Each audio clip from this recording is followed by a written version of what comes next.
మంత్రి గారు emerging technologies అంటే ఈరోజు ప్రపంచానికి అవసరం ఉన్న విషయాలన్నీ కూడా తీసుకొని మరి ఏ విధంగా మన ప్రజలకు ఉపయోగపడుతుంది, ఇక్కడ జరుగుతున్న విద్యార్థులకు ఉపయోగపడుతుంది, ఏ విధంగా వాళ్ళ ఇండస్ట్రియల్ సైడ్ ఐటీ సెక్టర్లో కూడా ముందుకు వెళ్ళొచ్చనే విషయంలో కూడా వారి ఇన్ఫర్మేషన్ తీసుకొని ఇన్ఫర్మేషన్ టెక్నాలజీ ఎలక్ట్రానిక్స్ అండ్ కమ్యూనికేషన్లో department of government of Telangana తీసుకున్న ఆబ్జెక్టివ్స్ చాలా గొప్పగా ఉన్నాయని చెప్పి ecosystems and emerging technology లోపల లివరేజెస్ తీసుకుంటూ టెక్నాలజీ లోపల బెటర్మెంట్స్ తీసుకుంటూ సర్వీసెస్ డెవలప్మెంట్ చేసుకుంటూ మన దగ్గర ఆర్టిఫిషియల్ ఇంటెలిజెన్సే కాకుండా బ్లాక్ చైన్, డ్రోన్, అడక్టివ్ manufacturings, 3D printers, space technology ఇవన్నీ కూడా అభివృద్ధి లోపల ముందు తీసుకున్న సంగతి కూడా మనం గమనించాలని చెప్పి కూడా మీ అందరికీ తెలియజేస్తున్న అధ్యక్ష. ఇదే కాకుండా లేటెస్ట్ ఎమర్జింగ్ టెక్నాలజీ లోపల ఆర్టిఫిషియల్ ఇంటెలిజెన్స్ ఏదైతుందో చాలా ఇవాళ రేపు గొప్పగా ప్లే చేస్తుంది, గొప్పగా అవసరం కూడా ఉంటున్న విషయం కూడా మనం గమనించి గ్రాండ్ వ్యూయర్ రీసెర్చ్ లోపల చాలా గొప్పగా ఆర్టిఫిషియల్ ఇంటెలిజెన్స్ని $391 బిలియన్స్తోని ఇవాళ 2025 వరకు చేయాలనే ఒక అపేక్షతో ముందుకు వెళ్తున్న సంగతి కూడా గమనించాలి అధ్యక్ష. అదే కాకుండా సైబర్ సెక్యూరిటీ అయితే ఇంతకుముందు మనం చెప్పినాం, అవి కూడా చాలా విషయాల్లో పాటు తీసుకొని దానిలో ట్రైనింగ్ కూడా దాదాపు 700 ఇండస్ట్రీస్ ప్రొఫెషనల్స్కి తెలియజేస్తున్న అధ్యక్ష. ఇదే కాకుండా లేటెస్ట్గా అడిటివ్ మ్యానుఫ్యాక్చరింగ్ 3D ప్రింటర్స్ కూడా మనం ఎక్కడ పోయినా కానీ 3D ప్రింటర్స్ అనేది ఇవాళ రేపు మనకు ఏదైనా ప్రింట్ తీసుకుంటే మనకు 2D ప్రింటరే వస్తుంది.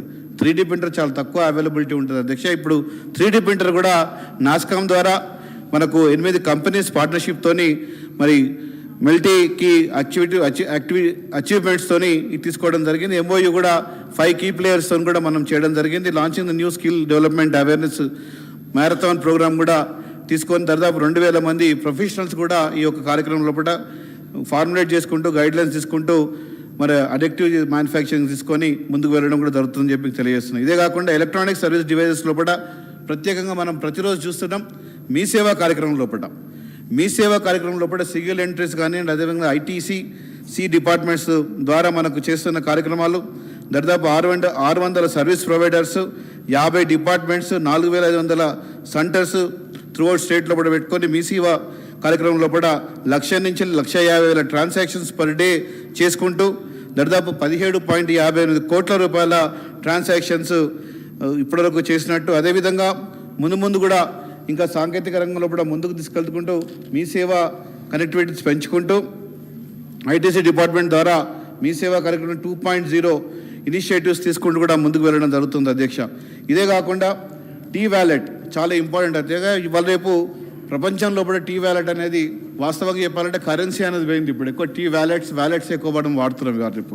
ఈ T-Wallets లోపల కూడా తెలంగాణ వ్యాలెట్స్ కూడా first digital wallet by any state of the ఇండియాలో కూడా మనం తెలంగాణని స్టార్ట్ చేసిన సంగతి కూడా మనం గుర్తుంచుకోవాలి అధ్యక్ష. దీంట్లో కూడా ప్రత్యేకంగా మనం చూసుకుంటే TSSPDCL, అదేవిధంగా TSNPDCL, GHMC, HMW, SSB, police department, CDMA, ORR tolls, HMRL and Mee Seva and ఈ సేవ ఇవన్నీ కూడా అప్లికేషన్స్ T-Wallet ద్వారా ట్రాన్స్ఫర్స్ అవుతున్నాయి అత్తే ఫండ్స్ అని మనం ఇవాళ రేపు అంతా కూడా కంప్యూటర్లో కూడా OTP కొట్టంగానే అమౌంట్ ట్రాన్స్ఫర్ అయ్యే పద్ధతిలో కూడా మనం తీసుకొస్తున్నామో ఇవన్నీ కూడా ప్రప్రదంగా మన తెలంగాణ రాష్ట్రంలో కూడా గౌరవ మంత్రి గారు KTR గారి ద్వారా ఇవన్నీ కూడా వచ్చినాయని చెప్పి కూడా మనం తెలియజేస్తున్నాం అధ్యక్ష. ఇవన్నీ కూడా చాలా లేటెస్ట్. ఒక్కసారి మనం కనుక ఎన్ని రిజిస్ట్రేషన్స్ అవుతున్నాయి, ఎంతగానో కనుక మనం ట్రాన్సాక్షన్ చేస్తున్నాం కనుక చూసుకుంటే టోటల్ రిజిస్ట్రేషన్స్ మనకు T-Wallet లోపల 13.90 లక్షల మంది రిజిస్ట్రేషన్ చేసుకోవడం జరిగింది అధ్యక్ష. దీంట్లో కౌంట్ అంటే ఎన్ని కౌంట్స్ అయినాయని చెప్పి చూసుకున్నామంటే దాదాపు 3.64 crores కౌంట్ ట్రాన్సాక్షన్స్ అయినాయి. దీంట్లో టోటల్ అమౌంట్ ఎంత ట్రాన్సాక్షన్ అయింది కనుక ఒక్కసారి మనం విశ్లేషించేది ఉంటే 18,603.42 కోట్ల ట్రాన్సాక్షన్ ఓన్లీ T-Wallet లోపల జరిగిన సంగతి మనం గమనించాలని చెప్పి కూడా తెలియజేస్తున్న అధ్యక్ష. ఇదే కాకుండా society for Telangana state networks కూడా తీసుకోవడం జరిగింది. దీంట్లో ప్రత్యేకంగా హైబీస్ టీవీ డిజిటల్ మీడియా అవార్డ్స్ కూడా మనకు రావడం జరిగింది. డిజిటల్ టెక్నాలజీ లోపల council awards category of Covid front warriors కింద కూడా కరోనా క్రైసిస్ లోపల కూడా మనం చాలా గొప్పగా రైతు ఆరోగ్య మిత్ర సేవలు కూడా తీసుకుంటూ అటు అగ్రికల్చర్కి, హ్యూమన్ హస్బెండరీ, హెల్త్కి కూడా TSAT ద్వారా మనం ప్రోగ్రామ్ చేసిన సంగతి కూడా గుర్తుంచుకోవాలని చెప్పి తెలియజేస్తున్న అధ్యక్ష. TSAT అనేది యూట్యూబ్ ఛానల్ ద్వారా గెయిన్డ్ 2.71 మిలియన్లు సబ్స్క్రైబర్స్ ఉన్న 72.2 మిలియన్ వ్యూవర్స్ ఉన్నారు.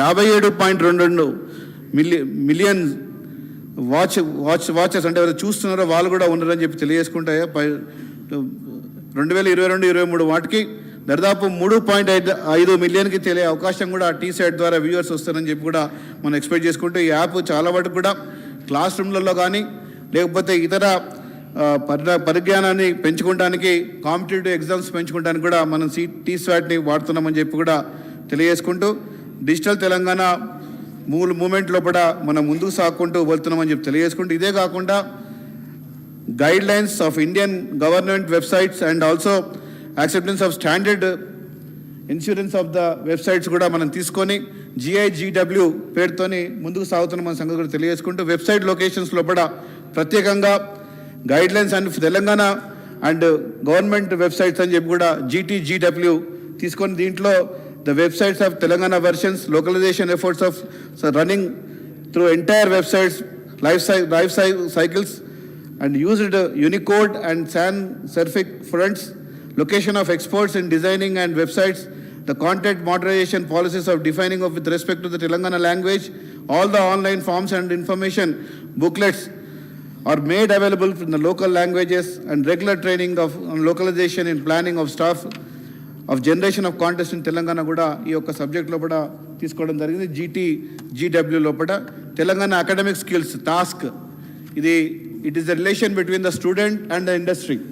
ఎవరైనా పిల్లలు ఇంజనీరింగ్ చేసిన వాళ్ళు కానీ గ్రాడ్యుయేషన్ చేసిన వాళ్ళు కానీ ఇండస్ట్రీ లోపల జాయిన్ అయ్యడానికి టాస్క్ ద్వారా ట్రైనింగ్ ఇచ్చి ఆ పిల్లవాళ్ళకు ఎంప్లాయబిలిటీ స్కిల్స్ పెంచుకుంటూ టాస్క్ కూడా ముందు తీసుకొచ్చి అకాడమిక్ ఇండస్ట్రీ రిలేషన్షిప్ కూడా ఆబ్జెక్షన్ ఎన్హాన్స్మెంట్ ఎంప్లాయబిలిటీ కొటేషన్స్ చేసుకుంటూ ముందు తీసుకెళ్తున్న సంగతి కూడా గమనించాలి అధ్యక్ష. చాలామంది విద్యార్థులు ఈ టాస్క్ లోపల జాయిన్ అయ్యి చాలా మెరుగైన సేవలు తీసుకుంటూ మరి ఇప్పుడు మన పెద్ద పెద్ద కంపెనీస్ ఏవైతే మనం వస్తున్నాయి వీటిల్లో కూడా చాలామంది విద్యార్థులకు మన రాష్ట్రం నుంచి కూడా ఉద్యోగాలు వచ్చే అవకాశం టాస్క్ ద్వారా ఉందని చెప్పి తెలియజేసుకుంటూ ఎడ్యుకేషన్ ఎంటర్ప్రినర్షిప్ అండ్ ఎంప్లాయబిలిటీస్ కూడా పెంచుకుంటూ వెళ్తున్న సంగతి కూడా గమనించారు అధ్యక్ష. ఇదే కాకుండా టీచర్స్ ట్రైనింగ్ అంటే ఎవరైతే టీచర్స్ చెప్తారో వాళ్ళకు కూడా ట్రైనింగ్ ఇస్తారని కూడా ఫ్యాకల్టీ డెవలప్మెంట్ ప్రోగ్రామ్స్ కూడా తీసుకోవడం జరుగుతుంది.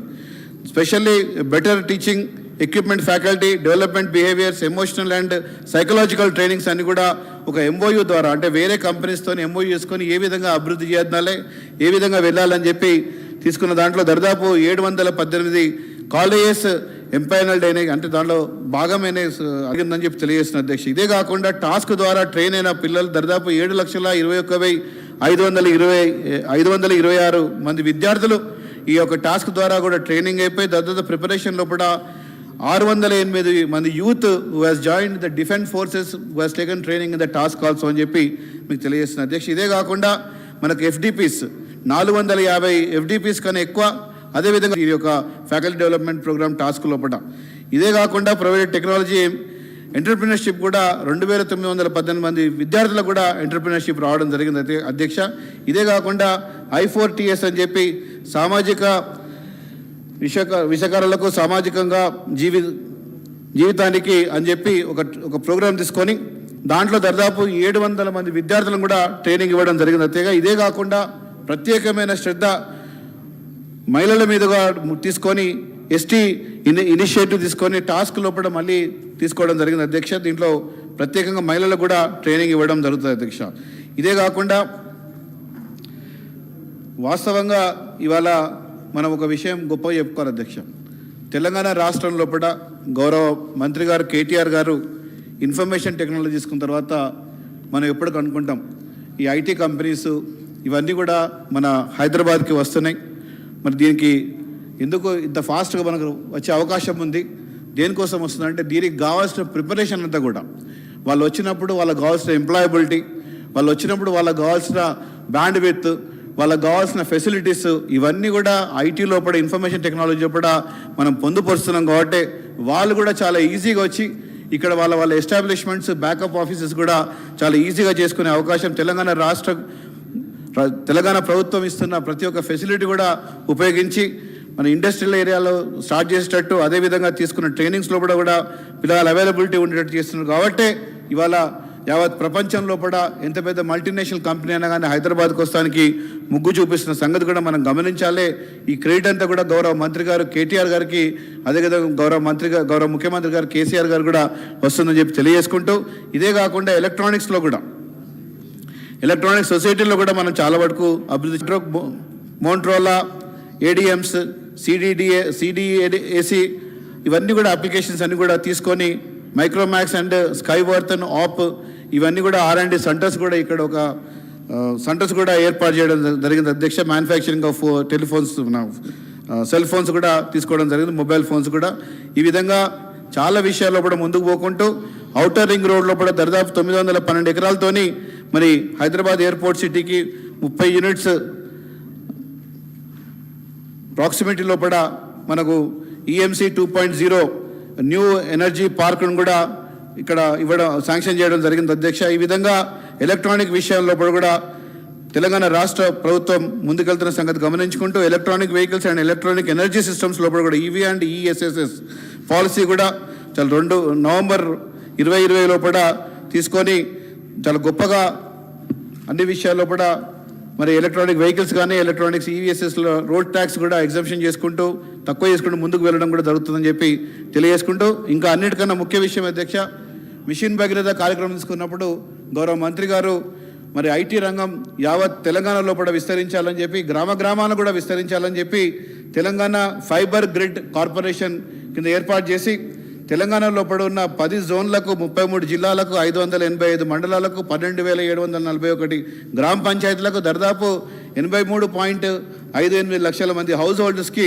తెలంగాణ స్టేట్ లోపల ఇవాళ బ్యాండ్ విడ్త్, అదేవిధంగా leased infrastructure of private players like ISP, TSP, Telco, VNO and MSO కింద కూడా ఏర్పాటు చేసి ఇవాళ ఏ గ్రామానికి పోయినా ఎక్కడ పోయినా కానీ మనకు IT ఫెసిలిటీస్ వచ్చేటట్టు కూడా చేయడం జరిగిందని చెప్పి కూడా మీ అందరికీ తెలియజేసిన అధ్యక్ష. ఈ విధంగా మన తెలంగాణ రాష్ట్రం లోపల ఇన్ఫర్మేషన్ టెక్నాలజీ చాలా గొప్పగా, అదేవిధంగా ఎలక్ట్రానిక్స్ విషయంలో కూడా ముందుకెళ్ళుకుంటూ మరి ఇదే కాకుండా వర్క్ ఫౌండేషన్స్ కూడా తీసుకొని ఇన్నోవేటివ్ సెంటర్స్ వారి యొక్క ఆలోచన విధానాన్ని ముందు తీసుకెళ్తేట్టు కూడా మరి అగ్రి, హెల్త్, అదేవిధంగా UAVs, EVs అండ్ ఎడ్యుటెక్ ఇవన్నీ కూడా ముందు తీసుకెళ్తూ 78,000 స్క్వేర్ ఫీట్ల వర్క్ ప్రోటోటైప్ సెంటర్స్ కూడా, which is the largest prototype centre Telangana లోపల TSICC కింద నోడల్ ఏజెన్సీ తీసుకొని స్టార్ట్ చేయడం కూడా జరిగిందని చెప్పి తెలియజేసుకుంటే అధ్యక్ష, ఇవాళ తెలంగాణ రాష్ట్రం లోపల IT సెక్టర్, అదేవిధంగా ఎలక్ట్రానిక్ సెక్టర్ లోపల వాస్తవంగా కోవిడ్ ఇంతగానో మనకు ఇబ్బంది పెట్టినా కానీ మరి ఈ సెక్టర్ ఎక్కడ కూడా ఆగకుండా మొన్న జరిగిన క్లాస్ వర్క్స్, వాస్తవంగా చెప్పాలంటే కోవిడ్ లోపల ఏవైతే ఆన్లైన్ క్లాస్ వర్క్స్ జరిగినాయో ఇదంతా కూడా ఇన్ఫర్మేషన్ టెక్నాలజీ బ్రాండ్ విత్ ద్వారా జరిగిందని చెప్పి కూడా గమనించాలని చెప్పి, ఈ యొక్క ఇన్ఫర్మేషన్ టెక్నాలజీ లోపల పురోగతి సాధించుకుంటూ ముందుకు వెళ్తున్న సంగతి కూడా గమనించాలని చెప్పి తెలంగాణ రాష్ట్రం లోపల ఇంకా అభివృద్ధి అయ్యే అవకాశం ఉంది, ఇంకా కూడా మల్టీనేషనల్స్ కంపెనీస్ కూడా వచ్చే అవకాశం ఉందని చెప్పి తెలియజేసుకుంటూ, గౌరవ మంత్రి గారు చేస్తున్న కృషికి అభినందన తెలియజేసుకుంటూ అందరూ కూడా ఉదయపూర్వక ధన్యవాదాలు తెలియజేస్తున్నారు. జై తెలంగాణ, జై భారత్. శ్రీధర్బాబు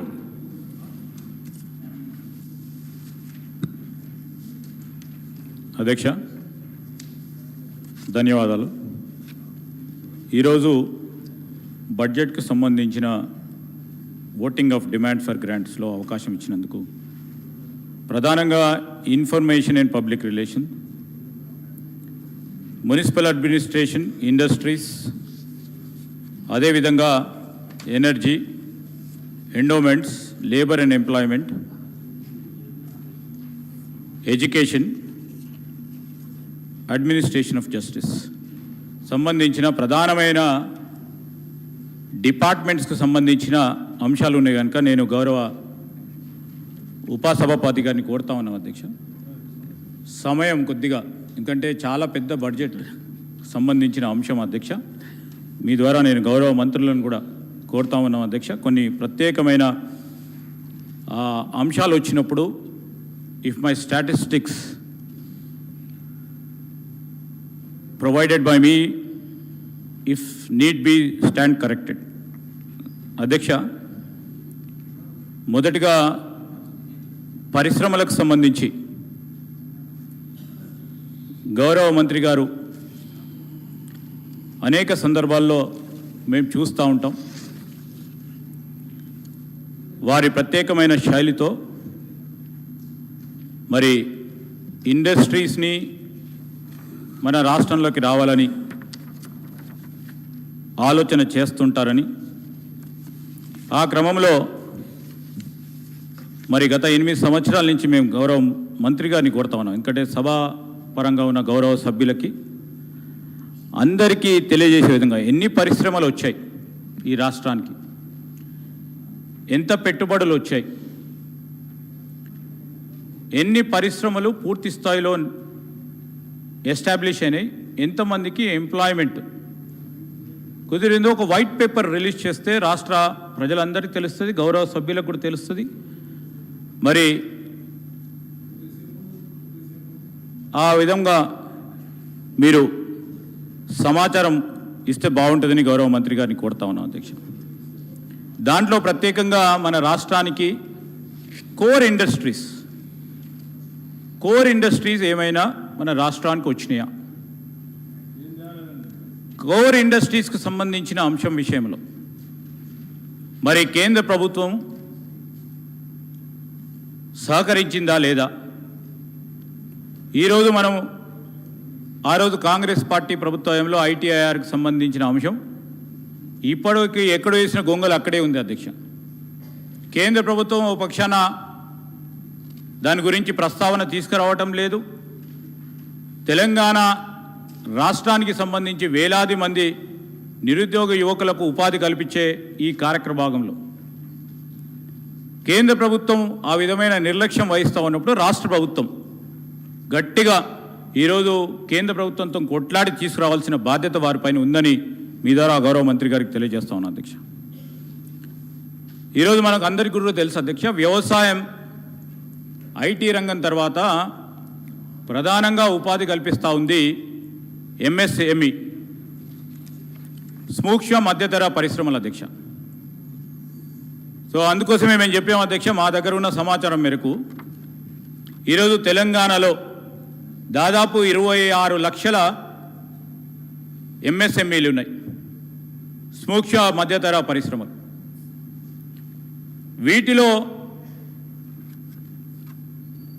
సూక్ష్మ పరిశ్రమలు 25.94 lakh, వీటి ద్వారా ఉపాధి పొందుతా ఉంది 40,16,000 మంది. ఈరోజు కరోనా వచ్చిన తర్వాత అధ్యక్ష ప్రధానంగా ఈ ఎంఎస్ఎంఈలు అన్నీ చాలా వరకు పెద్ద స్థాయిలో మూతపడ్డాయి. చాలా వరకు కూడా చాలామంది కూడా ఉపాధి కోల్పోయినారు. ఎవరైతే ఉపాధి కల్పించిన ఆ ఇండస్ట్రీ ఓనర్స్ ఉన్నారో ఇప్పుడు చిన్న ఉద్యోగం గురించి రోడెక్కుతా ఉన్నారు. మేము అడుగుతా ఉన్నాం అధ్యక్ష, నేను మంత్రి గారిని కూడా రిక్వెస్ట్ చేస్తూ ఉన్నాం, ఈరోజు ప్రభుత్వం ముందుకొచ్చి ఈ ఎంఎస్ఎంఈలు అన్నిటిని కూడా నిలబెట్టే కార్యక్రమం చేయాలి. వారికి ప్రత్యేకమైన రాయితీలు ఇవ్వాలి. ఈ 2 సంవత్సరాల పరంగా మీరు రాయితీలు ఇవ్వకపోవడంతో చాలా వరకు కూడా పరిశ్రమలు మూతపడతా ఉన్నాయి. మరి ఈరోజు మనం చూస్తూ ఉన్నాం 10,000 కోట్ల రూపాయలు కేంద్ర ప్రభుత్వం కరోనా తర్వాత ఎంఎస్ఎంఈస్ కానీ వివిధ పరిశ్రమలకు సంబంధించి ప్యాకేజ్ డిక్లేర్ చేసింది. మనం ఎన్ని నిధులు ఖర్చు చేశాం, ఆ ఖర్చు చేసే ప్రక్రియలో ఎన్ని ఎంఎస్ఎంఈలు కానీ ప్రధానమైన పరిశ్రమలు తిరిగి ఈ కరోనా కానీ లేకుంటే ఇతరత్ర వారికి ఉన్న ఆర్థిక ఇబ్బందులను నెట్టుకొచ్చి ముందుకొచ్చి పరిశ్రమలు ముందుకు నిలబడ్డాయో తెలవాలి. ఈరోజు మనం చూస్తూ ఉన్నాం, మీకు కూడా తెలుసు అధ్యక్ష, సనత్ నగర్, కాటేదాన్, చెర్లపల్లి, యాప్రాల్ ఇక్కడ ఉన్న ఎంఎస్ఎంఈకి సంబంధించిన పరిశ్రమలకు సంబంధించి ఆ పరిశ్రమల ద్వారా వేలాది కోట్లు అక్కడ వాణిజ్యం వ్యాపారం జరుగుతూ ఉంటుంది. అవన్నీ మూతపడతాయి. రేపొద్దున రాష్ట్ర పరిశ్రమకు సంబంధించి ఏ పరమైన ఇబ్బంది జరుగుతుందో మనం చూడాలి. వారు ఎంఎస్ఎంఈ సంబంధించిన అసోసియేషన్ వారు ఈ రాష్ట్ర ప్రభుత్వాన్ని అనేక సందర్భాల్లో ఒక 3,000 కోట్ల రూపాయలు రాయితీలు ఇవ్వండి అని అడుగుతా ఉన్న సందర్భాన్ని గౌరవ మంత్రి గారికి దృష్టికి తీసుకొస్తా ఉన్నాం. వారు 3,000 కోట్ల రూపాయలే కాదు, ఈరోజు సైంటిఫిక్గా అనలైజ్ చేసి వారికి కావాల్సిన రాయితీలతో పాటు లేకుంటే ఆర్థికపరమైన ఇబ్బందులు ఏ విధంగా వారు అధిగమించే ప్రయత్నం చేయాలని ఒకసారి ఆలోచన చేసి మరి ఆ పరిశ్రమలను ఆదుకోవాలని నేను గౌరవ మంత్రి గారిని కోరుతా ఉన్నాను. తప్పకుండా మీరు హెల్త్ క్లినిక్ పెట్టారు, TSHIC అనే హెల్త్ క్లినిక్ పెట్టారు. దానివల్ల ఎన్ని పరిశ్రమలకు మీరు చేయూతనివ్వనివ్వడం జరిగింది, ఎన్ని పరిశ్రమలు మళ్ళా నిలగదొక్కుని ఈరోజు హెల్త్ క్లినిక్కి సంబంధించిన అంశం విషయంలో మరి ఆ ప్రస్తావనలో గౌరవ మంత్రి గారి దృష్టికి తీసుకొస్తా ఉన్నాను అధ్యక్ష. ఎందుకంటే నాకు తెలిసిన ఒక యూనిట్కి సంబంధించి వారు పడ్డ ఇబ్బందులు, ఈరోజు సంగం హెల్త్ కేర్ అని అధ్యక్ష 1985లో దాదాపు 350 మంది మహిళా సోదరిమణులకు, అదేవిధంగా ఒక 75 మంది మగవారికి, దాదాపు 500 మందికి ఎంప్లాయ్మెంట్ డైరెక్ట్లీ ఇండైరెక్ట్లీ కల్పిస్తుంది అధ్యక్ష. ఈ కరోనా సందర్భంలో వారి కంపెనీకి ఇబ్బంది వచ్చింది, సేల్స్ ట్యాక్స్ వేవర్ చేయాలని వారు అభ్యర్థనలు పెట్టుకున్నారు. దాని ద్వారా వారు పే చేయకపోవడంలో అది వారికి సంబంధించిన ఆర్థిక లావాదేవీల పరంగా కోర్టుకు వెళ్ళటం, అదేవిధంగా ఈరోజు వారు లోన్ వేవర్ OTS స్కీమ్ కింద లోన్ వేవర్ అడుగుతూ ఉన్న సందర్భంలో తెలంగాణ స్టేట్ ఫైనాన్స్ కార్పొరేషన్ దగ్గర కూడా వెళ్ళి వారు అడగటం జరిగింది అధ్యక్ష. ఇలాంటి అనేక కంపెనీస్ ఉన్నాయి, మీ దృష్టికి కొన్ని వస్తుండొచ్చు, కొన్ని రాకపోతుండొచ్చు. ఇలాంటి కంపెనీస్కి సంబంధించిన అంశం విషయంలో ఒక ప్రత్యేక దృష్టి సారిస్తే దాదాపు 500 మంది ఎంప్లాయ్మెంట్కి సంబంధించిన అంశం ఉంది కనుక దీంట్లో, దాంతోపాటు వాణిజ్యం వ్యాపారం చేసే ఈ పరిశ్రమలు ప్రధానంగా మంచి పేరు గల ఈ సంస్థలను మనం కాపాడుకునే కార్యక్రమం చేయొచ్చని మా మనవి అధ్యక్ష. ఈరోజు NPAలైన పరిశ్రమలు అనేకంగా ఉన్నాయి, వారికి ఏ విధంగా మనం తిరిగి వాళ్ళని రివైవ్ చేసే కార్యక్రమం చేయాలో ఒకసారి ఆలోచన చేయాలని అధ్యక్ష. మరి అదేవిధంగా MSMEలకి రావాల్సిన సబ్సిడీలు గవర్నమెంట్ రిలీజ్ చేయటం లేదు. రిలీజ్ ఎందుకు కావటం లేదంటే ఫైనాన్స్ డిపార్ట్మెంట్ నుంచి నిధుల కొరత ఉన్నదని, ఆలస్యంగా వారికి సబ్సిడీస్ రావటం వలన ఆ బేసిక్ సబ్సిడీ ఇచ్చిన ఆబ్జెక్టివ్ డైల్యూట్ కావటం జరుగుతూ ఉంది. ఇది మీరు దృష్టిలో పెట్టుకోవాలని కోరుతా ఉన్నాను అధ్యక్ష. అదేవిధంగా మీరు ఒకసారి చూడండి, దాదాపు 1,40,000 ఈ సూక్ష్మ మధ్యతర పరిశ్రమలకు సంబంధించి వారి ఓవర్ డ్యూస్ బ్యాంక్స్లో కానీ ఇతరులలో కానీ 9,000 కోట్లు. NPAలైన MSME ఇండస్ట్రీస్ 1,50,000 6,100 కోట్లు. ఈరోజు కొన్ని రిజిస్టర్డ్ అయి ఉన్నాయి MSMEస్, కొన్ని నాన్ రిజిస్టర్డ్ అయి ఉన్నాయి. నేను గౌరవ మంత్రి గారిని కోరుతా ఉన్నాను, వీటన్నిటికీ కూడా ఇన్సెంటివ్స్ ఇచ్చి వారన్నిటిని కూడా కాపాడే కార్యక్రమం చేయాలని గౌరవ మంత్రి గారిని కోరుతా ఉన్నాను అధ్యక్ష. ఈరోజు మరి అదేవిధంగా IT అండ్ ITSకు సంబంధించిన అంశం వచ్చే వరకు డెఫినెట్లీ బెంగళూరుతో పోటీ పడుతూ ఈరోజు హైదరాబాద్ సాఫ్ట్వేర్ రంగం ముందుకు నడుస్తుందంటే we appreciate and applaud all the services of the officers as well as the మంత్రి గారు. బట్ ఎట్ సేమ్ టైం అధ్యక్ష, ఈరోజు దానికి పునాది వేసింది ఎవరు? ఫౌండేషన్ వేసి ముందుకు తీసుకెళ్లే ప్రయత్న భాగంలో మేము పునాది కాంగ్రెస్ పార్టీ ప్రభుత్వంలో ఒక వాతావరణం కల్పించి ఆ వాతావరణ భాగంలోనే ఆ రోజు పరిశ్రమలను ప్రత్యేకంగా IT పరిశ్రమలు ఆడుకుంటున్న ప్రయత్నంలో ఆ రోజు IT పాలసీ, కోనప్ప గారు కూడా మా దిక్కు ఉన్నారు, అప్పుడు వారికి కూడా తెలుసు, IT పాలసీకి సంబంధించిన ఇనిషియేటివ్స్ చేపట్టడం వల్ల ఈరోజు కూడా మేము ఆటో మోడ్లో పెట్టాము అధ్యక్ష. ఎవరు వచ్చినా అంటే ప్రోయాక్టివ్ ఉన్న మంత్రి గారు ఉంటే ఇంకా డబ్బులు పోతుందని చూపెడతా ఉన్న కార్యక్రమం ఆటో మోడ్లో పెట్టినాం. సో దాంట్లో ఆ విధంగా వస్తూ ఉన్నాయి, పోటీ పడతా ఉన్నాము. బెంగళూరు కంటే ముందుగా ఉండే ప్రయత్నంలో మీరు చేసే ప్రతి కార్యక్రమానికి తప్పకుండా మేము విపక్షాలమైన రాష్ట్ర ప్రజలకు సంబంధించిన ఒక అంశం ముందుకు వచ్చినప్పుడు తప్పకుండా సహకరిస్తాం, ముందుకు తీసుకెళ్లే కార్యక్రమం చేస్తాం. ఈరోజు మన అందరికీ కూడా తెలుసు అధ్యక్ష, ఐటీ రంగంతో పాటు ఈరోజు వివిధ అంశాలకు సంబంధించి మీరు తీసుకున్న ఇనిషియేటివ్స్ కానీ ఇంక్యుబేటర్స్కి సంబంధించి కేవలం ఐటీ రంగానికే కాక నేను ఇంక్యుబేటర్స్కి సంబంధించిన అంశం విషయంలో నేను గౌరవ మంత్రి గారిని కోరుతా ఉన్నాను.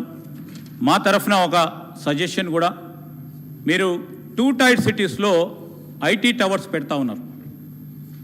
ఆ ఐటీ టవర్స్కు సంబంధించి అక్కడ కూడా చిన్నపాటి ఇంక్యుబేషన్ సెంటర్స్ ఏర్పాటు చేసే కార్యక్రమం చేయాలని, దానికి తోడు ఈరోజు ఐటీ టవర్స్ మొన్న ఈ మధ్యలో కరీంనగర్ కానీ నల్గొండలో ఏర్పాటు చేయటం జరిగింది.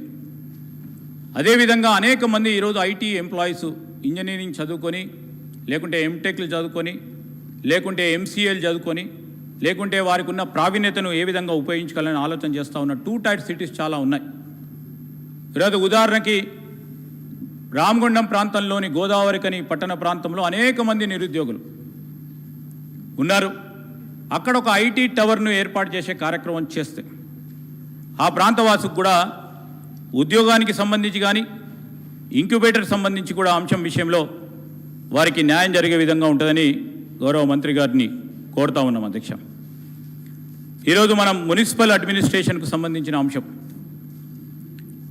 చాలా మున్సిపాలిటీస్లో డంపింగ్ యార్డ్కి సంబంధించి, అండర్గ్రౌండ్ డ్రైనేజ్ సంబంధించి, వైకుంఠ ధామాలకు సంబంధించి, అదేవిధంగా కొత్తగా ఏర్పడ్డ మున్సిపాలిటీస్లో ఉద్యోగుల కొరత ఉన్నది. డెప్యుటేషన్స్ మీద అక్కడ ఉన్న కమిషనర్తో పాటు వివిధ స్థాయిలో ఉద్యోగస్తులు అందరికి కూడా ఖాళీలుగా ఉన్నాయి. మరి మీరు కొత్తగా ఏర్పాటు చేసిన ఆ మున్సిపాలిటీస్లో కూడా అన్నిటికీ కూడా ఆ ఖాళీలను పూర్తి స్థాయిలో ఫిల్ చేయాలని గౌరవ మంత్రి గారిని కోరుతా ఉన్నాం. ఈరోజు మా నియోజకవర్గానికి వస్తే నేను గౌరవ మంత్రి గారిని కోరుతా ఉన్నాను, అక్కడ డంపింగ్ యార్డ్కి సంబంధించి కానీ, మంతని మున్సిపాలిటీకి సంబంధించిన అండర్గ్రౌండ్ డ్రైనేజ్ విషయంలో కానీ, అక్కడ కానీ ఇతర మున్సిపాలిటీకి సంబంధించి సార్ కొత్తగా ట్యాక్సులు, హౌస్ ట్యాక్స్ కానీ ఇతర ట్యాక్స్ విధానంపై ఒక సైంటిఫిక్ రీజన్ లేకుండా, ఒక రేషనల్గా ఆలోచన చేయకుండా, శాస్త్రీయబద్ధంగా లేకుండా ఉండటం వలన ఈరోజు ఆ మున్సిపల్ ప్రాంతంలో ఉంటున్న ఆ రెసిడెంట్స్కి అధిక ట్యాక్సులు వేస్తూ ఆ ప్రాంత ప్రజలకు సంబంధించిన అంశాన్ని కూడా పరిశీలన చేసుకొని ట్యాక్సెస్ పరంగా స్టేట్ లెవెల్లో కూడా శాస్త్రీయబద్ధంగా ఉండాలే ట్యాక్స్ విధానంతో పాటు ప్రజలపై ఎక్కువ స్థాయిలో భారం పడకుండా ఉండే కార్యక్రమం చేయాలని కోరుతా ఉన్నాం అధ్యక్ష. అదేవిధంగా వారు పర్మిషన్స్ ఇచ్చేది రీతి కానీ అనాథరైజ్డ్ కన్స్ట్రక్షన్ నేను గౌరవ మంత్రి గారి దృష్టికి తీసుకెళ్తా ఉన్నాను అధ్యక్ష. నేను మొన్న పిఎస్సి కమిటీలో మరి అధికారుల దృష్టికి తీసుకొచ్చాం. ఇంత పూర్వకం గ్రామ పంచాయతీ ఉండే, ఆ గ్రామ పంచాయతీ ఈరోజు మీరు అప్డేట్ చేసి మున్సిపాలిటీ చేశారు. గ్రామ పంచాయతీ రికార్డు పరంగా, గ్రామ కంఠం పరంగా ఉన్న భూమి ఆ రికార్డును కూడా సరిగ్గా పెట్టకపోవటం వల్ల ఈరోజు అనాథరైజ్డ్ కన్స్ట్రక్షన్స్ చేసే అవకాశం దొరుకుతూ ఉంది. ఇష్టారాజ్యంగా అడ్డగోలుగా అక్కడ అనాథరైజ్డ్ కన్స్ట్రక్షన్ జరుగుతూ ఉన్న ధర్మిల్లా మరి దీని విషయంలో కూడా మీరు ప్రత్యేకంగా దృష్టి సారించాలని నేను గౌరవ మంత్రి గారిని కోరుతా ఉన్నాను. అదేవిధంగా మిషన్ భగీరథ ద్వారా మీరు స్టిప్యులేటెడ్ వాటర్ ఇస్తూ ఉన్న తరుణంలో కన్జ్యూమర్కి అది సరిపోవటం లేదు. దాంతోపాటు కల్తీ కూడా, అంటే కొన్ని సందర్భాల్లో అక్కడ నీటికి సంబంధించిన పొల్యూషన్కు సంబంధించిన అంశాలు కూడా దృష్టికి వస్తూ ఉన్న సందర్భంలో వీటన్నింటిని కూడా రెక్టిఫై చేసుకోవాలని కోరుతా ఉన్నాం అధ్యక్ష. అదేవిధంగా మెప్మా, వడ్డీ లేని రుణాలు, ఇవన్నిటికీ అంశానికి వచ్చే వరకు ఇంకా పెద్ద స్థాయిలో మెప్మాను ముందుకు తీసుకెళ్లే ప్రయత్నం చేయాలి. ఎన్యుఎల్ఎం సంబంధించి కానీ వడ్డీ లేని రుణాలు ఆ రోజు మనం మొదలుపెట్టిన కార్యక్రమంతో పాటు నేను గౌరవ మంత్రి గారిని కోరుతా ఉన్నాను, హెచ్ఎండిఏ పరిధిలో ఉన్న ఔటర్ రింగ్ రోడ్కు సంబంధించి మరి అతి త్వరలో కూడా టోల్ను సంబంధించిన అంశం విషయంలో మరి రెవెన్యూ పరంగా పూర్తి స్థాయిలో ఇబ్బంది లేనప్పుడు టోల్ కూడా ఔటర్ రింగ్ రోడ్డు పరంగా టోల్ లేకుండా పూర్తి స్థాయిలో 160 కిలోమీటర్లు టోల్ లేని రింగ్ రోడ్డుగా చేయాలని కోరుతా ఉన్నాం అధ్యక్ష. స్మార్ట్ సిటీస్ వచ్చే వరకు ఏ విధంగానైతే కేంద్ర ప్రభుత్వం స్మార్ట్ సిటీస్ రూపంలో మరి ఎన్ని నిధులు ఇచ్చారో తెలియదు, ఎంతవరకు డెవలప్మెంట్ చేశారో తెలియదు కేంద్ర ప్రభుత్వం. ఈరోజు ఒక ఆలోచన చేసి కొత్తగా ఇచ్చిన మీరు మున్సిపాలిటీస్ పరంగా కూడా ఒక కాన్సెప్ట్ని తీసుకొని మరి రోడ్డు వెడల్పు కార్యక్రమం కానీ ఇతరత్ర మినిమం ఎమ్యూనిటీస్ విషయంలో చేయాలని నేను గౌరవ మంత్రి గారిని కూడా కోరుతాను. కొత్త మున్సిపాలిటీస్కి వచ్చినప్పుడు director of town and country planning ప్రకారం ఈరోజు పబ్లిక్ ఒపీనియన్ తీసుకొని ఆ ప్రాంతంలో ఆ ప్రాంతాలకు సంబంధించిన ప్రధానంగా అక్కడ ఉన్న పబ్లిక్ ఒపీనియన్ తీసుకొని మాస్టర్ ప్లాన్ డిజైన్ చేయడంతో పాటు రేపు రాబోయే కాలంలో ఈ మాస్టర్ ప్లాన్ పకడ్బందీగా ఒక లీగల్ శాంక్టిటీ ఉండే విధంగా ఒక కార్యాచరణ తీసుకోవాలని నేను గౌరవ మంత్రి గారిని కోరుతా ఉన్నాను అధ్యక్ష. ఈరోజు అదేవిధంగా మరి స్కూల్ ఎడ్యుకేషన్ సంబంధించిన కొన్ని అంశాలు ప్రధానంగా అధ్యక్ష మనం చూస్తూ ఉన్నాం, గౌరవ మంత్రి గారికి కూడా తెలుసు. ఈరోజు విద్యా వ్యవస్థకు సంబంధించి ప్రయత్నం మీరు చేస్తూ ఉన్నారు. మన ఊరు మనబడి మొదటి ఫేజ్ కార్యక్రమం మొదలైందని చెప్పారు, పనులు జరుగుతున్నాయని చెప్పారు.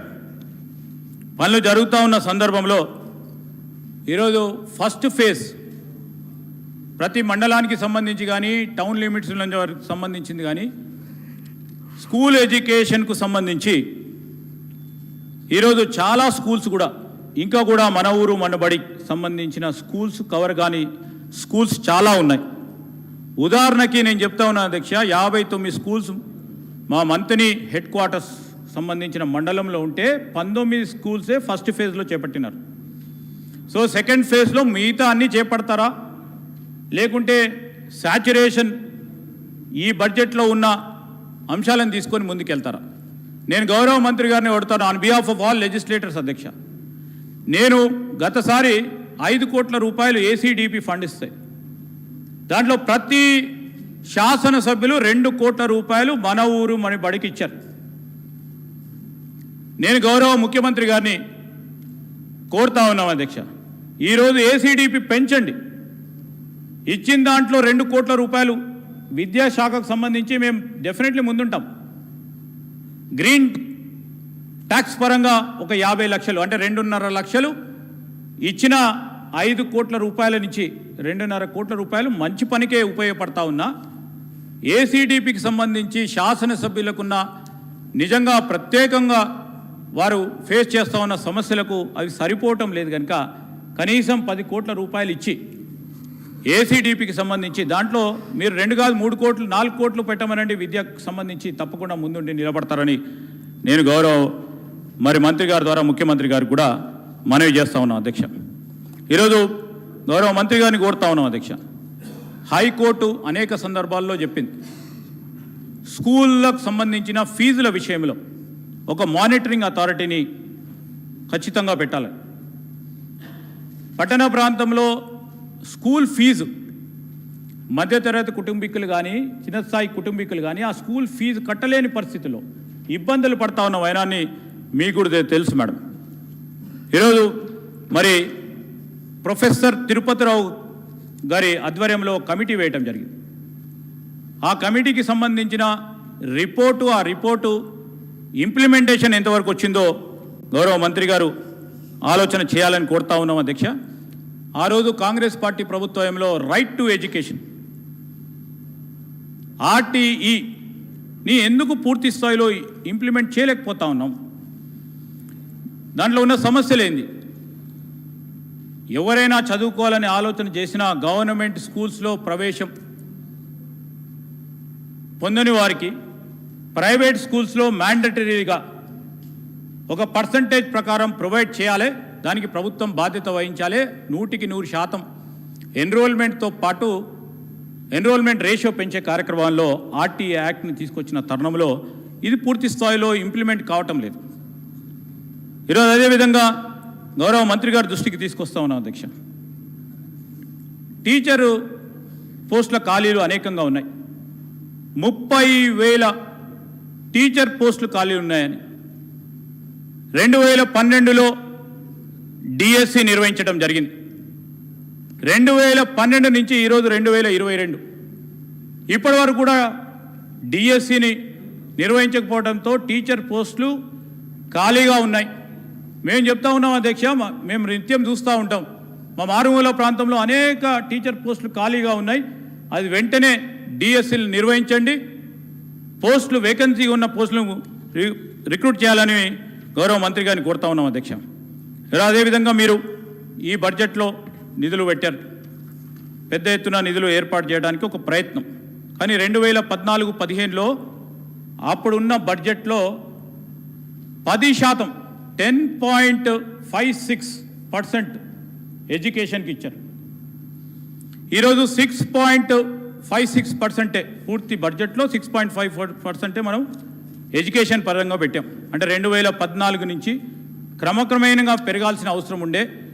ఆ రోజు 10% మించి శాతం పెడితే ఈరోజు 6% పెట్టారు. మనందరికీ కూడా తెలుసు అధ్యక్ష, కొతారి కమిషన్ ఆ రోజు సరే 30% పెట్టాలి బడ్జెటరీ అలొకేషన్లో ఎడ్యుకేషన్కి అని చెప్పారు. కనీసం 20% నిధులన్నా కేటాయించాలని గౌరవ మంత్రి గారిని కోరుతా ఉన్నాం అధ్యక్ష.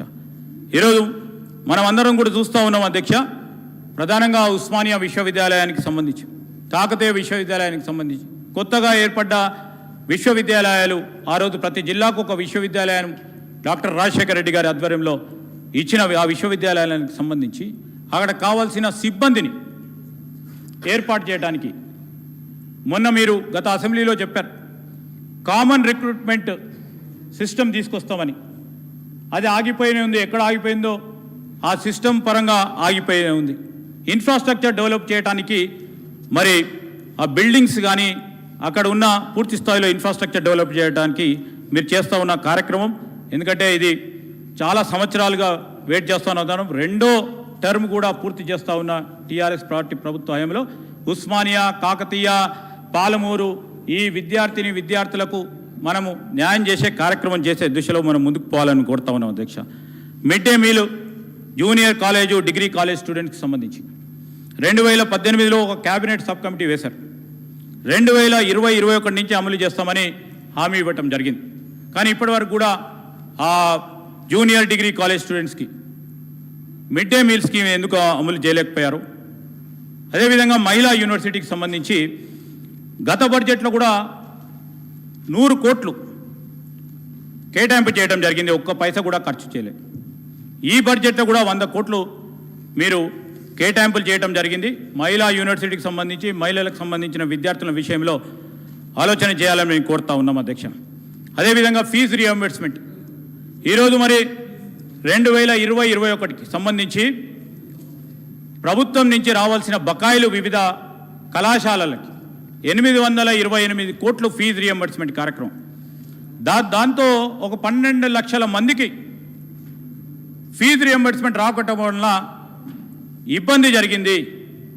దాదాపు 3,600 ప్రొఫెషనల్ కాలేజెస్, నాన్ ప్రొఫెషనల్ కాలేజెస్లో మరి ఫీజు రియంబర్స్మెంట్ రాకపోవడం వలన ఇబ్బంది జరిగింది. ప్రైవేట్ కాలేజీకి సంబంధించి అధ్యక్ష ఇంపార్టెంట్ సబ్జెక్ట్ అధ్యక్ష, ఒక 5 మినిట్స్లో కంప్లీట్ చేస్తాం. ప్రైవేట్ కాలేజీకి సంబంధించి ఈరోజు దాదాపు 1,25,000 మంది ఉద్యోగస్తులు ఉంటారు అధ్యక్ష వివిధ స్థాయిలో. దాంట్లో ఈ 7-8 సంవత్సరాల 30,000 మంది ప్రధానమైన కారణం ఫీజు రియంబర్స్మెంట్ రాకపోవడం వల్ల కాలేజీలు ఇవ్వలేకపోతా ఉన్నాం వారికి వేతనాలని చెప్పి పోవటం జరిగింది అధ్యక్ష. ఈరోజు మనం చూస్తూ ఉన్నాం మరి మైనారిటీ ఇన్స్టిట్యూషన్స్ కూడా 90% మైనారిటీ ఇన్స్టిట్యూషన్స్ మూతపడి ఉన్నాయని మన దృష్టికి రావటం. 53 మైనారిటీ కాలేజీలు ఉండే అధ్యక్ష 2014-15కు సంబంధించి ఇప్పుడు 8 కాలేజీలే ఉన్నాయి. ఈరోజు మనం చూస్తూ ఉన్నాం 2013-14లో 1,17,000 మంది విద్యార్థులు పోస్ట్ మెట్రిక్ స్కాలర్షిప్లు పొందేవాళ్ళు, 35 కోట్ల రూపాయలు. 2022కు సంబంధించి ఈనాడు మొన్న ప్రవేశపెట్టిన దాంట్లో 71,051 మంది విద్యార్థులు 1,892 మంది కోట్ల రూపాయలతో పోస్ట్ మెట్రిక్ స్కాలర్షిప్ పొందుతా ఉన్నారు. అంటే మీరు చూడండి అధ్యక్ష, విద్యార్థుల సంఖ్య తక్కువైపోయింది. ఎందుకు తక్కువైందో ఒకసారి బేరీజ్ చేసుకోవాలని కోరుతా ఉన్నాను అధ్యక్ష. ఇంకోటి ప్రధానంగా గౌరవ మంత్రి గారు, ప్రధానంగా మీరు ప్రైవేట్ యూనివర్సిటీస్కి సంబంధించి ఆ రోజు మీరు ప్రవేశపెట్టిన బిల్లు రాష్ట్ర ప్రైవేట్ యూనివర్సిటీ చట్టం 2018 2021లో 5 విశ్వవిద్యాలయాలకి అనుమతి ఇచ్చారు. దానికి సంబంధించి మీరు యాక్ట్ పాస్ చేశారు, గెజిట్ వచ్చింది. గత సంవత్సరం 22 సెప్టెంబర్ నాడు మరో 5 విశ్వవిద్యాలయాల్ని మీరు ప్రతిపాదించారు. అసెంబ్లీకి సంబంధించిన చట్టాన్ని మీరు ముందుకు తీసుకెళ్ళి ఈ 5 యూనివర్సిటీకి సంబంధించి బిల్లు ఇంకా పూర్తి స్థాయిలో ఆమోదం పొందలేదు. ఇది వాస్తవమా? ఒకవేళ బిల్లు ఆమోదం పొందకుంటే, గెజిట్ నోటిఫికేషన్ రాకుండుంటే, ప్రైవేట్ యూనివర్సిటీస్ పేరిట మొన్న కొత్తగా వచ్చిన 5 యూనివర్సిటీలో ప్రవేశం పొందిన అనేక మంది విద్యార్థుల భవిష్యత్తు అయోమయంగా ఉంటుంది. దీని గురించి ప్రత్యేకంగా ఆలోచన చేయాలని, ఒకవేళ వాళ్ళు పాత ఇన్స్టిట్యూషన్స్ పేరిట అడ్మిషన్ చేస్తే ఆ అడ్మిషన్స్కి సంబంధించిన అంశం వచ్చే వరకు వాళ్ళకు ప్రిస్క్రైబ్ చేసిన స్ట్రెంత్ కంటే ఎక్కువ ఉంటే వారికి ఏ విధంగా న్యాయం చేయబోతారు? ఎక్కడ ఈరోజు గౌరవ గవర్నర్ గారు ఈ బిల్లుకి ఇంకా ఆమోదం తెలపలేదు అధ్యక్ష. గెజిట్ రాలేదు అధ్యక్ష. ప్రవేశాలు తీసుకున్నట్టు, అడ్మిషన్స్ తీసుకున్నట్టు వివిధ కొత్తగా ఏర్పడ్డ యూనివర్సిటీస్ కొత్తగా అడ్మిషన్స్ తీసుకున్నట్టు అనేక సందర్భాల్లో మనం చూస్తూ ఉన్నాం. ఆ యూనివర్సిటీ పరిస్థితులు ఏంటి? దానికి తోడు ఆ యూనివర్సిటీలో అడ్మిషన్ తీసుకున్న విద్యార్థుల పరిస్థితి ఏంటి? వేల మంది ఉంటారు ఈరోజు. అదేవిధంగా నేను గౌరవ మంత్రి గారిని కోరుతా ఉన్నాం అధ్యక్ష, చాలా గుర్తింపు లేని ఇంటర్ కాలేజెస్ కానీ, స్కూల్స్ కానీ, డిగ్రీ కాలేజీకి సంబంధించి ఒక ప్రత్యేకమైన టాస్క్ ఫోర్స్ ఎక్కడ వరకే గుర్తింపు లేవో వారికి గుర్తింపు ఇచ్చే విజయం కార్యక్రమం చేయండి. గుర్తింపు లేని స్కూల్స్, కాలేజెస్కి సంబంధించిన అంశం విషయంలో ఇబ్బంది వచ్చినప్పుడు విద్యార్థుల తల్లిదండ్రులకు ఇబ్బంది అవుతుంది. Inter board, collegiate education, technical education, ఈ commissioners, highest levels of administrations ఇవన్నీ ఖాళీగా ఉన్నాయి అధ్యక్ష. వెంటనే వారిని సీనియర్ ఆఫీసర్స్తో నియమించి మరి వీటన్నిటిని కూడా సరైన విధానంలో తీసుకెళ్లే కార్యక్రమం చేయాలని మీ ద్వారా కోరుతా ఉన్నాను అధ్యక్ష. 317 జీవో సంబంధించి మొన్న మంత్రి గారు కూడా చెప్పారు, కానీ మరొకసారి ప్రస్తావన తీసుకొస్తా ఉన్నాం. ఏ విధంగా అయితే ఈరోజు టీచర్స్ ట్రాన్స్ఫర్కి సంబంధించిన ఆందోళన జరిగిందో 371 జీవో, అనేక మంది ఏ విధంగా ఇబ్బంది పడ్డారు. నేను మరొకసారి కోరుతా ఉన్నాము, ప్రతి రాష్ట్రంలో కూడా తిరిగి ఓపీఎస్కు సంబంధించిన ఓల్డ్ పెన్షన్ స్కీమ్ తిరిగి రివైవ్ చేయాలని, సిపిఎస్ విధానం రద్దు చేయాలని, మీకు కూడా అనేక సందర్భాల్లో వచ్చి ఉంటుంది రిప్రజెంటేషన్ అధ్యక్ష. అదేవిధంగా తెలంగాణ సర్వీస్ రూల్స్ ఉపాధ్యాయులకు కానీ ఇప్పటి వరకు ఫామ్ చేయలేదు అధ్యక్ష. దానివల్ల ఈ సర్వీస్ రూల్స్ లేకపోవడం వల్ల జూనియర్ లెక్చరర్స్ కానీ, డైట్ లెక్చరర్స్ కానీ, డిప్యూటీఓస్ కానీ, ఎంఈఓస్ కానీ వారికి సంబంధించిన ప్రమోషన్స్ కానీ, వారికి సంబంధించిన స్టాట్యుటరీ రిక్వైర్మెంట్స్ పూర్తి చేయకపోతున్నారు. భాషా పండితుల గురించి అధ్యక్ష, వాటి అంశం కూడా వారికి సంబంధించిన అంశాలు కానీ, వేకెన్సీస్ కానీ, పీఈటీకి సంబంధించి ప్రతి స్కూల్లో మీరు స్కూల్ పెడతా ఉన్నారు అధ్యక్ష, పీఈటీలు లేరు. పీఈటీలకు సంబంధించిన వేకెన్సీస్ కానీ, ఇప్పుడు పనిచేస్తూ ఉన్న పీఈటీలకు సంబంధించిన ప్రమోషన్స్ వ్యవస్థలో కూడా ఆలోచన చేయమని కోరుతా ఉన్నాం అధ్యక్ష. ఈరోజు మోడల్ స్కూల్స్కి సంబంధించిన 10 సంవత్సరాలుగా బదిలీలు కానీ, అక్కడ ఉన్న ఉపాధ్యాయులకు మరి బదిలీలు నిర్వహించడానికి మరి ఒక సదుపాయం కల్పించాలని, అదేవిధంగా ఈ హాస్పిటల్స్లో ఈహెచ్ఎస్ కార్డ్స్ పూర్తి స్థాయిలో పనిచేయడం మీద ఎక్సెప్ట్ నిమ్స్, దాని విషయంలో మీరు ఆలోచన చేయాలని, మరి కేజీబీవీ స్కూల్స్లో స్టాఫ్ రెగ్యులరైజేషన్, హాస్టల్ వార్డెన్స్ లేరు అధ్యక్ష. అక్కడైతే ఖచ్చితంగా ఒక మహిళా వార్డెన్గా ఉండాల్సిన అవసరం ఉంటుంది. అక్కడ మహిళా విద్యార్థులకు ఇబ్బంది కలుగుతూ ఉన్న హాస్టల్ వార్డెన్ కూడా తీసుకెళ్లాలని ఆలోచన చేయాలని కోరుతా ఉన్నాం అధ్యక్ష.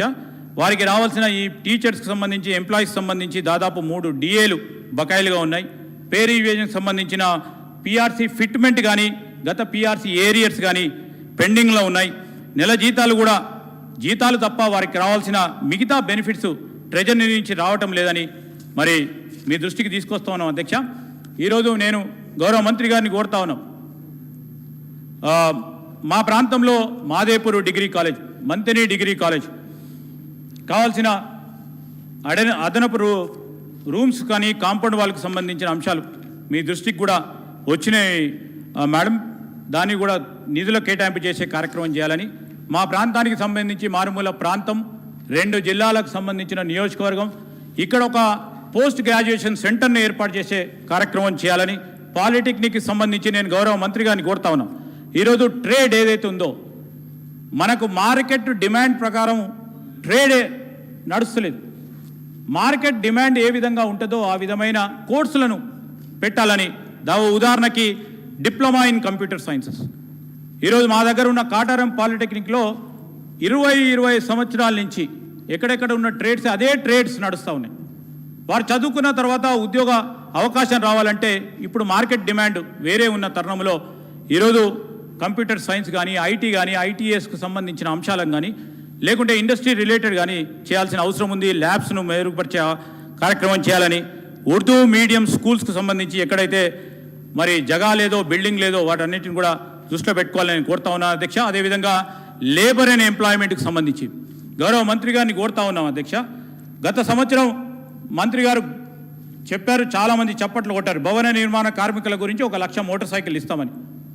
మోటార్ సైకిల్ పక్కన పెట్టి ఒక సైకిల్ కూడా ఇవ్వలేదు అధ్యక్ష. ఈరోజు నేను కోరుతా ఉన్నాం అధ్యక్ష, మీరు పెట్టిన బడ్జెట్లో 410 కోట్ల రూపాయలు పెట్టారు, 542 కోట్లు పెట్టారు. దానిలో నిర్వహణ పద్దే 410 కోట్లు, ప్రగతి పద్దు 131 కోట్లు. ఇంకా కార్మికులకు సంక్షేమం ఏ విధంగా చేస్తారు? మంత్రి గారికి ఎక్కువ నిధులు ఇవ్వమని కోరుతా ఉన్నాం, ఫైనాన్స్ మినిస్టర్ గారిని, గౌరవ ముఖ్యమంత్రి గారిని. పనిచేసే ఆలోచన ఉంది, ఎందుకంటే ఇన్స్టిట్యూషన్స్ మెయింటైన్ చేస్తూ ఉంటారు కనుక దాంట్లో పనిచేసే వారికి కూడా నాకు డౌట్ అధ్యక్ష. ఈరోజు మినిమం వేజ్ అడ్వైజరీ బోర్డు ఇచ్చిన రిపోర్ట్ ప్రకారం కనీస వేతనాలు రివైజ్ కాలేదు వచ్చినప్పటి నుంచి. మంత్రి గారు మీ కాలేజీలో, స్కూల్స్లో, లేకుంటే ఆర్గనైజ్ సెక్టర్, అనార్గనైజ్ సెక్టర్లో పనిచేస్తూ ఉన్న వారికి కూడా మీరు కూడా మినిమం వేజ్ ఇవ్వటం లేదు. ఎందుకంటే మీకు రాలేదు మినిమం వేజెస్ అడ్వైజరీ బోర్డు నుంచి. ఈరోజు జీవో ఇష్యూ చేశారు రాష్ట్ర ప్రభుత్వం నుంచి, గెజిట్ ఇవ్వలేదు. గెజిట్ ఇవ్వకుంటే అమలు కాదు. సో గెజిట్ ఎప్పుడు ఇచ్చే కార్యక్రమం చేస్తారు? మినిమం వేజెస్, కనీస వేతనాలు ప్రతి ఒక్కరికి కూడా, ఆర్గనైజ్డ్ అన్ఆర్గనైజ్డ్ సెక్టర్లో పనిచేస్తూ ఉన్న వారికి ఈరోజు మనం చూస్తూ ఉన్నాం. ఎందుకంటే గవర్నమెంట్లో పనిచేస్తున్న అవుట్ సోర్సింగ్ కానీ కాంట్రాక్ట్ ఉద్యోగస్తులకు మినిమం వేజెస్ లేని అంశంలో ఇక్కడే ముడిపడి ఉంది. గెజిట్ రాని, మీరు జీవో ఇచ్చారు, గెజిట్ రాలేదు. దానికి సంబంధించి మీరు ఆలోచన చేయాలని కోరుతా ఉన్నాం అధ్యక్ష. అదేవిధంగా ఎండోమెంట్స్కు సంబంధించి మరి డెఫినెట్లీ మన రాష్ట్రంలో అధునాతంగా బాగా చేశారు. కానీ నేను గౌరవ మంత్రి గారిని కోరుతా ఉన్నాం అధ్యక్ష, ఈరోజు మా ప్రాంతంలో ఉన్న అనేకంగా కాళేశ్వరం కానీ, వేములవాడ కానీ, కొండగట్టు కానీ, అనేక సందర్భాల్లో ముఖ్యమంత్రి గారు స్వయాన చెప్పిన ధర్మపురి టెంపుల్ కానీ, అదేవిధంగా నల్గొండ జిల్లాలో అనేక టెంపుల్స్ ఉన్నాయి అధ్యక్ష. ఈరోజు ఈ టెంపుల్స్ అన్నిటిని కూడా అదేవిధంగా పెద్ద ఎత్తున నిధులు ఇచ్చి డెవలప్ చేసే ప్రక్రియను చేపట్టాలని వారిని కోరుతా ఉన్నాం అధ్యక్ష. యాదగిరి టెంపుల్కి సంబంధించి పెద్ద ఎత్తున వైష్ణవ ఆలయాన్ని కట్టారు. అదేవిధంగా మనకు ఇక్కడ సంబంధించి శంకరునికి సంబంధించిన ఈ ఆలయాలను కూడా పెద్ద ఎత్తున డెవలప్ చేయాలని, భద్రాచలంకి సంబంధించిన అంశం వచ్చే వరకు మరి 2014లో గౌరవ ముఖ్యమంత్రి గారు 100 కోట్లు కేటాయింపు చేస్తామని చెప్పారు. 2017లో బడ్జెట్లో 100 కోట్లు కేటాయింపు చేశారు, కానీ ఖర్చు కాలేదు. దానివల్ల అనేక ఇబ్బందులు. మన టెంపుల్ టౌన్ అధ్యక్ష, మొన్న భారీ వరదలు వచ్చినప్పుడు మొత్తం ఒక టెంపుల్ తప్ప మొత్తం అన్ని స్ట్రీట్స్ కూడా నీటి ఉనికిలో ఉంటే గౌరవ ముఖ్యమంత్రి గారు కూడా వెళ్ళి 1000 కోట్లను వారు డిక్లేర్ చేయటం జరిగింది. మరి వాటి గురించి కూడా ఈ బడ్జెట్లో ప్రస్తావన ఉంటే బాగుంటుండే. ప్రసాద్ స్కీమ్ అని సెంట్రల్ గవర్నమెంట్ స్కీమ్ని తీసుకొచ్చారని సెంట్రల్ గవర్నమెంట్ వాళ్ళు చెప్తా ఉన్న తరుణంలో ఎన్ని టెంపుల్స్ ఈ ప్రసాద్ స్కీమ్లో పెట్టడం జరిగింది. ఈ ప్రసాద్ స్కీమ్కి సంబంధించిన అంశం విషయంలో రాష్ట్ర ప్రభుత్వానికి ఏ మేరకు ఉపయోగపడతా ఉందో ఆలోచన చేయాలని కోరుతా ఉన్నాం అధ్యక్ష. ఈరోజు యాదగిరి టెంపుల్ వచ్చేవరకు అధ్యక్ష రిటైర్డ్ అధికారిని పెట్టారు అక్కడ. నేను కోరుతా ఉన్నాను మంత్రి గారిని కూడా, ఒక సీనియర్ మీరు తిరుమల తిరుపతి దేవస్థానానికి సంబంధించిన అడ్మినిస్ట్రేషన్ వ్యవహారం చూస్తే సీనియర్ బ్యూరోక్రాట్ని అక్కడ ఈఓగా పెడతారు, మరొక సీనియర్ ఇద్దరు అధికారులని జాయింట్ ఈఓలాగా పెడతారు. ఈరోజు ఒక రిటైర్డ్ అఫీషియల్స్ను పెట్టే కార్యక్రమం చేయకుండా రెగ్యులర్గా ఒక సీనియర్ ఐఏఎస్ ఆఫీషియల్ని పెట్టే కార్యక్రమం చేస్తే దాని అడ్మినిస్ట్రేషన్ కానీ సరైన రీతిలో ఉంటుందని నేను గౌరవ మంత్రి గారు కూడా చెప్తా ఉన్నాం అధ్యక్ష. అక్కడ నేను గౌరవ మంత్రి గారు కూడా ఉన్నారు, జగదీశ్వర్ రెడ్డి గారు. ఈరోజు మేము చెప్తా ఉన్నాం, అక్కడ భూములు కోల్పోయిన వాళ్ళకి, టెంపుల్ డెవలప్మెంట్లో భూములు కోల్పోయిన వాళ్ళు, ఉపాధి కోల్పోయిన వాళ్ళకి 55% వారికే అక్కడ ఉద్యోగ అవకాశాలు ఇచ్చే కార్యక్రమం, ఒక జీవో ఇప్పించే కార్యక్రమం చేయండి సార్. దాంతోపాటు ఒక 400 ఆటోస్ని, ఆటోపై ఆధారపడి ఉన్న వారి ఉపాధికి సంబంధించిన అంశం ఈరోజు ప్రశ్నార్థకరంగా ఉంది. ఆ 400 ఆటో డ్రైవర్స్కి సంబంధించి వారి కుటుంబ సభ్యుల ఆందోళన, పైకి వెళ్ళటం లేదు, వారికి ఆధారం లేదు, వారికి ఆదాయం లేదు, వారి గురించి కూడా ఆలోచన చేసి చేయమని గౌరవ మంత్రి గారిని కూడా కోరుతా ఉన్నాం అధ్యక్ష. ఈరోజు అదేవిధంగా న్యాయశాఖ మంత్రికి సంబంధించి మరి ఇది 41 సిఆర్పిస్కి సంబంధించిన అంశం అధ్యక్ష. ఈరోజు మనం చూస్తూ ఉన్నాం, ఆ 41 సిఆర్పిసికి సంబంధించి చాలా సందర్భాల్లో మిస్యూటిలైజేషన్ అవుతుంది. మేజర్ అఫెన్సెస్లో కూడా మరి కొన్ని సందర్భాల్లో కొంతమంది పోలీస్ అధికారులు బెయిల్ ఇస్తూ ఉన్నారు. మేము కోరుతా ఉన్నాం, ఏదైతే అఫెన్సెస్ పరంగా 3 సంవత్సరాల లోపున్న పనిష్మెంట్ టైం ఏదో 3 years వరకు కుదుపు చేసి దాన్ని అమెండ్ చేయాలని కోరుతా ఉన్నాం 41 సిఆర్పిసి. అదేవిధంగా ప్లీజ్ కంక్లూడ్ సార్ నేను అస్సలే సలహా సూచనలు ఇస్తా ఉన్నాను సార్. దానికి సంబంధించి ఏది కూడా వేరే మాట్లాడతలేను సార్. నేను ఆ సైడ్ ట్రాక్ కూడా చేస్తలేను సార్. నేను వాళ్ళని కూడా ప్రస్తుతం సార్ ఒకటి న్యాయస్థానాలు ఏర్పాటు చేశారు సార్, జిల్లా స్థాయి న్యాయస్థానాలు కొంతమంది ఏర్పాటు చేశారు. ఇంకా కూడా 80 అడిషనల్ కోర్టులు అవసరం ఉన్నాయని ప్రపోజల్ ఉంది ప్రభుత్వం ముందట. ఈరోజు 80 అడిషనల్ కోర్ట్స్ను ఆ ప్రపోజల్స్ ఏవైతే ఉన్నాయో వాటన్నిటిని కూడా శాంక్షన్ చేసి స్టాఫ్ని ఏర్పాటు చేసి ముందుకు తీసుకెళ్లే ప్రయత్నం చేయాలి. ఎందుకంటే 33 జిల్లాలో సార్ ఎస్సీ ఎస్టీ కోర్టులు 20 జిల్లాల వరకే ఉన్నాయి. పోస్కో కేట్ కానీ అడిషనల్ డిస్ట్రిక్ట్ కోర్ట్స్ కానీ ఎలక్ట్రిసిటీ కేసెస్ సంబంధించి సెపరేట్ కోర్ట్సే లేవు. అదేవిధంగా గౌరవ మంత్రి గారిని కోరుతా ఉన్నాం, మీరు ఇచ్చిన 100 కోట్లకు సంబంధించి అడ్వకేట్ వెల్ఫేర్ ఫండ్కి సంబంధించి ఒక ట్రస్ట్ పరంగా పెట్టారు అధ్యక్ష. మేము చెప్తా ఉన్నాం, అది ట్రస్ట్ పరంగా పెట్టకుండా బార్ కౌన్సిల్ వాళ్ళకే పరంగా ఆ నిధిని పెట్టే ప్రక్రియ చేస్తే ఆ సంక్షేమానికి సంబంధించిన అంశాలు సరైన విధంగా పోతాయని మొన్న 2019 వరకే మరి అడ్వకేట్స్కి సంబంధించిన వారి కుటుంబాలకు సంబంధించి 2 లక్షల ఇన్సూరెన్స్ కూడా ఈరోజు కొత్తగా నమోదైన 2019 నుంచి నమోదైన కొత్త అడ్వకేట్స్కి ఈ ఇన్సూరెన్స్ పాలసీ అమలు కావటం లేదు. దానికి కూడా మీరు ఆలోచన చేయాలని కోరుతా ఉన్నాం అధ్యక్ష. ఈరోజు అదేవిధంగా ఎనర్జీ గౌరవ మంత్రి గారిని కోరుతా ఉన్నాం అధ్యక్ష. ప్రధానంగా ఈరోజు ఏసీడీ ఛార్జెస్కి సంబంధించి దాదాపు ఈ రాష్ట్రంలో మరొక్కసారి కన్జ్యూమర్పై పెద్ద ఎత్తున భారం పడతా ఉంది. ప్రతి ఇంటికి 2,000 నుంచి 3,000 రూపాయలు అదనంగా బిల్లులు వస్తూ ఉన్నాయి. డిపాజిట్ రూపేణా ఈరోజు 2,000 నుంచి 3,000 రూపాయలు ప్రతి ఇంటికి వచ్చే వరకు సామాన్య ప్రజానికం ఇబ్బంది పడతా ఉన్నారు. దీని విషయంలో మీరు ఏసీడీ ఛార్జీలు కలెక్ట్ చేయొద్దని, అదేవిధంగా ట్రూ అప్ ఛార్జెస్కు సంబంధించి గత 4 సంవత్సరాలుగా కరెంటు కోరుతా ఉన్న సందర్భంలో డిస్కామ్స్ కూడా ఈఆర్సీకి అప్లికేషన్ పెట్టినట్టు తెలిసింది అధ్యక్ష. 16,000 కోట్ల రూపాయలు సంబంధించి కన్జ్యూమర్స్పై మరొక్కసారి అదనపు ఛార్జీలు వేయాలని ఆలోచన చేస్తూ ఉన్న సందర్భంలో మొన్ననే జూన్లో 5,600 కోట్లు ఈ తెలంగాణ ఉంటుంది. మరొకసారి నవంబర్ వచ్చినప్పుడు ఇంకా అదనంగా మీరు మరి కొంటా ఉన్న సందర్భంలో ఈరోజు ప్రధానంగా ఇక్కడ ఉన్న సమస్య అధ్యక్ష, షార్టేజ్ ఉంది అధ్యక్ష.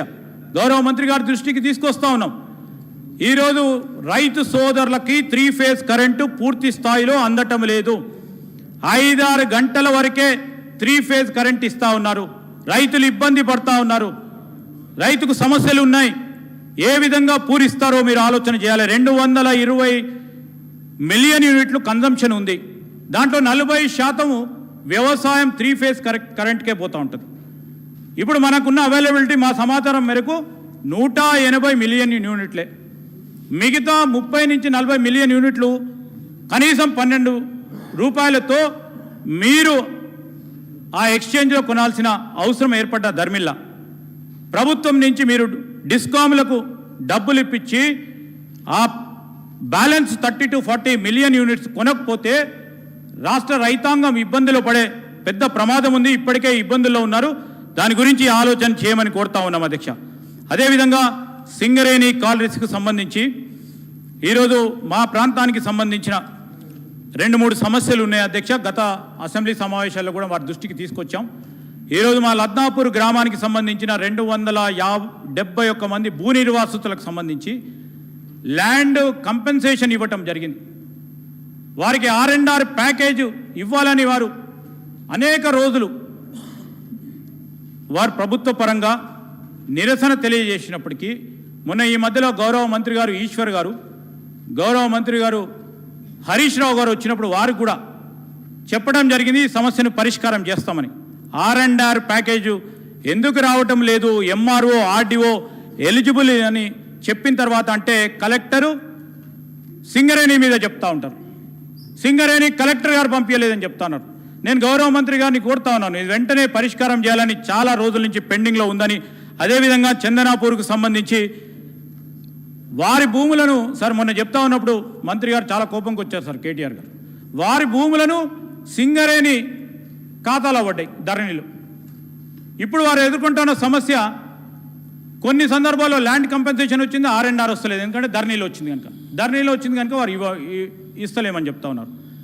అదేవిధంగా ఇదే విధంగా సింగరేణి పెళ్లి, నేను సింగరేణికి సంబంధించిన అంశం చెప్తా ఉన్నాను. R&R ప్యాకేజ్ రాకుండా స్టూడెంట్స్గా పరిగణించకుండా R&R ప్యాకేజ్ ఇవ్వాలని. అదేవిధంగా పెద్దంపేట మంగళపల్లిలో కూడా మీరు తీసుకున్న కార్యక్రమంలో కొంతమందికి మిస్ అయింది. ఆ మిస్ అయిన వారికి R&R ఇవ్వాలని, రచ్చపల్లి గ్రామానికి సంబంధించి కూడా ఇవ్వాలని. అదేవిధంగా ఈరోజు నేను కోరుతా ఉన్నాను అధ్యక్ష, INPRకు సంబంధించి పెద్ద ఎత్తున నిధులు పెట్టారు. 1000 కోట్ల రూపాయలు దేని గురించి పెట్టారు అధ్యక్ష? 1000 కోట్ల రూపాయలు INPRకు పెట్టారు. INPRకు సంబంధించి మీరు దేని గురించి పెట్టారు, ఎవరి గురించి పెట్టారు? మరి మీ పబ్లిసిటీ గురించి ఎలక్షన్లు వస్తున్న నేపథ్యంలో పెద్ద ఎత్తున దేశవ్యాప్తంగా కూడా చేసే ధర్మిల్లా 1000 కోట్ల రూపాయలను, ఇదే 1000 కోట్ల రూపాయలు మిగతా అవసరాలు, ఉద్యోగస్తుల అవసరాలు ఉన్నాయి, కనీస వేతనాలకు సంబంధించిన అవసరాలు ఉన్నాయి, ఇళ్లకు సంబంధించిన పేదవారికి సంబంధించిన 2 బెడ్రూమ్ అవసరం ఉన్నాయి. వీటన్నిటికీ ఉపయోగించుకునే కార్యక్రమం చేయాలా. ఈరోజు గౌరవ మంత్రి గారిని కోరుతా ఉన్నాం సార్. ఈరోజు ఇంతకుముందు ఉద్యోగస్తులకు సంబంధించి కూడా, జర్నలిస్టులకు సంబంధించి కూడా వారి హెల్త్ కార్డ్స్ నిమ్స్లో తప్ప ఏ కార్పొరేట్ హాస్పిటల్స్లో కూడా హానర్ చేయటం లేదు అధ్యక్ష. మరి మీరు ఈ విషయంలో ఖచ్చితంగా కూడా ఈ హెల్త్ కార్డ్స్ విషయంలో కానీ మరి మేము చెప్పిన అనేక అంశాలపై తప్పకుండా ఒక పాజిటివ్ దృక్పథంతో, ఇక మేము మంత్రి గారు చెప్తారు 2014లో ఏ విధంగా ఉండే 8 సంవత్సరాలు అయింది, మీరు చేసే ప్రగతి చెప్పండి, కానీ చెప్పకుండా మీ సమయం, సభా సమయం వృధా కాకుండా ఉండే కార్యక్రమం చేయాలని మీ ద్వారా గౌరవ మంత్రి గారిని కోరుకుంటూ, మాకు ఈ సమయం ఇచ్చినందుకు గౌరవ శాసనసభాపతి గారిని, ఉపసభాపతి గారిని కృతజ్ఞత తెలియజేస్తూ సెలవు తీసుకుంటాను. జనాబ్ Akbar sir. Honorable Deputy Speaker, sir, I take the opportunity to speak on the second batch of 12 demands pertaining to key departments such as information and public relations, industries and commerce, information technology, electronics and communications, municipal administration and urban development, labor and employment administration of religious endowments, forest, science, technology and environment, administration of justice, energy, school education, higher education and technical education, sir. Sir, industry business friendly policies and the proactive measures taken by the government to facilitate business have created a conducive environment that has spurred industrial growth in the state. In the year 2022-23, the industrial sector contributed to the gross state value of added GSVA as the current prices is estimated at 19%. Sir. The state has made continuous efforts for the growth of the industrial sector through its innovative policies which have resulted in increased investment and employment opportunities. TS iPass, the government's flagship initiative, has attracted rupees 20,237 crores of investment in the year 22-23, sir, up to Jan 23. Through 2,518 new industries and created employment for 72,908 people, sir. Sir, innovation and technology are the prime drivers of industrial growth in Telangana. Currently, the state has 78 incubators, accelerators, and co-working spaces with a space focus on life sciences, fintech, agri-tech, digital science, etc. The innovation policy of the state and incentives provided to the startups have made the state a fertile ground for many emerging startups. And some of them have gone on to gain national prominence too, sir. Honorable Deputy Speaker, sir, a startup named Darwin Box is the first startup from Telangana that joined the Unicorn Club, and another startup, Skyroot Aerospace, incubated at T-Hub, has gained the distinguished status of developing India's first private rocket called Prarambh. So T-Hub has bagged the Best Incubator in India award at the National Startup Award 2022 of the DPIIT, Ministry of Commerce and Industry, for this effort to support the growth of the startup ecosystem in Telangana, sir. And I think it's an achievement for the Telangana state, and it is really showing as to what has been the achievements. The second phase of T-Hub 2.0 was started on 28 June 2022. It is one of the world's largest innovation campuses with a capacity to house 4,000 startups and other key elements of the innovation ecosystem. T-Hub Phase 2 has further improved the startup ecosystem of the state, sir. Sir, now going on TS Prime for the minority entrepreneurs, sir. Soon after the formation of Telangana state in the year 2014, the government announced industrial incentives scheme T-Idea for the general category of entrepreneurs and T-Pride, Telangana state program for rapid incubation of Dalit entrepreneurs. Responding to the demand made by AIMM, Chief Minister Saab, KCR Saab had announced that T-Prime Telangana state for rapid incubation for minorities will also be taken up. However, till now this scheme has remained a non-starter. Sir, through you I request the government to implement the scheme by fixing annual targets and conducting camps for identification of potential entrepreneurs among minority youth. Information technology, electronics and communications, sir. The state has set up T-Hub and V-Hub for promoting the young entrepreneurs and women entrepreneurs, sir. Sir, I would request the IT Minister Saab to set up a T-Hub and V-Hub unit in southern part of Hyderabad too, sir. So we also welcome the development of IT cluster towers at Kompalli, Kollur, Usman Sagar, Shamshabad, Uppal, Pocharam, and also in other HMDA areas, sir.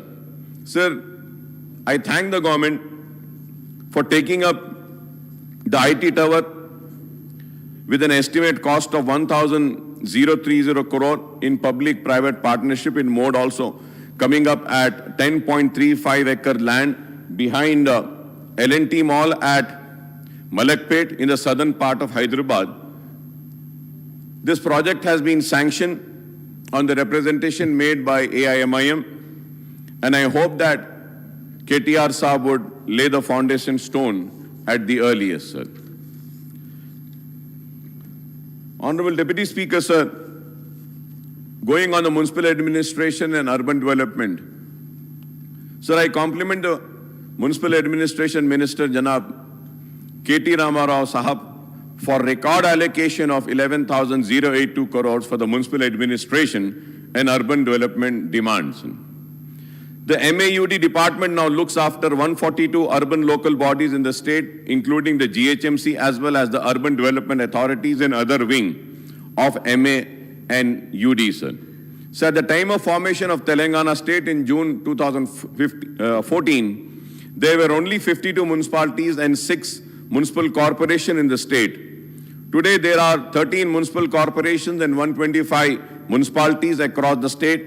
Without going into the specific, I would like to confine myself to broader issues.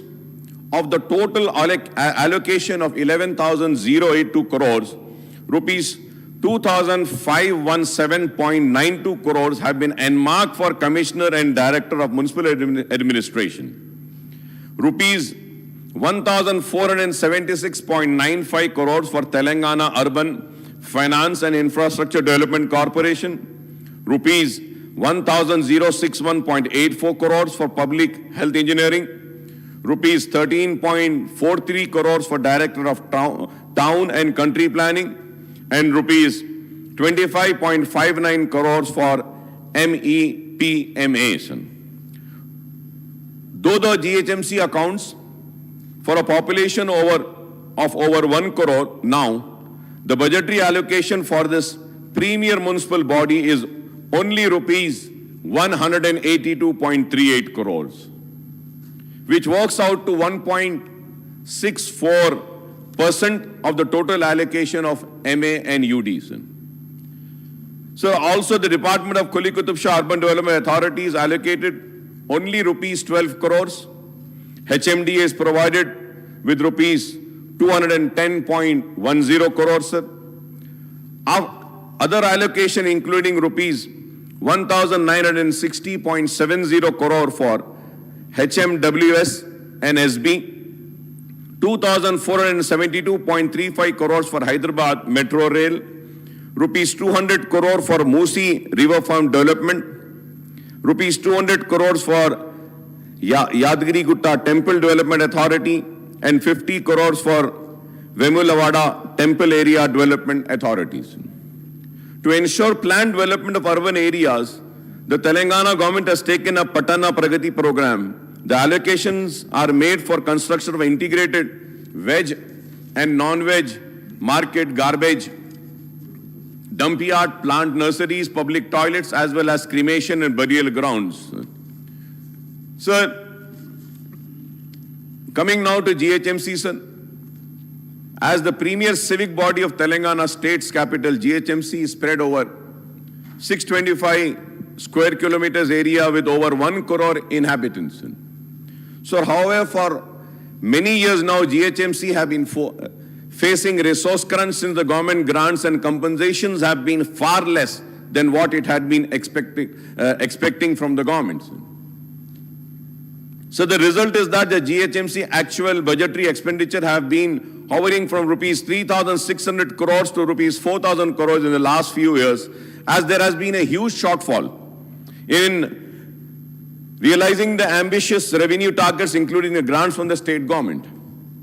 Since 2018 and 19, the GHMC have been raising funds to meet its capital expenditure requirements. So GHMC has been virtually left to take care of itself, and it has to raise funds through municipal bonds and loans for financing the SRDP and other capital works. Thus, the GHMC is taking time to complete the constructions of flyovers, road widening works, skyways, footover bridges, model markets, Charminar pedestrianization project, and other development works in the core city area of Hyderabad and Secunderabad due to the resource crunch. So the allocation of rupees 182.38 crores made to the GHMC is much less than what the GHMC has sought from the government in the state budget. So the GHMC's main source of revenues are property tax, trade, license fees, building permits fees.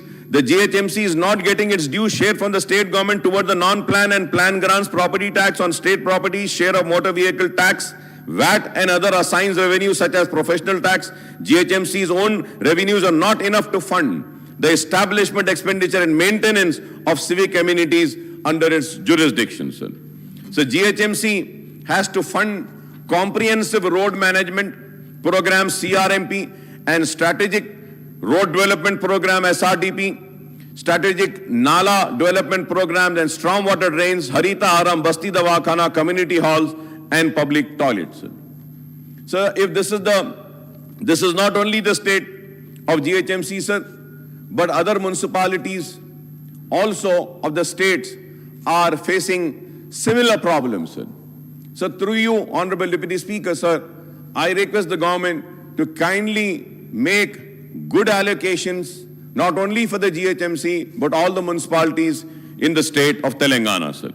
Sir, Hyderabad Metro Water Sewerage Service Board also, sir, the allocation of rupees 1,960.70 crores for HMWSSB includes loan assistance of rupees 1,660.70 crores for its capital work and grants of rupees 300 crores for the 20 KL free water supply scheme, Sunkashila intake project for Krishna drinking water supply projects for the Hyderabad gets rupees 735 crores extension of water supply and sewerage services to settlements up to ORR limit is provided rupees 635.70 crore and other development works get rupees 300 crores by way of loans. Honorable Deputy Speaker, sir, however, I may point out that HMWSSB has been seeking assistance from the state government for the maintenance of work of water supply and sewerage network and for paying the power bills for pumping the water over long distance from Nagarjuna Sagar or River Krishna and Yelampari barrage on River Godavari. The result is that the Hyderabad HMWSSB has no fund for maintenance of work of the drainage and water supply lines and even for changing the manhole covers in the city areas. So the HMD has been given rupees 210.10 crore toward loans for repaying the loans of Outer Ring Road and grants of rupees 10 crores for land pulling and only rupees 10 lakh for taking up developmental activities. And no allocation is made for regional ring road projects, sir. Now, going further, sir, about Hyderabad Metro Rail, sir. Hyderabad Metro Rail gets rupees 1,500 crore by way of loans, rupees 377.50 crore for land acquisition for airport metro connectivity, rupees 50 crores for multi-model suburban rail transport system MMTS, and rupees 500 crores for metro connectivity in the old cities. Sir, we have been requesting and demanding to the government for taking up the old city metro. Still it is pending. I have been repeatedly making the demand for initiating the work for the old city metro, sir. Once again, I make the same request and the same demand. At least road widening work can be started for the metro train. I hope the government would make a note of my request and the demand and consider my demand, sir. Sir, in the current budget too, the metro rail is allotted funds for old city connectivity. 5-kilometer stretch from Himliban to Falaknuma has been held up for various reasons, including presence of large number of religious and other heritage structures, sir. Sir, it is estimated that completion of this stretch needs rupees 2,000 crores, including rupees 500 crores for creation of right-of-way, that is land acquisition, road widening, utility shifting, etc., and rupees 1,500 crore as the construction cost. The budgetary allocation for this stretch is rupees 500 crores in the next year's budget, sir. I hope and trust the municipal administration department would accord top priority to this long pending work by asking the concessionaires to expeditiously complete the work under the engineering, procurement, construction mode currently the LIDR survey work is in progress to identify the underground utilities without digging the roads, sir. So now going further ahead, on Quli Qutub Shah Urban Development Authority, sir, I would like to recall and say that the Quli Qutub Shah Urban Development Authority came into existence on the demand of MIM, and the main purpose of Quli Qutub Shah Urban Development Authority was to develop the old part of Hyderabad, sir. So for Quli Qutub Shah Urban Development Authority, assistance of rupees 12 crores is provided in the 23-24 budget. The grant is sufficient only for payment of salaries of staff and for minor heritage restoration works, sir. Sir, I may recall that Quli Qutub Shah has been entrusted the work of Lal Bazar and Pattargatti pedestrianization, restoration of Sardar Mahal, Murgi Chowk, Miralam Mandi, Miralam Tank, and other heritage structures, sir. These works are estimated to cost more than 500 crores, and the funds are to be provided for this work to Quli Qutub Shah Urban Development Authority, sir. Sir, as the Ramzan is set to begin in few weeks, through you, I request the Municipal Administration Minister Saab to ensure the civic agencies are geared up to ensure a proper water supply, maintenance of sewerage network, and clearance of garbage, not only GHMC area, but also in other municipal corporations and municipalities, sir. Sir, I may point out that almost 90% of Muslim population in this Telangana state is concentrated in urban areas, with 60% of urbanized Muslim living in GHMC areas, sir. So through you, I would like to thank the Honorable Minister Mr. K.T. Rama Rao Sahab for having a meeting few days ago, and we have had a discussion about the issues relating to old city development, about the road widenings which have been pending from so many years, and also the works which are to be speeded up, जो काम को जिस काम में तेजी पैदा करनी है SRDP में फेज 1 में, उस ताल्लुक से भी हमारी बात हुई, और फिर हमने मुतालबा किया था कि SRDP फेज 2 में भी जितनी सारी रोडें हैं और कौन से SRDP 2 में कौन से फ्लाईओवर्स को लेना है, इसके लिए हमने पूरी तफसील के साथ गुफ्तगू की थी। मैं उम्मीद करूंगा कि मिनिस्टर साहब अपने जवाब में वो सारे जो हमारी मीटिंग में जो बात हुई और मंजूरियां हुई उसका जिक्र व तस्करा करें, क्योंकि काफ़ी काम मंजूर हुआ है और मुझे ये कहते हुए खुशी होती है, और मैं मिनिस्टर साहब का शुक्रिया भी अदा करूंगा कि फेज 2 में मजलिस इत्तेहाद अल मुस्लिमीन की नुमाइंदगी पर मंजूरियां मिली हैं। ओवैसी हॉस्पिटल जंक्शन के पास एक फ्लाईओवर का आम लेफ्ट साइड टुवर्ड संतोष नगर का, उसकी मंजूरी दी है, उसके लिए मैं आपका शुक्रिया अदा करता हूं। और फिर उसके बाद में हाफिज बाबा नगर के पास में फ्लाईओवर को चंद्रायन गुट्टा फ्लाईओवर से मिलाने के लिए मंजूरी दी गई, इसके लिए भी मैं मिनिस्टर साहब का शुक्रिया अदा करता हूं। और फिर बल्लागुड़े में वहां पर भी एक और फ्लाईओवर की मंजूरी दी गई है, और उसके आगे फिर राजेंद्र नगर असेंबली कॉन्स्टिट्यूंसी में भी आता है एरिया, ओल्ड सिटी को भी, मेरी कॉन्स्टिट्यूंसी को भी लगता है, महफिल होटल के पास वहां पर भी फ्लाईओवर की मंजूरी दी गई है, उसके लिए भी मैं शुक्रिया अदा करता हूं। और काफी तफसील के साथ हमारी बातचीत में हमने चार मीनार पेडेस्ट्रियनाइजेशन प्रोजेक्ट के ताल्लुक से भी गुफ्तगू की, और चार मीनार पेडेस्ट्रियनाइजेशन को कामयाबी के साथ अगर हमको करना है उसको, तो सबसे पहले हुकूमत की और अवामी नुमाइंदों की हैसियत से हमारी जिम्मेदारी ये होती है कि हम जो पुराने शहर का वो इकोनॉमिक जोन है, हम कोशिश ये करें کہ جتنے لوگوں کا لائیولیہڈ, جتنے لوگوں کی روزی روٹی وہاں پر جڑی ہوئی ہے, اس روزی روٹی کو برقرار رکھتے ہوئے چار مینار پیڈسٹرائزیشن پروجیکٹ کو کامیاب کریں. تو اس کے لیے ہم نے تجویز رکھی تھی 2 سال پہلے, جس کا انسپیکشن بھی ہوا, اور فیصلہ یہ لیا گیا کہ موسی کے سامنے, موسی کے اوپر سالار جنگ میوزیم کے سامنے ایک برج, اور نئے پل کے بازو میں ایک برج, اور پرانے پل کے پاس بھی ایک برج بناتے ہیں.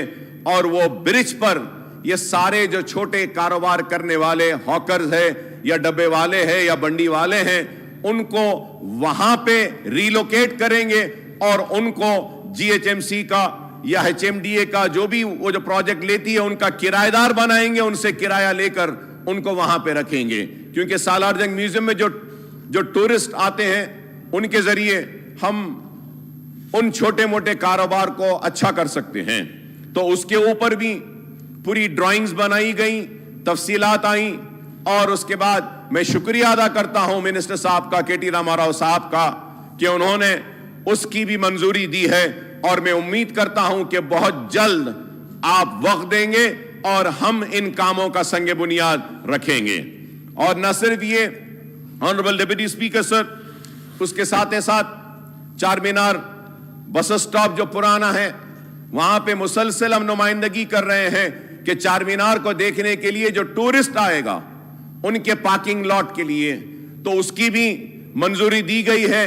انشاءاللہ اس کا بھی بہت جلد ایک فاؤنڈیشن سٹون لیئنگ کا وقت منسٹر صاحب دیں گے, تو وہ بھی رکھا جائے گا. اور اس پارکنگ لاٹ میں تھوڑا سا سپیس کمرشل ایکٹیویٹیز کو بھی دیا جائے گا, اور جو لوگ جو متاثر ہو رہے ہیں پیڈسٹرائزیشن کے پروجیکٹ کی وجہ سے ان کو بھی وہاں پہ اکوموڈیٹ کرنے کی کوشش کی جائے گی. میں منسٹر صاحب کا شکریہ ادا کرتا ہوں کہ میرالم منڈی کو بنانے کی منظوری بھی حاصل ہوئی ہے. میں شکریہ ادا کرتا ہوں کہ میرالم تالاب پر بھی ایک برج ڈالنے کا جو اسٹیمیٹ اور پروجیکٹ بنایا گیا, پورا میرالم تالاب کو ڈیولپ کرنے کا, اس کا کام بھی آغاز ہوگا انشاءاللہ, وہ بھی پورا ہوگا. اور ایک بات بھی کہ ہم نے بہادر پورے کے فلائی اوور کے بعد اور ایکسٹینڈ کرتے ہوئے فلائی اوور کو آرام گڑھ تک بھی لے جا رہے ہیں, تو وہ بھی پروجیکٹ چل رہا ہے. اس میں بھی تیزی پیدا کر کوشش یہ کرنے کی ہم نے اپیل کی ہے منسٹر صاحب سے کہ جولائی اگست تک جتنے زیادہ پروجیکٹس مکمل ہو سکتے ہیں ان کو مکمل کروائیں. اور پھر بہادر پورے سے آرام گڑھ, اور پھر اویسی ہاسپٹل سے لے کر پھر آرام گڑھ تک ایک کوریڈور کو ڈیولپ کیا جا رہا ہے. کیونکہ اوپر سے فلائی اوور ہے تو نیچے سے بھی ڈیولپمنٹ کرنے کے لیے مجلس اتحاد المسلمین کی جانب سے میں نے پورا پلان جو تھا اس کو دیکھا ہے. آلریڈی پلان حکومت کی جانب سے بنایا گیا تھا, جہاں نیچے گارڈنز ہوں گے, واک ویز ہوں گے, لوگوں کو تفریح کے لیے, بیٹھنے کے لیے, واکنگ کے لیے بھی سپیسز کریٹ کیے جائیں گی. تو میں نے ہماری پارٹی کی جانب سے ایک ریکویسٹ حکومت سے کی تھی, اور وہ ریکویسٹ یہ تھی کہ آپ یہ فلائی اوورز کے نیچے ایک ڈیڈیکیٹڈ لین دے دیجئے فار بس ریپڈ ٹرانزٹ سسٹم. I hope that the government would make a note of this bus rapid transit system, which we have made a request. Anyhow, we are creating a corridors, a bus rapid transit system. Lane, dedicated lane can also be included in that, so that کہ پرانے شہر کے لوگ وہ BRTS کے ذریعے تیزی سے جائیں گے. اور میں سمجھوں گا کہ شہر حیدرآباد میں سب سے پہلے بس ریپڈ ٹرانزٹ سسٹم اولڈ سٹی میں آئے گی, تو اس سے کافی فائدہ ہوگا. اور پھر ہم نے چار مینار پیڈسٹرائزیشن پروجیکٹ میں ہی ایک اور مطالبہ کیا تھا, اور مجھے یاد ہے کہ حیدرآباد میٹرو ٹرین کی جانب سے اور ان کو لینڈ بھی حوالے کی گئی تھی. جو اولڈ میونسپل آفس خلی قطب شاہ اربن ڈیولپمنٹ بورڈ کا جو آفس ہے, وہاں پر بھی ایک پارکنگ لاٹ اور ایک کمرشل کمپلیکس بنایا جا سکتا ہے جو کہ رینٹ پہ دیا جا سکتا ہے.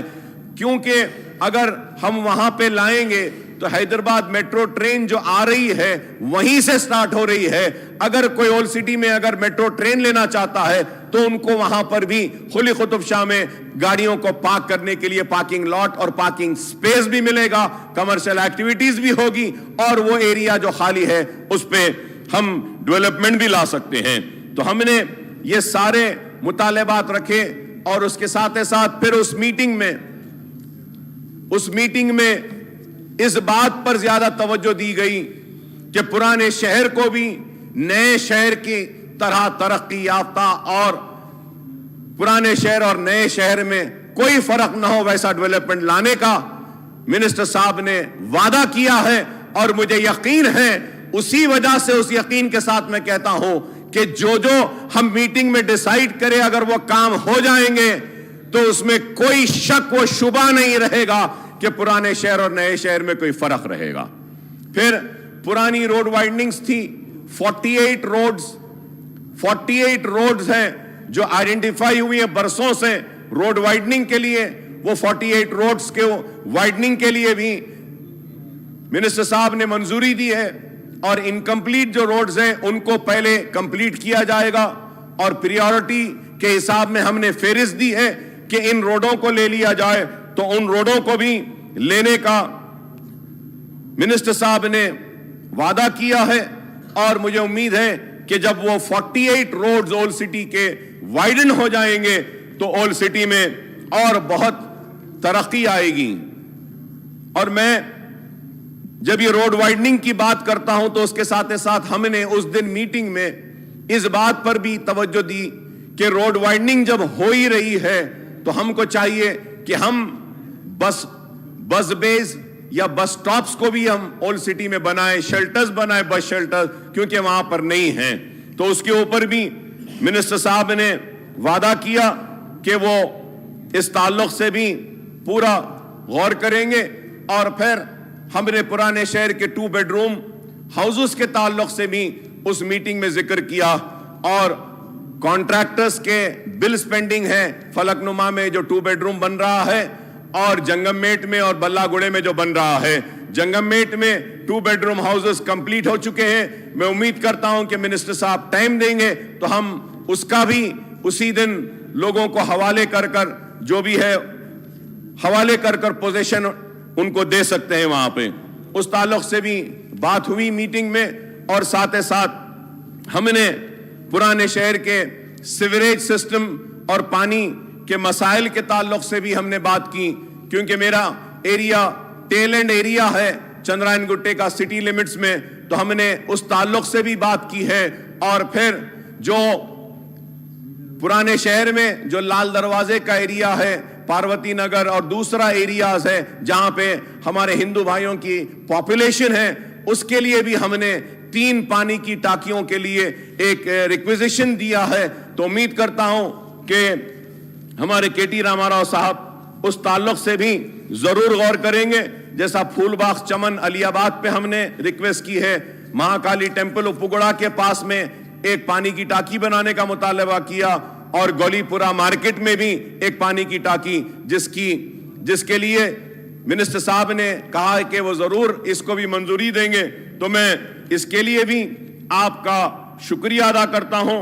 और उसके साथ ही साथ मिरालम तालाब को develop करने के साथ में हमने उस मीटिंग में मुतालबा किया था मिनिस्टर साहब से कि हमारे पास मेरी कॉन्स्टिट्यूंसी में 3 तालाब है, एक गुरम चेरू तालाब है, एक सुरम चेरू तालाब है, और एक ओवैसी हॉस्पिटल के पास में तालाब है। तो उसके लिए भी मैं मिनिस्टर साहब से अपील करूंगा कि ज्यादा पैसा नहीं, आप थोड़ा ही पैसा देके सिर्फ बेंचेस और थोड़ा बंड वहां पे बना दीजिए, थोड़े लाइट्स लगा दीजिए ताकि लोग वॉकिंग कर सकते हैं। अगर फाउंटेन लग जाता है तो वो भी अच्छा है, एक खूबसूरती आएगी, क्योंकि पुराने शहर के लोगों को रिक्रिएशन के लिए कोई जगह नहीं है। मैं डिप्टी स्पीकर साहब आपके जरिए हमारे मिनिस्टर साहब से कहूंगा कि जिन जिन तालाबों का FTL फिक्स हो चुका है, FTL के बाहर भी जगह है, तो उस बाहर जगह पर STP लगाने का हमने मुतालबा किया है। तो आप STPs वहां पर भी लगाइए। अकबर नगर मुर्की नाला में भी काम मुकम्मल हुआ है, और मुर्की नाला में P9 और वो बड़ा नाला, आपको यकीन नहीं होगा कि मैं कहूंगा कि पूरे शहर में अगर मुर्की नाले का काम हुआ है तो वो मेरी कॉन्स्टिट्यूंसी में हुआ है। और जो मुर्की नाला है, कोई यकीन नहीं करेगा कि इतना बड़ा नाला है कि 350 फीट का लंबा नाला है, हमने इंक्रोचमेंट्स को रोका है उसमें। और मैं आपसे रिक्वेस्ट करूंगा कि जिस तरीके से हमने डिमार्केट नाला आता है जिसका नाम फिरंगी नाला है, फिरंगी नाले की भी आइडेंटिफिकेशन होनी चाहिए और हमको उस फिरंगी नाले को भी प्रोटेक्ट करना चाहिए, क्योंकि इंक्रोचमेंट्स हो रहे हैं। अगर हम प्रोटेक्ट नहीं करेंगे तो फिर लोगों के घरों में पानी आ जाएगा और बरसात में उनको प्रॉब्लम होगा। तो एसटीपीस के ताल्लुक से कहा, फिर बारकस, सलाला, बल्ला सीमेंट बनाया जा रहा है, शायद वो करीब 500 करोड़ का एक एस्टिमेट है जो एक 7-8 साल लगेंगे उसको खत्म होने के लिए। मैं उम्मीद करता हूं कि उसका भी आप एडमिनिस्ट्रेटिव सैंक्शन देंगे। और फिर और दूसरे भी काम हमने way to Shastripuram junction, road winding of Shastripuram junction to इंजन बॉली, road winding of Ballaguda junction to Srisailam, और road winding of Bangalore highway to Shastripuram junction, road winding from Shastripuram junction to इंजन बॉली। सर उसके बाद में उस मीटिंग में और एक मंजूरी दी गई कि रेती बॉली से टोली चौकी तक भी जो फ्लाईओवर ऑलरेडी मंजूर हो चुका था, टेंडर हो चुका था, लेकिन रोक दिया गया था, उसका काम भी स्टार्ट करने का है। तो मैं मिनिस्टर साहब से कहूंगा जब आप ओल्ड सिटी को आएंगे तो इसका भी वक्त दीजिए, हम इसका भी फाउंडेशन स्टोन रखते हैं। और एक construction of 2.5 ml ELSR at Ballagoda, providing inlet and outlet distribution network including pumping arrangements to the new 2.5 ml ELSR at Ballagoda, इसकी भी मंजूरी के लिए हम आपसे रिक्वेस्ट करते हैं। और laying of sewerage line near DMRL areas of Santosh Nagar cross road under, कई मसाइल पर गुफ्तगू हुई है और हमें उम्मीद है कि आपके जरिए पुराना शहर में ये तरक्याती काम होंगे। मैं फिर से कहूंगा कि पुराने शहर का सबसे बड़ा अगर कोई मसला है तो वो रोड वाइडनिंग का है, चार मीनार पेरिस्टनाइजेशन के प्रोजेक्ट के कंप्लीशन का है, जो अल्हम्दुलिल्लाह मिनिस्टर साहब ने मंजूरी दी है। और मुझे इत्तला मिली आज ही कि 150 करोड़ रुपए पुराने शहर की रोड वाइडनिंग के लिए GHMC को दे दिए गए हैं और चेक्स रेडी हो रहे हैं और रोड वाइडनिंग का काम तेजी के साथ मुकम्मल होगा। मैं मिनिस्टर साहब का शुक्रिया अदा करता हूं कि आपकी दिलचस्पी की वजह से आज ये काम हो रहा है और मौजमजाई मार्केट जिस तरीके से खूबसूरत बनी है, हमें उम्मीद है कि चौक की मार्केट भी इसी तरीके से खूबसूरत बनेगी। हमें उम्मीद है कि मीरालम मंडी भी इसी तरीके से खूबसूरत बनेगी। ऑनरेबल डिप्टी स्पीकर सर, इसके साथ ही साथ मैं एक अहम मसला आपके जरिए मिनिस्टर साहब तक लाना चाहता हूं। वो ये है कि शहर का कचरा उठाने के लिए रैमकी को जिम्मेदारी दी गई। तो मैं आपसे अपील करूंगा कि प्लीज आप कंसिडर करिए शहर के नालों और सीवरेज की वो जो स्ट्रॉन्ग वाटर ड्रेन की सफाई का जो कॉन्ट्रैक्ट देते हैं, ऐसा ही रैमकी की तरह क्या हम एक एजेंसी को दे सकते हैं क्या? जैसा आपने पूरे रोड CRMP में पूरे रोड्स मेंटेनेंस आपने दे दिया है 5 साल 6 साल के लिए, वैसे ही क्या हम पूरे स्ट्रॉन्ग वाटर ड्रेन की क्लीनिंग भी क्या एक एजेंसी को दे सकते हैं? क्योंकि उसमें हो यह रहा है कि कॉन्ट्रैक्ट तो अलॉट हो रहा है लेकिन सफाई नहीं हो रही है और वो बिल क्लियर हो जाता है और कचरा वैसे ही पड़ा रहता है। तो प्लीज मेरी आपसे रिक्वेस्ट है कि आप इसको कंसिडर करिए।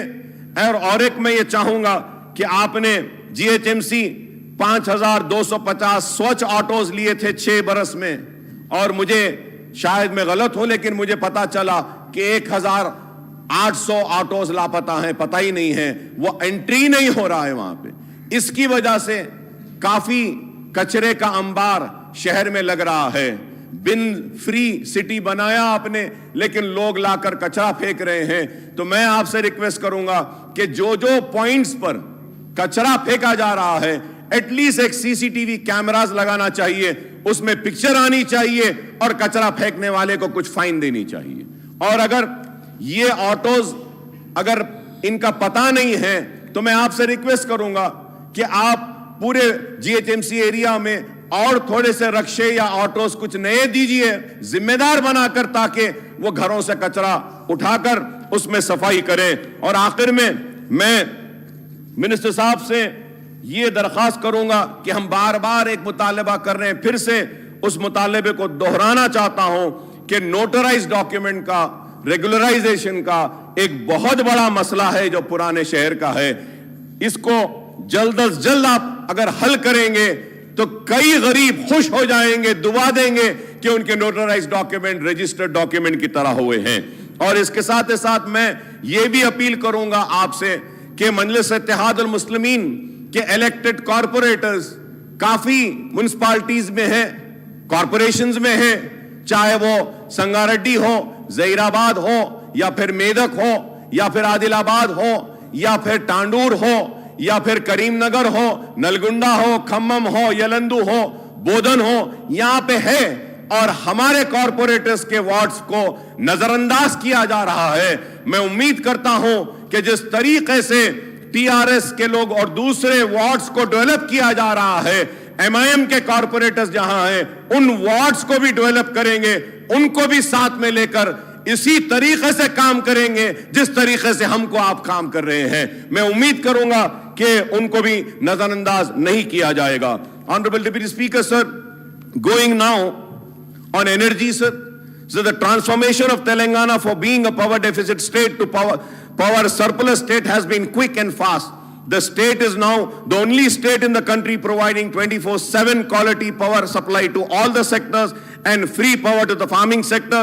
The installed capacity has nearly tripled from 7,778 megawatts in June 2014 to 18,453 megawatts now, sir. Sir, as a result, the per capita electricity consumption has increased from 1,356 unit in 2014 and 15 to 2,1256 unit in 21-22. The per capita consumption of electricity in the country is 1,255 units. Telangana per capita consumption is 69% higher than the national average, sir. So there are 1.74 crore electricity connections in the state, out of which 72.14% are domestic connections, 15.49% are agricultural connections, and 12.35% are industrial connections and others, sir. Telangana is the only state supplying 24 hours free power supply to 26.96 lakh agricultural consumers from 2014 to 15 to 2021-22, sir. The Hyderabad district has the highest number of domestic connections, 17.72 lakhs, and industrial connections another 4.16 lakh, whereas the higher number of agricultural connections was in Vanpatri district with 2.19 lakhs, sir.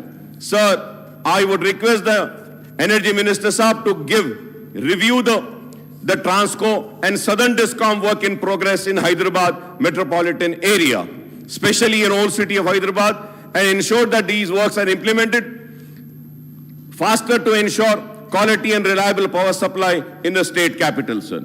Sir, a very important point or very important issue I am raising, sir, and I want the Honorable Minister Saab to please clarify on this, sir. So some of the political leaders are blaming South Zone of Old City. Continuously they are blaming. اور بار بار یہ بات کہتے ہیں کہ حکومت کو ہمت نہیں ہے پرانے شہر میں جانے کے لیے. پرانے شہر میں پاور کی چوری ہو رہی ہے, پرانے شہر میں پاور کے چوری ہو رہی ہے. میں حکومت سے ذمہ داری کے ساتھ کہہ رہا ہوں کہ میں نے الیکٹریسٹی ڈپارٹمنٹ کے ساتھ بیٹھ کر ریویو کیا اور ان سے پوچھا تو انہوں نے کہا کہ 95% کلیکشن ہے جو سپلائی ہو رہا ہے. پرانے شہر میں کہیں پر بھی چوری نہیں ہو رہی ہے. پرانے شہر کو بدنام کیا جا رہا ہے. اگر میں غلط ہوں تو میں منسٹر صاحب سے کہوں گا کہ آپ جب رپلائی دے رہے ہیں تو آپ وعدہ واضح کر دیں, صاف کر دیں, کلیئر کر دیں اور بتا دیں کہ کیا پرانے شہر میں چوری ہے.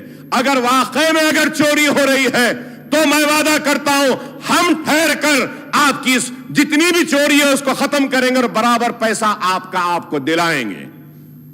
ہم اس بات کو قطعی نہیں मानते कि पुराने शहर में चोरी हो रही है sir.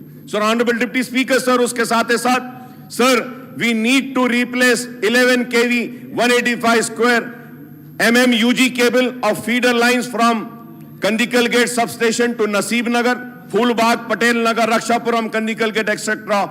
The present cable was damaged with 20 joints in each cable, sir. 20 joints each cable mein. Present electrical transformers are overloaded, sir.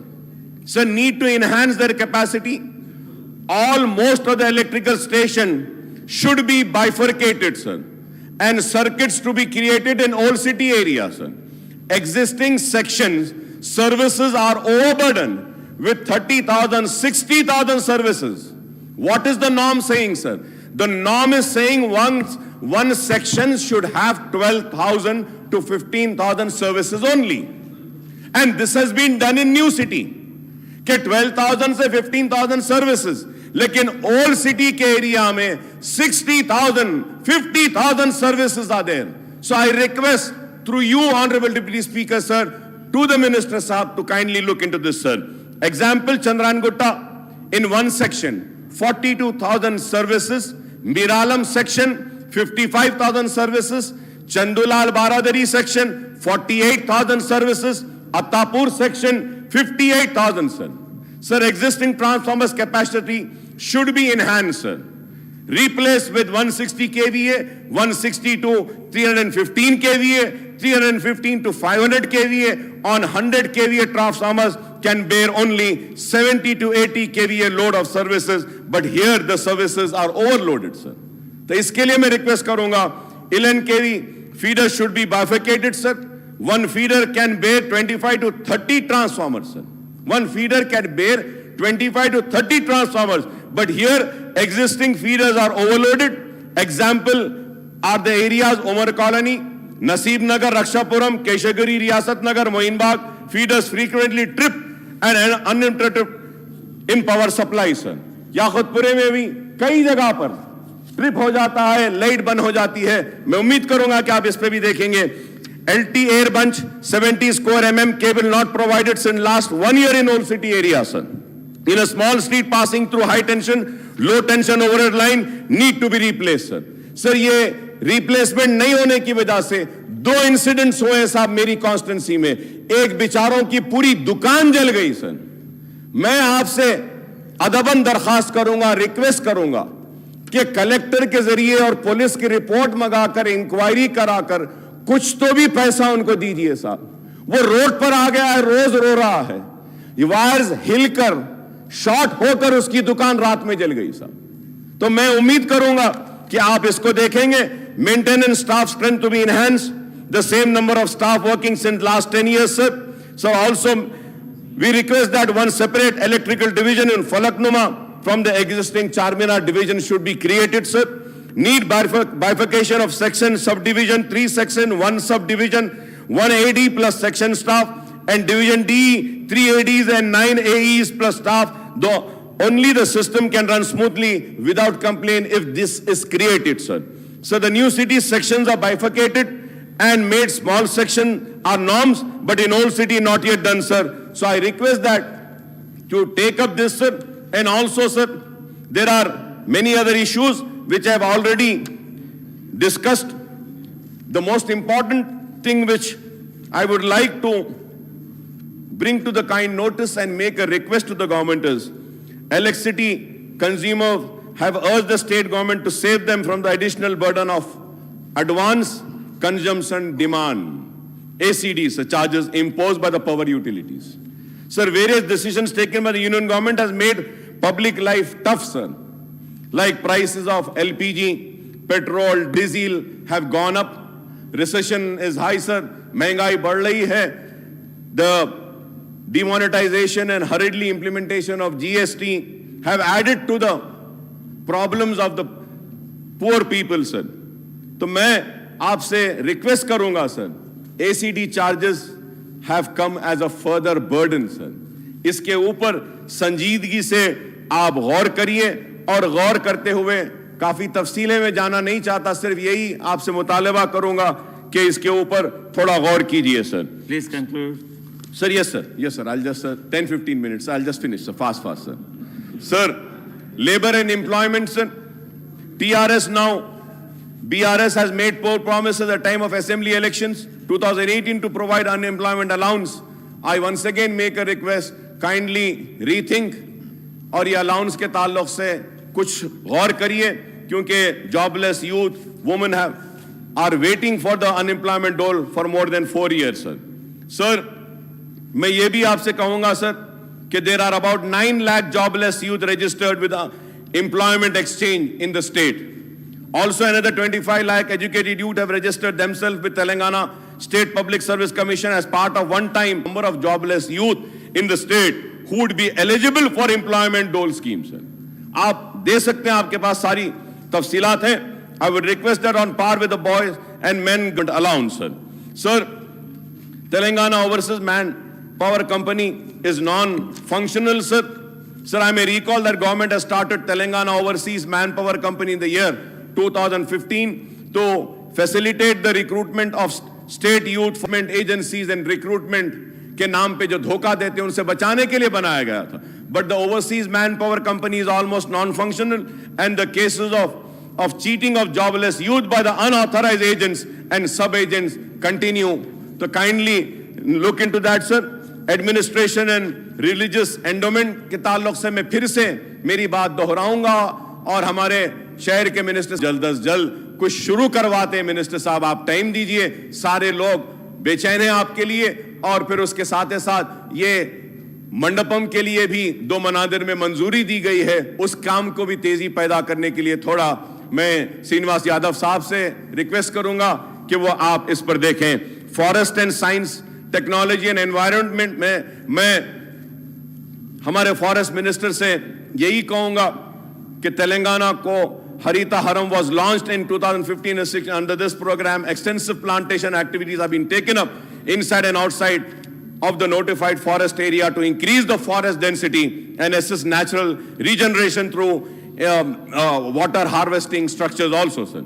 As on 22-23, as many as 14,965 nurseries have been established and 270.65 crore saplings have been planted with an impressive 117.68% achievement rate as against the target of 230 crore plantation with an incurred expenditure of 10,417 crores.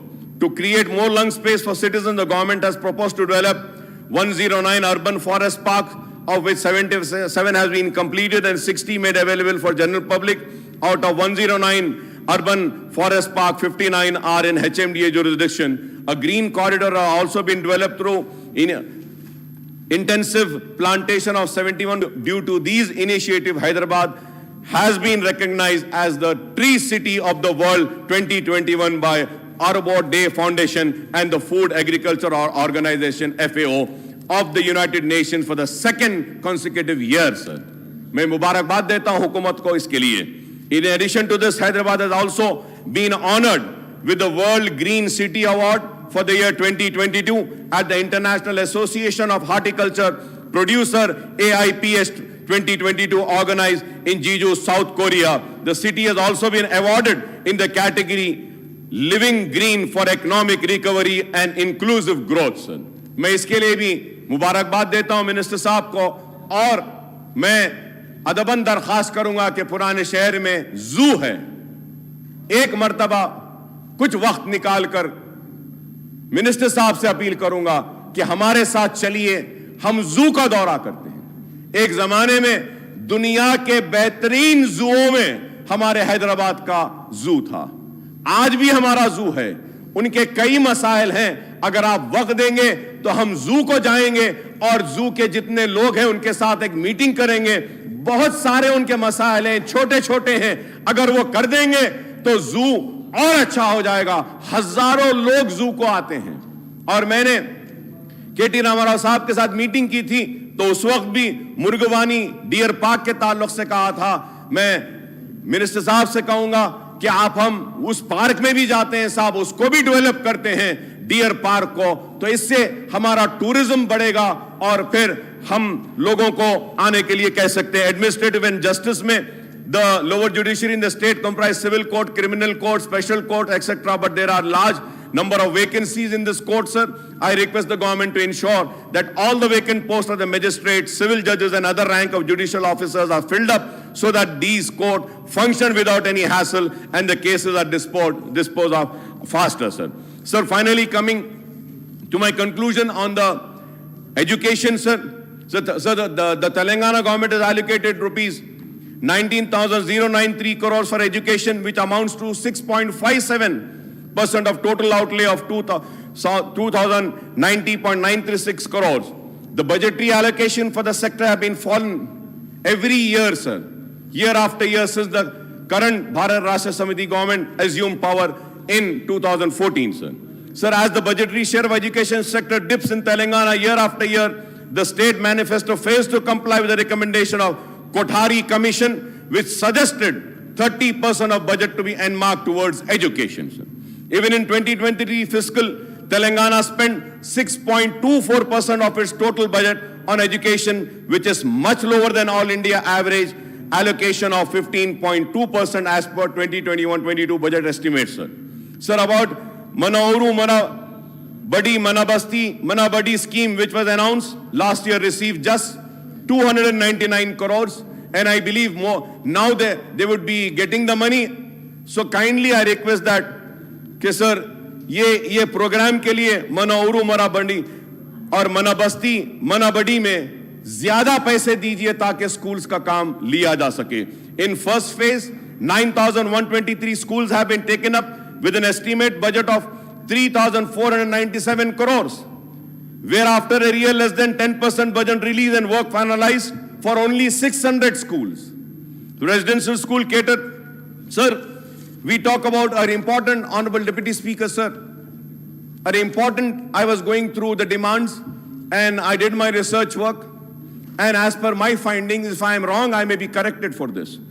Sir, government schools, residential schools में जो बच्चे जो पढ़ते हैं उनकी तादाद अगर हम देखते हैं tribal department, SC welfare, BC, minority welfare अगर हम देखते हैं तो 7,26,000 स्टूडेंट्स है सर रेजिडेंशियल स्कूल्स में सर. और डे स्कॉलर्स अगर हम देखते हैं, डे स्कॉलर्स सर, तो गवर्नमेंट स्कूल्स में 28,96,000 है और प्राइवेट स्कूल्स में 30 लाख हैं. तो honourable deputy speaker sir, we are doing wonderful work as far as residential schools are concerned. 7,26,000. But we are not doing that sort of a work for 29 lakh students who are studying as day scholars in the schools. This is very important. This needs to have an attention of the government, sir. Sir, इसमें इतने ज्यादा vacancies हैं. अगर हम देखते हैं sir, total schools in Telangana government MPP और जेडपीपी के sir 26,072, TRIES 35, model schools 195, KGBV. तो अब टोटल टीचर्स पोस्ट आर 1,24,162 और उसके बाद working is 1,04,053. Vacant posts are 20,109, that is 16%, sir. So non-teaching post sanction 7,710, working is vacant, sir. Sir, no lecturers have been recruited since last 10 years in Telangana state universities. In the year 2017, notification was issued to fill 1,061 posts in university, but due to court cases, the process has been stopped, sir. Now, in the last session, Telangana Assembly has passed Telangana Common Recruitment Board Bill, would be holding recruitment to teaching and non-teaching posts in 15 universities, stating that appointment will be made as per the guidelines issued by UGC, done under this board, sir. Sir, but the Raj Bhavan continues to delay giving or not to Telangana University's Common Recruitment Board Bill for the last 5 months. Sir, through you, I want to make a request to Honorable Governor Sahiba. Please, ये bill को clear कर दीजिए.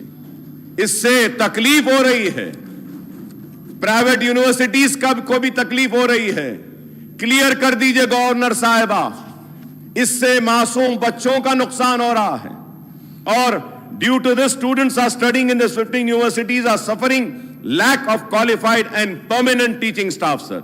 Like polytechnic colleges, sir, number of institutions are 56, sanctioned post is 1,675, working are 868, vacant are 807, vacant are 6,656, working are 985, vacant, sir, vacant. Deputy Speaker साहब आप सुनिए, vacant कितने? 5,671 posts are vacant. 85% is vacancy, sir. Sir, if you go to degree colleges, 132 degree colleges are there. Sanctioned posts are 4,376.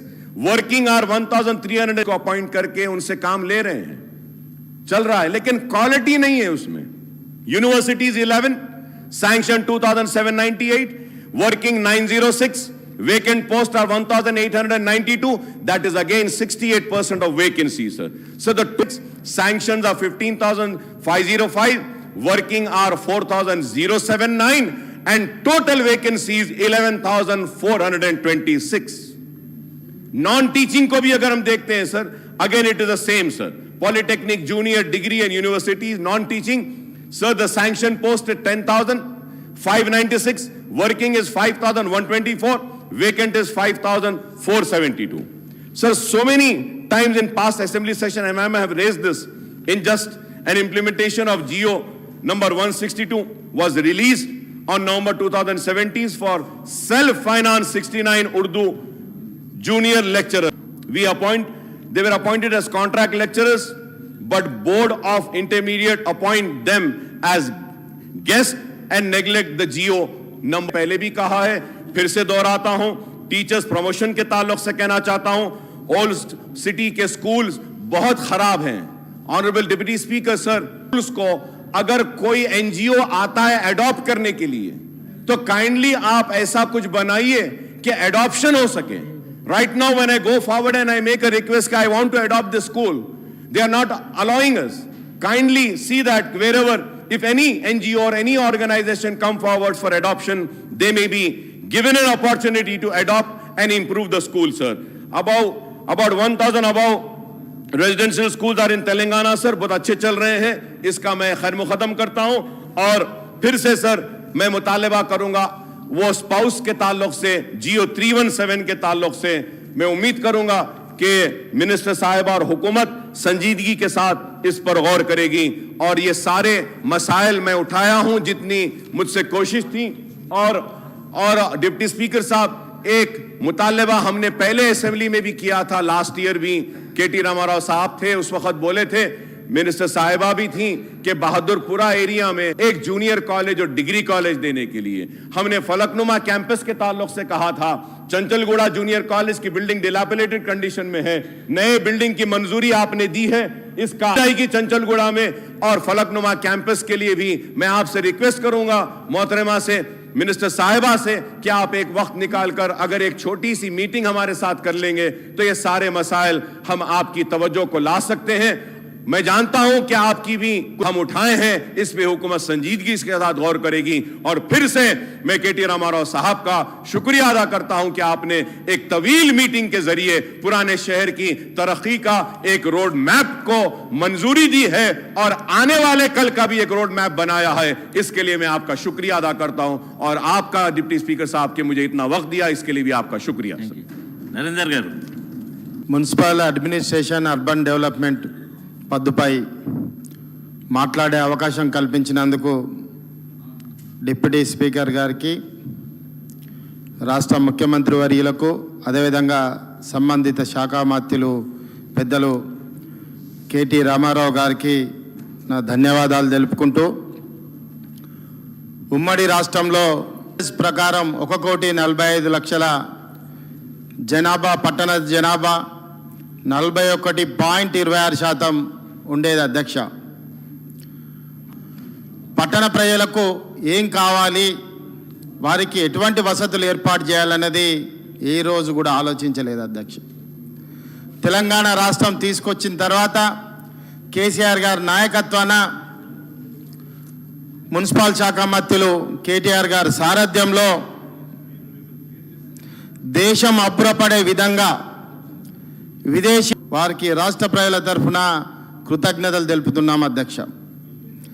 Telangana వచ్చిన తర్వాత కేటీఆర్ గారి సారథ్యంలో 67 మున్సిపాలిటీలు కొత్తగా 7 కార్పొరేషన్లు కొత్తగా ఏర్పాటు చేసి 129 మున్సిపాలిటీలు 13 కార్పొరేషన్ ప్రకారం సెన్సెక్స్ ప్రకారం 23% తీసుకుంటే 1,81,00,000 జనాభా 48.8% రేషియో ప్రకారం ఈ రాష్ట్రంలో ఏర్పాటు చేయడం జరిగింది అధ్యక్ష.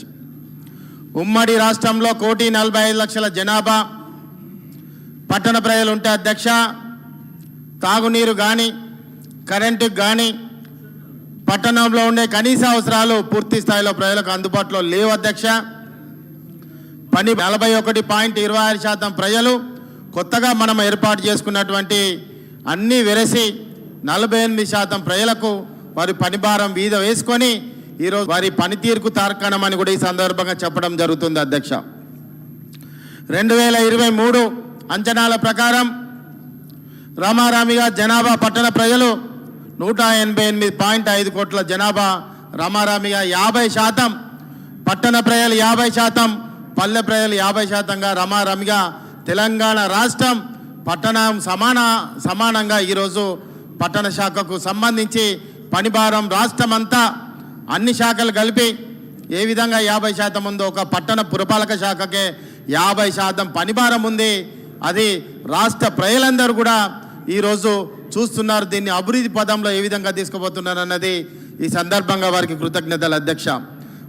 ముఖ్యంగా హైదరాబాద్ విషయానికి వస్తే హైదరాబాద్ విషయంలో మీకు తెలియంది ఏమీ లేదు. 5 రూపాయల భోజనం నుండి 5,000 భోజనం వరకు బ్రతికే రీసోర్స్ హైదరాబాద్లో ఉంది అధ్యక్ష.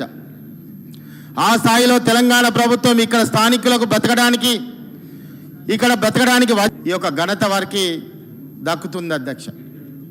ముఖ్యంగా హైదరాబాద్ మెట్రో వల్ల దిగువ ఎగువ మధ్యతరగతి ప్రజలకు సౌకర్యవంతంగా ఈరోజు తెలంగాణ ప్రభుత్వం మున్సిపల్ శాఖ అద్భుతంగా పనిచేస్తున్నది అధ్యక్ష. అదేవిధంగా అధ్యక్ష, హైదరాబాద్కు సెక్రటరియేట్ ఒక అద్భుత కట్టడంగా చరిత్రలో నిలబడ్డది అధ్యక్ష. ఒక అబ్బాయి తండ్రిని అడుగుతాడు అధ్యక్ష, ఇంత పెద్ద కేసీఆర్ విజన్కు, తెలంగాణ ప్రజల ఆత్మగౌరవానికి, తెలంగాణ ఉద్యోగుల పనిదానానికి సింహం ఈ హైదరాబాద్ సెక్రటేరియట్ అని కూడా చెప్పడం జరిగింది అధ్యక్ష. మరొక హైదరాబాద్ నిషాన్ ఈ సెక్రటేరియట్ అని ఆ తండ్రి తన బిడ్డకు చెప్పడం జరిగింది అధ్యక్ష.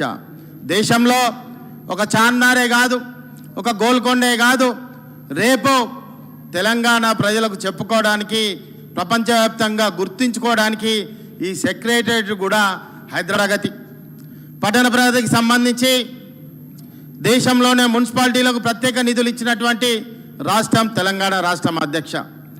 2020-21 గాను 148 కోట్లు ఇస్తే అధ్యక్ష, 78 కోట్లు హైదరాబాద్కే కేటాయించడం జరిగింది అధ్యక్ష.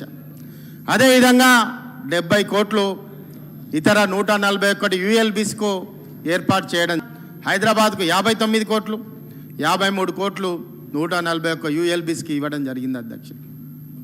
ఈ విధంగా 2022-23 కూడా 116 కోట్లు కూడా పట్టణ ప్రగతికి ఇవ్వడం జరిగింది అధ్యక్ష. పట్టణ ప్రగతిలో నిధులు కేటాయించడానికి ప్రత్యేకమైనటువంటి విధానం ఎందుకు వచ్చిందంటే అధ్యక్ష, గత తెలంగాణ రాష్ట్రం రాకముందుకు వాళ్ళు పెట్టిపోయినటువంటి ఏదైతే పెండింగ్ ఉందో, అభివృద్ధి లేకుండా పరిపాలన చేసి అక్కడే పెట్టి పురోగతి లేకుండా మున్సిపాలిటీలలో రెవెన్యూ డెవలప్మెంట్ చేయకుండా ఎక్కడ ఉన్న గొంగలి అక్కడే వేసిలు కాబట్టి ప్రగతి కానీ పట్టణ ప్రగతి కానీ గొప్పగా అభివృద్ధి చెందుతుందని కూడా ఈ సందర్భంగా చెప్పడం జరుగుతుంది అధ్యక్ష. దేశంలో ఏ రాష్ట్రంలో జరగని పట్టణ అభివృద్ధి తెలంగాణలోనే జరిగింది.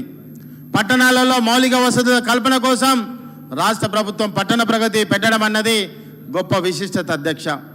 మున్సిపాలిటీలకు ప్రతి నెల టెన్షన్గా నిధులు విడుదల చేయడం, పచ్చదనం అభివృద్ధి కోసం మున్సిపాలిటీలో బడ్జెట్లో 10% గ్రీన్ బడ్జెట్ కేటాయించడం అన్నది తెలంగాణ రాష్ట్రంలోనే ఇది గొప్ప ప్రామాణికమైనటువంటి ప్రజలకు ముందు చూపు ఉన్నటువంటి ముఖ్యమంత్రి గారు, అదేవిధంగా కేసీఆర్ గారి యొక్క హరితహారమే దీని నాన్ వెజ్ సమీకృత మార్కెట్లు TSB ద్వారా చట్టం అమల్లోకి తెసి ఇండ్ల నిర్మాణాల అనుమతులు ఎక్కడ కూడా కరప్షన్ లేకుండా ఇండ్ల నిర్మాణాల అనుమతి చేయడానికి తెలంగాణ రాష్ట్ర ప్రభుత్వం మున్సిపల్ శాఖ మంత్రులు కొత్తగా సంస్కరణలు చేయడం జరిగింది అధ్యక్ష. 75 చదరపు గజాల స్థలంలో నిర్మించే ఇండ్లకు అనుమతి అవసరం లేకుండా నిరుపేదలను ఆదుకునేటువంటి ఈరోజు హక్కును కల్పించి మున్సిపల్ చట్టం ద్వారా 75 గజాలు ఉన్నటువంటి నిరుపేద ప్రజలకు ఈరోజు గొప్ప అవకాశం కల్పించాలంటే తెలంగాణ రాష్ట్ర ప్రభుత్వం మున్సిపల్ శాఖ ముఖ్యమంత్రి గారని కూడా కలెక్షన్ ఇవ్వడం. గతంలో మనం చెప్పుకుంటే అసెంబ్లీ వస్తుందంటేనే కుండలతోటి అసెంబ్లీ దగ్గర ధర్నాలు చేయడం, లేకుంటే ఎండాకాలం వచ్చిందంటే మున్సిపాలిటీల ముందు ధర్నాలు రాస్తారోకలు చేయడం అధ్యక్ష. కానీ మిషన్ భగీరథ ద్వారా ఇంటింటికి నల్ల కార్యక్రమం కోట్ల రూపాయలు ఖర్చు పెట్టి ప్రతిరోజు నల్లా ఇచ్చే కార్యక్రమాన్ని చాలా పట్టణాలలో కూడా ఏర్పాటు చేయడం జరిగింది అధ్యక్ష. పట్టణాలలో వైకుంఠ ధామాలు ఏర్పాటు చేయడం గతంలో చాలాసార్లు కూడా చెప్పుకోవడం జరిగింది.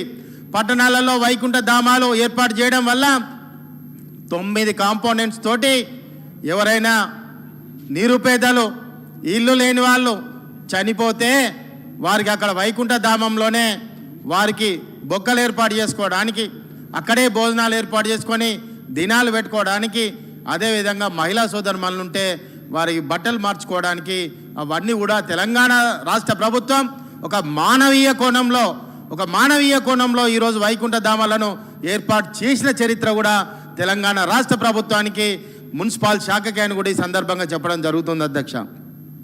అదేవిధంగా 123 పట్టణాలలో పేరుకుపోయినటువంటి లెగసీ వేస్ట్ను బయో మైనింగ్ ద్వారా ఎరువుగా మార్చే ప్రక్రియను అమలవుతున్నది అధ్యక్ష.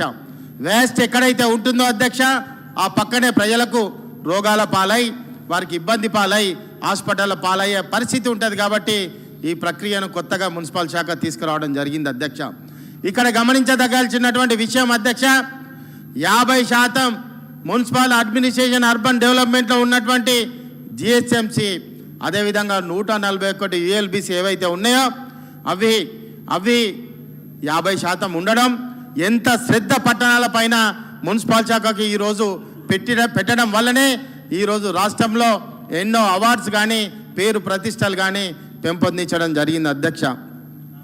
ఎన్నో సంవత్సరాల నుండి పేరుకుపోయినటువంటి సమస్యల పరిష్కారమే ఈ పట్టణ ప్రగతి నిధుల ద్వారా ఈరోజు రాష్ట్రాన్ని ప్రగతి రూపంలో ముందుకు తీసుకుపోవడం జరుగుతుంది అధ్యక్ష.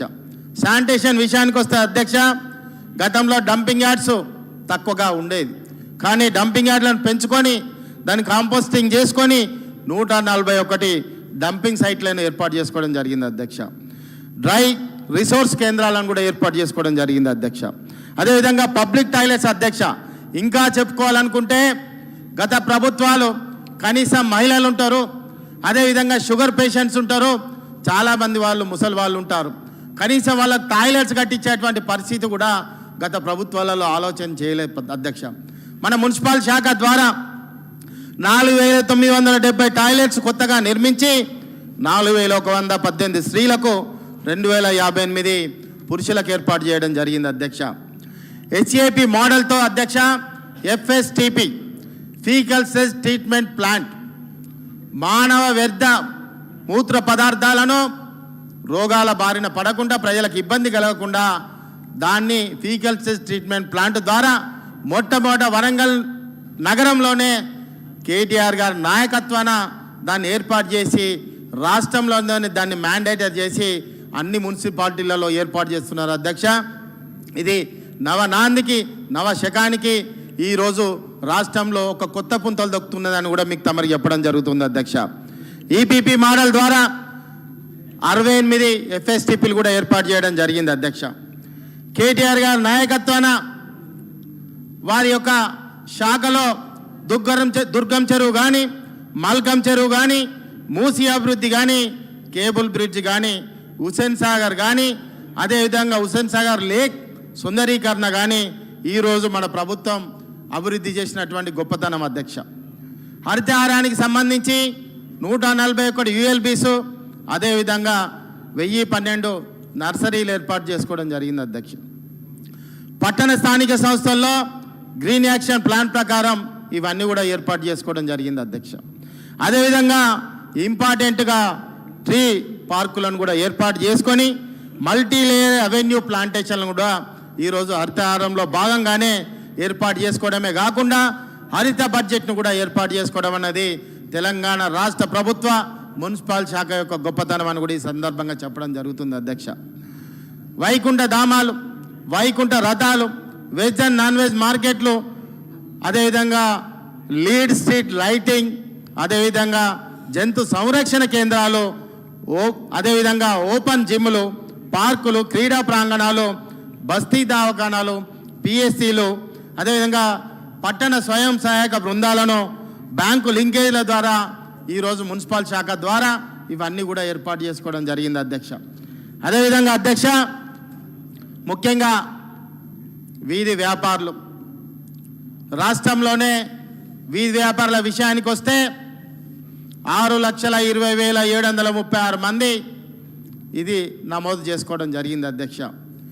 దేశంలోనే నమోదు చేసుకునే ప్రక్రియలో తెలంగాణ రాష్ట్రం ముందు వరుసలో నిలబడ్డది అధ్యక్ష. అంతే మన రాష్ట్రం ఏ అంశాన్ని ఇచ్చినా కానీ ఏ పరిస్థితి ప్రధానం అనే ఈ సందర్భంగా చెప్పడం జరుగుతుంది అధ్యక్ష. దేశంలో మొదటి విడత రుణాల పంపిణీ కూడా అధ్యక్ష 100% తెలంగాణ రాష్ట్రం సాధించింది అధ్యక్ష. 1,00,000కి పైగా తక్కువ జనాభా ఉన్నటువంటి 10 నగరాలు దీంట్లో తెలంగాణ రాష్ట్రంలో నిలవడం జరిగింది అధ్యక్ష. దాంట్లో మొదటి స్థానం సిరిసిల్ల అధ్యక్ష. మీ పోటీలో గ్రేటర్ వరంగల్ మొట్టమొదటి స్థానాన్ని నిలిచిందని కూడా ఈ సందర్భంగా గుర్తు చేసుకోవడం జరుగుతుంది అధ్యక్ష. అదేవిధంగా అధ్యక్ష 40 లక్షల జనాభా ఉన్నటువంటి పోటీపడ్డ నగరాలలో 2వ స్థానంలో దేశంలోనే హైదరాబాద్ నిలబడ్డదని కూడా ఈరోజు తమ ద్వారా సభకు రాష్ట్ర ప్రజలకు చెప్పడం జరుగుతుందని కూడా ఈ సందర్భంగా చెప్పడం జరుగుతుంది అధ్యక్ష. మిషన్ భగీరథ ద్వారా ఇంటింటికి నల్ల అన్నది తెలంగాణ రాష్ట్రం పెద్దలు రాష్ట్ర ముఖ్యమంత్రి వర్యులు కేసీఆర్ గారి యొక్క అద్భుతమైనటువంటి అపూర్వమైనటువంటి తెలంగాణ రాష్ట్ర మహిళలు ఎవరింటి దగ్గరికి వారు కుండ పట్టుకొని బయటికి పోకుండా నల్ల రావాలనే వారి సంకల్పాన్ని ఈరోజు మిషన్ భగీరథ ద్వారా మున్సిపాలిటీలన్నీ కూడా సాధించడం జరిగింది అధ్యక్ష. అధ్యక్ష, పల్లెలలో ఇంటింటికి చాలా కష్టతరం అధ్యక్ష. అట్లాంటి కష్టతరాన్ని సాధించి ఈరోజు తెలంగాణ రాష్ట్రంలో 141 యుఎల్బీస్, అదేవిధంగా హైదరాబాద్కు నల్లాలు ఇవ్వడం అనేది కూడా చాలా గొప్ప విషయం అక్క. ఇది ప్రభుత్వం సాధించినటువంటి గొప్ప ఇది సక్సెస్ఫుల్ అని కూడా ఈ సందర్భంగా చెప్పడం జరుగుతుంది అధ్యక్ష. అదేవిధంగా అధ్యక్ష 141 యుఎల్బీసీలో పనిచేసే అవుట్సోర్సింగ్ ఉద్యోగులకు ఫిబ్రవరి 22న పేమెంట్ అందరు కూడా జరగడానికి మున్సిపల్ శాఖ నుంచి ఏదైతే ఉత్తర్వులు ఉన్నాయో అధ్యక్ష అవి ఖచ్చితంగా మున్సిపల్ శాఖ నుండి అందరు కూడా టంచన్గా అందరు కూడా జీతాలు అందడం జరుగుతుంది అధ్యక్ష. శానిటేషన్ వర్కర్స్లకు కూడా అధ్యక్ష ప్రతి నెల 5వ తారీఖు నాడు గతంలో జీతాలు ఇవ్వాలంటే మున్సిపల్ కార్మికులకు జీతాలు ఇవ్వాలంటే చాలా సతాయించుకొని ధర్నాలు చేసి రాస్తా రోకలు చేసే వరకు కూడా ఆ ఒక్క కార్యక్రమం ఆ జీతాలు రాకపోయేది అధ్యక్ష. తెలంగాణ రాష్ట్ర ప్రభుత్వం వచ్చిన తర్వాత 5 తారీఖున టంచన్గా కార్మికులందరికీ జీతాలు వచ్చే విధంగా తెలంగాణ రాష్ట్ర ప్రభుత్వం ఆ లక్ష్యాన్ని సాధించింది. కార్మికుల పట్ల తెలంగాణ రాష్ట్ర ప్రభుత్వానికి మున్సిపల్ శాఖకు ఉన్నటువంటి చిత్తశుద్ధి దీని ద్వారా తెలుస్తుందని కూడా ఈ సందర్భంగా చెప్పడం జరుగుతుంది అధ్యక్ష. అదే కాకుండా అధ్యక్ష అవుట్సోర్సింగ్ కానీ శానిటేషన్ కార్మికులకు కానీ ప్రభుత్వ ఉద్యోగులతో సమానంగా బెనిఫిషియన్స్ కూడా ఇవ్వడం జరిగిందని కూడా తమకు గుర్తు చేయడం జరుగుతుంది అధ్యక్ష. తెలంగాణ రాష్ట్రం గవర్నమెంట్ జీవో 299 ద్వారా అధ్యక్ష గుడిసె వాసులకు, నీరు పేదలకు, ఇండ్ల స్థలాలు లేని వాళ్లకు ప్రభుత్వ స్థలాలలో కానీ ఆలయ స్థలాలలో కానీ పోరంబోక్ స్థలాలలో కానీ గుడిసెలు వేసుకున్నటువంటి నిరుపేదలకు అద్దెకుండా వారు అగోప్య రోచరంగా వాళ్ళు కొన్నేళ్ళ బట్టి ఉన్న సందర్భంగా తెలంగాణ రాష్ట్ర ప్రభుత్వం మున్సిపల్ శాఖ గొప్పగా ఆలోచించి జీవో నంబర్ 299 ద్వారా హోల్డర్ అనే నంబర్ ఇచ్చి అధ్యక్ష, హోల్డర్ అనే నంబర్ ఇచ్చి కట్టెకు బట్ట కట్టి ఉన్నా కానీ ఆ నిరుపేద కుటుంబానికి కరెంట్ ఇవ్వండి, నీళ్ళు ఇవ్వండి, రోడ్లు ఇవ్వండి, అదేవిధంగా డ్రైన్స్ ఇవ్వండి, వారి కనీస అవసరాలు ఇవ్వాలని చెప్పి కూడా ఆ ఒక జీవో ద్వారా ఇవ్వడం, ఎక్కడ కూడా వ్యక్తి యొక్క పేరు లేకుండా ఒక కోడ్ ద్వారా వారికి అవకాశం కల్పించాలని కూడా చెప్పడం జరిగింది అధ్యక్ష. ఇది తెలంగాణ రాష్ట్ర మున్సిపల్ శాఖ సాధించినటువంటి లక్ష్యం అధ్యక్ష. జీవో నంబర్ 58, 59 ద్వారా అధ్యక్ష ఎన్నో ఏళ్ళ నుండి పర్మిషన్ లేకుండా ఖాళీ స్థలాలలో ఉన్న వాళ్లకు ప్రభుత్వ రెవెన్యూ భూములై ఉండి పట్టాలు ఇవ్వాలనే సంకల్పంతో జీవో 58ను ఏర్పాటు చేసి వారికి పట్టాలు ఇచ్చే స్వీకారం తెలంగాణ రాష్ట్ర ప్రభుత్వం మున్సిపల్ శాఖ ఏర్పాటు చేయడం జరిగింది అధ్యక్ష. జీవో 58 ద్వారా అధ్యక్ష ఎన్నో ఏళ్ళ బట్టి పర్మిషన్లు రాని ప్రాంతాలలో ఎక్కువ కాలం ఉన్నటువంటి రెసిడెన్షియల్ జోన్లను అన్నింటినీ కూడా వారందరూ కూడా పర్మిషన్లు ఇచ్చే విధంగా, రెగ్యులరైజేషన్ అయ్యే విధంగా జీవో 59 కూడా ఇవ్వడం వల్ల వేలాది కుటుంబాలు ఇవాళ రాష్ట్రంలో వారందరూ కూడా ఈరోజు వారికి మంచి అవకాశాన్ని మున్సిపల్ శాఖ పెద్దలు రాష్ట్ర మంత్రివర్యులు కేటీఆర్ గారు కల్పించారని కూడా ఈ సందర్భంగా చెప్పడం జరుగుతుంది అధ్యక్ష. తెలంగాణ రాష్ట్రంలో అతిపెద్ద నగరం హైదరాబాద్ అధ్యక్ష, అతిపెద్ద రెండవ నగరం వరంగల్ అధ్యక్ష. అతిపెద్ద రెండవ నగరమైనటువంటి వరంగల్కు రాష్ట్ర ముఖ్యమంత్రి వర్యులు పెద్దలు కేసీఆర్ గారు తెలంగాణ రాష్ట్రం రాగానే ఈ నగరం ఉమ్మడి ఆంధ్రప్రదేశ్లో జరగాల్సినటువంటి స్థాయిలో అభివృద్ధి జరగలేదు, ఖచ్చితంగా ఈ నగరానికి ప్రత్యేక బడ్జెట్నిచ్చి ఏటా 300 కోట్లు 3 సంవత్సరాలు ఇచ్చి ఆ నగరాన్ని, ఆ నగర ప్రతిష్టను 900 కోట్లు ఇచ్చి ఆ నగర ప్రతిష్టను ఎంతో శిఖరాన్ని స్థాయికి తీసుకుపోయినందుకు ఈ సందర్భంగా ముఖ్యమంత్రి గారికి మా ప్రత్యేక కృతజ్ఞతలు అధ్యక్ష. చేస్తాం అధ్యక్ష. మా నగరం గురించి వచ్చేవారికి దయచేసి హైదరాబాద్ అంతసేపు విన్నారు మీరు, సునీతక్క 130 కిలోమీటర్స్ అంటుంది. థ్యాంక్ యూ అక్క. అదే అధ్యక్ష 1100 కోట్లతోటి తెలంగాణ రాష్ట్రంలోనే కాదధ్యక్ష, యావత్ భారతదేశంలో 24 అంతస్తులతోటి సూపర్ స్పెషాలిటీ హాస్పిటల్ మా వరంగల్ నగరానికి ఇచ్చినందుకు రాష్ట్ర ముఖ్యమంత్రి వర్యులకు, ఆరోగ్య శాఖ మంత్రులకు, కేటీఆర్ గారికి మా యొక్క ప్రత్యేక కృతజ్ఞతలు అధ్యక్ష. అదేవిధంగా అధ్యక్ష దేశంలోనే ఎక్కడ లేనటువంటి ఇంటిగ్రేటెడ్ ఆర్టీసీ బస్టాండ్ 74.5 కోట్లతోటి ఇచ్చినందుకు దానికి కూడా ప్రత్యేక కృతజ్ఞతలు అధ్యక్ష. అదేవిధంగా జిల్లాను ఏర్పాటు చేసి ప్రత్యేకంగా జిల్లాకు మెడికల్ కాలేజ్ ఇచ్చే క్రమంలో వరంగల్ జిల్లాకు కూడా ఒక మెడికల్ కాలేజ్ వచ్చినందుకు దానికి కూడా ప్రత్యేక కృతజ్ఞతలు అధ్యక్ష.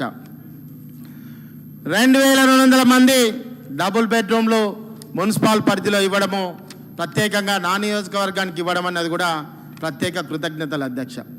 రాష్ట్రంలో మున్సిపాలిటీల అధ్యక్ష 141 యుఎల్బిసి జిహెచ్ఎంసి కలిపి అధ్యక్ష 2 కోట్ల జనాభా యుఎల్బిసిలో ఉంటే అధ్యక్ష ప్రత్యేకంగా 2 కోట్ల జనాభా ఉన్నటువంటి పల్లెలలో రైతులకు రైతు బీమాను ఏర్పాటు చేశారు అధ్యక్ష. రైతుకు కావాల్సిన సంరక్షణ అంతా కూడా ఏర్పాటు చేశారు అధ్యక్ష. మీ ద్వారా మా మున్సిపల్ శాఖ మంత్రులకు, మీ ద్వారా మా రాష్ట్ర ముఖ్యమంత్రి వర్యులకు అంతే సమాంతరంగా కార్మిక బీమాను కూడా ఏర్పాటు చేయాలన్నది నా ప్రత్యేక విజ్ఞప్తి అధ్యక్ష. ఎక్కువగా ప్రాధాన్యతతోటి ఎక్కువగా బెనిఫిట్స్ జరుగుతున్నాయి, వారికి జరగడంలో సంతోషం అధ్యక్ష. కానీ సంఘటిత కార్మికులకు కావాల్సినంత స్థాయిలో జరగడం లేదు కాబట్టి సమాంతరమైనటువంటి ప్రజలు ఈరోజు పల్లెల్లో పట్టణాలలో సమాంతరమైనటువంటి స్థాయిలో వచ్చారు కాబట్టి కార్మిక బీమా ద్వారా హెల్త్ ముఖ్యమంత్రి గారి యొక్క ప్రత్యేక నిధి నుంచి ఏదైతే సీఎం రిలీఫ్ ఫండ్ ఉందో ఎట్లాగో ఖర్చు అవుతున్నది కాబట్టి అది కాకుండా హెల్త్ ఇన్సూరెన్స్ కానీ అదేవిధంగా కార్మిక బీమా కానీ ఏర్పాటు చేస్తే తెలంగాణ కార్మిక లోకానికి అంత గొప్పగా ఉంటుందని కూడా తమని అడగడం జరుగుతుంది అధ్యక్ష. అదేవిధంగా అధ్యక్ష చివరిగా అధ్యక్ష ఏదైతే పంచాయతీరాజ్ శాఖ ద్వారా మా మంత్రి గారు ఇక్కడనే ఉన్నారు అధ్యక్ష. పంచాయతీరాజ్ శాఖ ద్వారా సెర్ఫ్కి ఏదైతే అవకాశాలు మొన్న బడ్జెట్లో కల్పించారో అధ్యక్ష, మా మెప్మా కూడా రాష్ట్ర పురపాలక శాఖ మాత్యులు కేటీఆర్ గారిని కూడా నా ప్రత్యేక రిక్వెస్ట్ అధ్యక్ష, సెర్ఫ్ మెప్మా కూడా మాకు అదే స్థాయిలో అవకాశం కల్పించాలని కూడా కోరుకుంటూ అధ్యక్ష, భాషా పండితులకు కూడా ఈరోజు భాషా పండితులకు కూడా ప్రమోషన్లు ఇవ్వాలని కోరుకుంటూ, ఇంత గొప్ప అవకాశం మా రాష్ట్ర పురపాలక శాఖ మాత్యులు తమరు అధ్యక్షులు కల్పించినందుకు మాకు ప్రత్యేక కృతజ్ఞతలు తెలుపుకుంటూ, జై తెలంగాణ, జై కేసీఆర్. ఈటల రాజేందర్ గారు.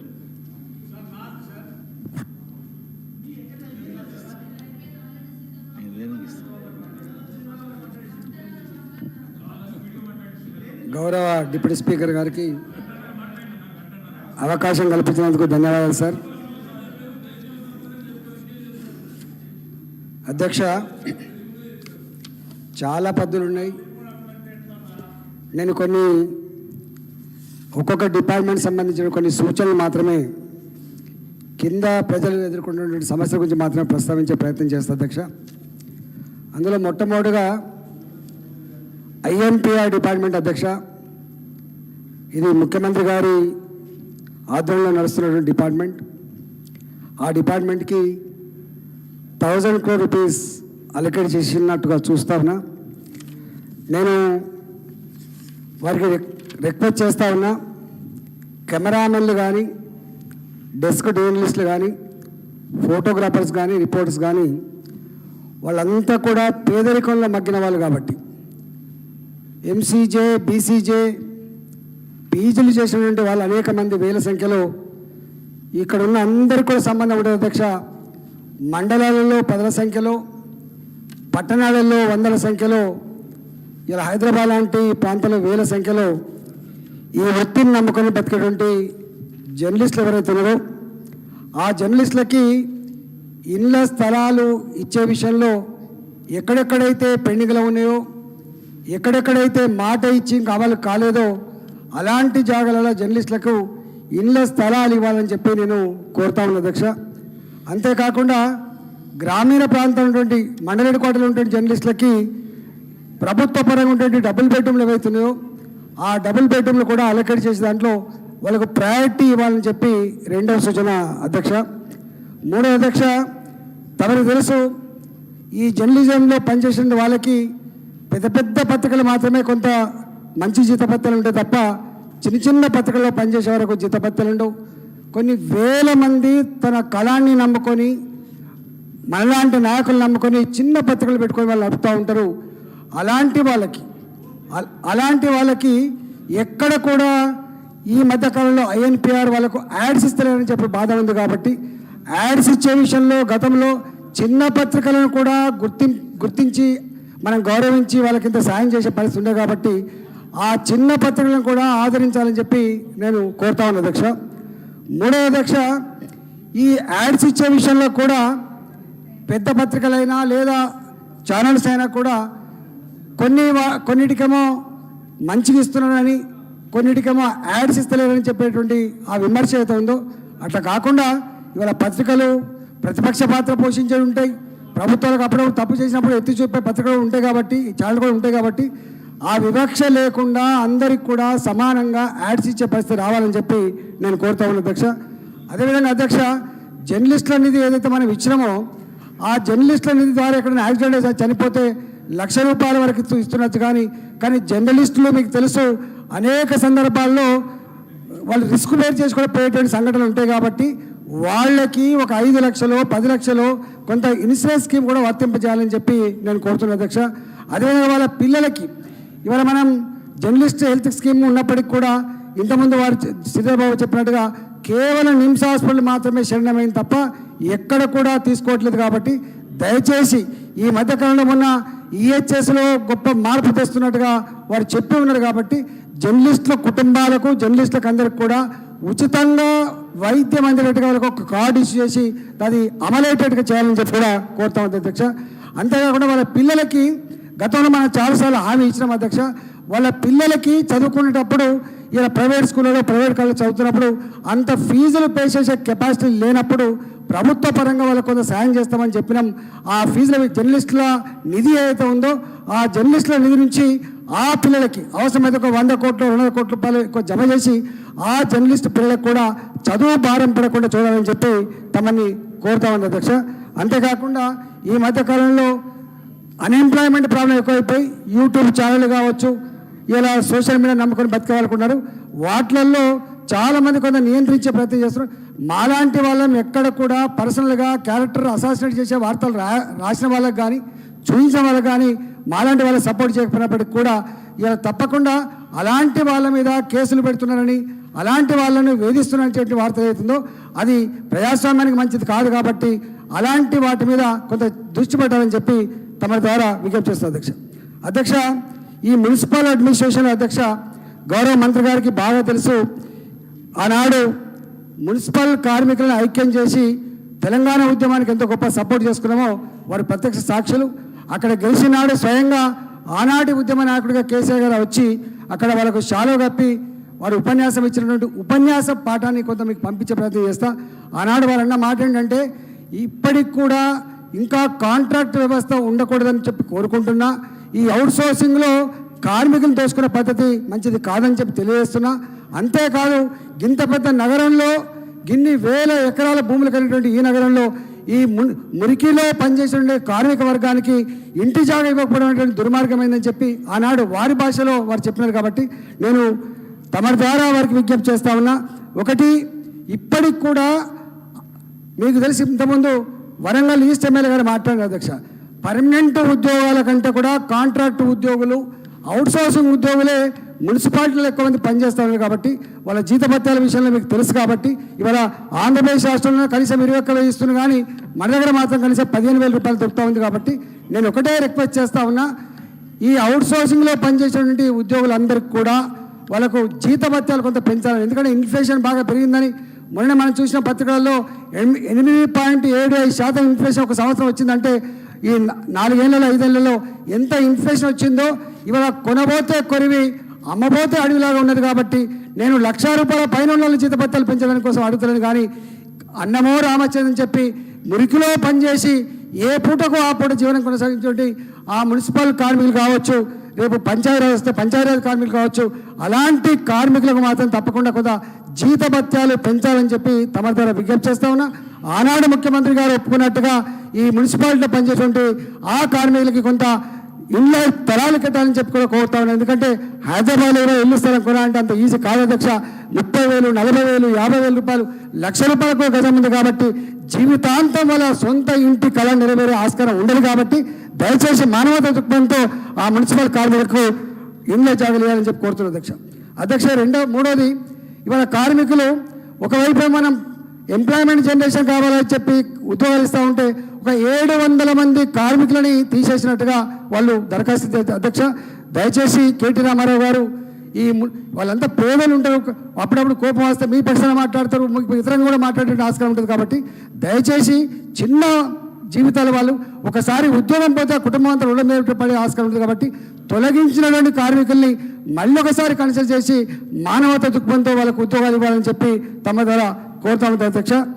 అంతేకాకుండా అధ్యక్ష, ఒకనాడు మున్సిపాలిటీ హైదరాబాద్ చేసిన రకరకాల కారణాల వల్ల కావచ్చు అది ఒక ఇలా అప్పులకు నిలయంగా మారిపోయింది. కాబట్టి దయచేసి హైదరాబాద్తో సహా మొత్తం రాష్ట్రంలో ఉన్నటువంటి మున్సిపాలిటీలు ఏవైతున్నాయో ఇంకా అక్కడక్కడ మనం స్మార్ట్ సిటీ పేరు వచ్చినా ఇంకో రకం పేరు చెప్పినప్పటికీ కూడా ఇవాళ మా కరీంనగర్ దగ్గర మొన్న ఒక పెళ్లికి పోయినా నేను. పెళ్లికి పోతే ఊర్లో ఆదిలాబాద్ అడవులలో కూడా అంత దారుణమైన రోడ్లు లేదు. కాబట్టి దయచేసి ఇవాళ ఈ పార్టీ ఆ పార్టీ అనే సంబంధం లేకుండా అన్ని నగరాల్లో కూడా ఎక్కడైతే మరీ వెనుకబడ్డ ప్రాంతం ఉందో, కనీస సౌకర్యాలు నడుచుకునే ప్రాంతం ఉందో అలాంటి వాళ్లకు వారే అధికారుల ద్వారా రిపోర్ట్ తెచ్చుకొని అలాంటి వాళ్ళకు డబ్బులు ఇచ్చి ఆ మున్సిపాలిటీ డెవలప్ చేయాలని చెప్పి తమని కోరుతుంది అధ్యక్ష. అధ్యక్ష, ఇండస్ట్రీస్ డిపార్ట్మెంట్లో కూడా ఇవాళ నేను ఒకటే, ఇండస్ట్రీస్కి ఇచ్చేటువంటి ఇన్సెంటివ్స్ ఏవైతున్నాయో అవి సకాలంలో వస్తలేనటువంటి మాట సత్యం అధ్యక్ష. నేను ఒకటే కోరుతా ఉన్నా, ఇవాళ దళిత బిడ్డలకు ఇచ్చేటువంటి ఇండస్ట్రియల్ సబ్సిడీస్ కానీ లేదా ఎస్టీలకు ఇచ్చేటువంటి ఇండస్ట్రియల్ అది కానీ చిన్న వాళ్ళు ఎవరైతే చిన్న చిన్న వ్యాపారం చేసుకొని బతకాలో కనీసం వాళ్ళు మెట్లు కూడా ఎక్కలేదు అధ్యక్ష. ఫైనాన్స్ డిపార్ట్మెంట్కి పోయి మెట్లు కూడా ఎక్కలేని వాళ్ళు ఎవరైతున్నారో నేను ఎక్కడే కోరుతా ఉన్నా, ఇవాళ డబ్బులకు ఇబ్బంది ఉండొచ్చు నేను కావట్లేదు, కానీ ఉన్నంతలో అయినా ఎస్సీల కోసమో ఎస్టీల కోసమో చిన్న చిన్న ఇండస్ట్రీస్ పెట్టుకొని బతికే వాళ్ళు ఎవరైతున్నారో వాళ్ళే మాత్రం తొందరగా ఎప్పటికప్పుడు క్లియర్ చేయాలని చెప్పి తమ ద్వారా నేను మంత్రి గారికి కోరుతున్నాను అధ్యక్ష. అదేవిధంగా అధ్యక్ష, ఇవాళ హ్యాండ్లూమ్ అండ్ టెక్స్టైల్స్ అధ్యక్ష, హ్యాండ్లూమ్ అండ్ టెక్స్టైల్స్ విషయంలో వారికి సంపూర్ణమైన అవగాహన ఉన్నది. ఇవాళ వాళ్ళు ఉత్పత్తి చేసేటువంటి బట్ట కొంటలేరని, రెండవది వాళ్ళకి సకాలంలో డబ్బులు వస్తలేనటువంటి భావన ఏదైతుందో వారికి తెలుసు.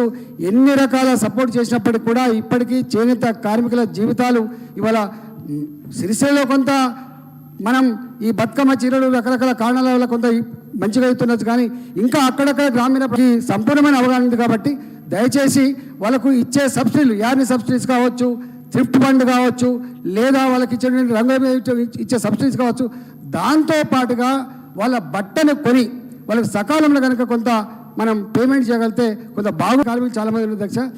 వాళ్ళకి కనీసం వాళ్ళ కుటుంబాలు జీవించడం కోసం ఏ చర్యలు తీసుకుంటే మనకు లాభం జరుగుతుందో ఆ చర్యలు కేటీ రామారావు గారు తప్పకుండా తీసుకుంటారని చెప్పి ఆశిస్తున్నారు అధ్యక్ష. అదేవిధంగా అధ్యక్ష, ఇలా ఐటీ రంగంలో లక్షల ఉద్యోగాలు వస్తాయని చెప్తున్నమాట వాస్తవం అధ్యక్ష. ఇప్పటికి కూడా అధ్యక్ష, ఎవరైతే కొంత ఎలైటెడ్ సెక్షన్స్ ఉన్నారో, ఎవరికైతే కొంత ఆర్థిక పరిపుస్తుందో, ఎవరికైతే కొంత పరిచయాలు ఉన్నారో వాళ్ళేమో సొంత బిజినెస్ పెట్టుకోవచ్చు, వాళ్ళ కొంత ఉద్యోగాలు ఎక్కడ తీసుకునే అవకాశం ఉండొచ్చు, లేదా ఎబ్రాడ్కి పోయి బతికేటువంటి ఆస్కారం ఉండొచ్చు. కానీ ఎవరైతే ఫస్ట్ జనరేషన్లో ఇవాళ ఊళ్ళల్లో ఉన్నటువంటి ఫస్ట్ జనరేషన్లో ఏ అంబేద్కర్ గారు అయితే ఇవాళ చదువు సకల సమస్యలు పరిష్కారం అని చెప్పి వారు చెప్పిండో, ఇవాళ గ్రామీణ ప్రాంతాల్లో ఆడపిల్లలు మగపిల్లలను తేడా లేకుండా గొప్పగా చదివిస్తూ ఉన్నారు. కాబట్టి ఆ చదువుకున్న పిల్లలకు కమ్యూనికేటింగ్ స్కిల్స్ సరిగా లేకపోవచ్చు, లేకపోతే భాష చక్కగా రాకపోవచ్చు, రకరకాల పద్ధతుల్లో వాళ్ళు వెనుకబడి ఉండొచ్చు.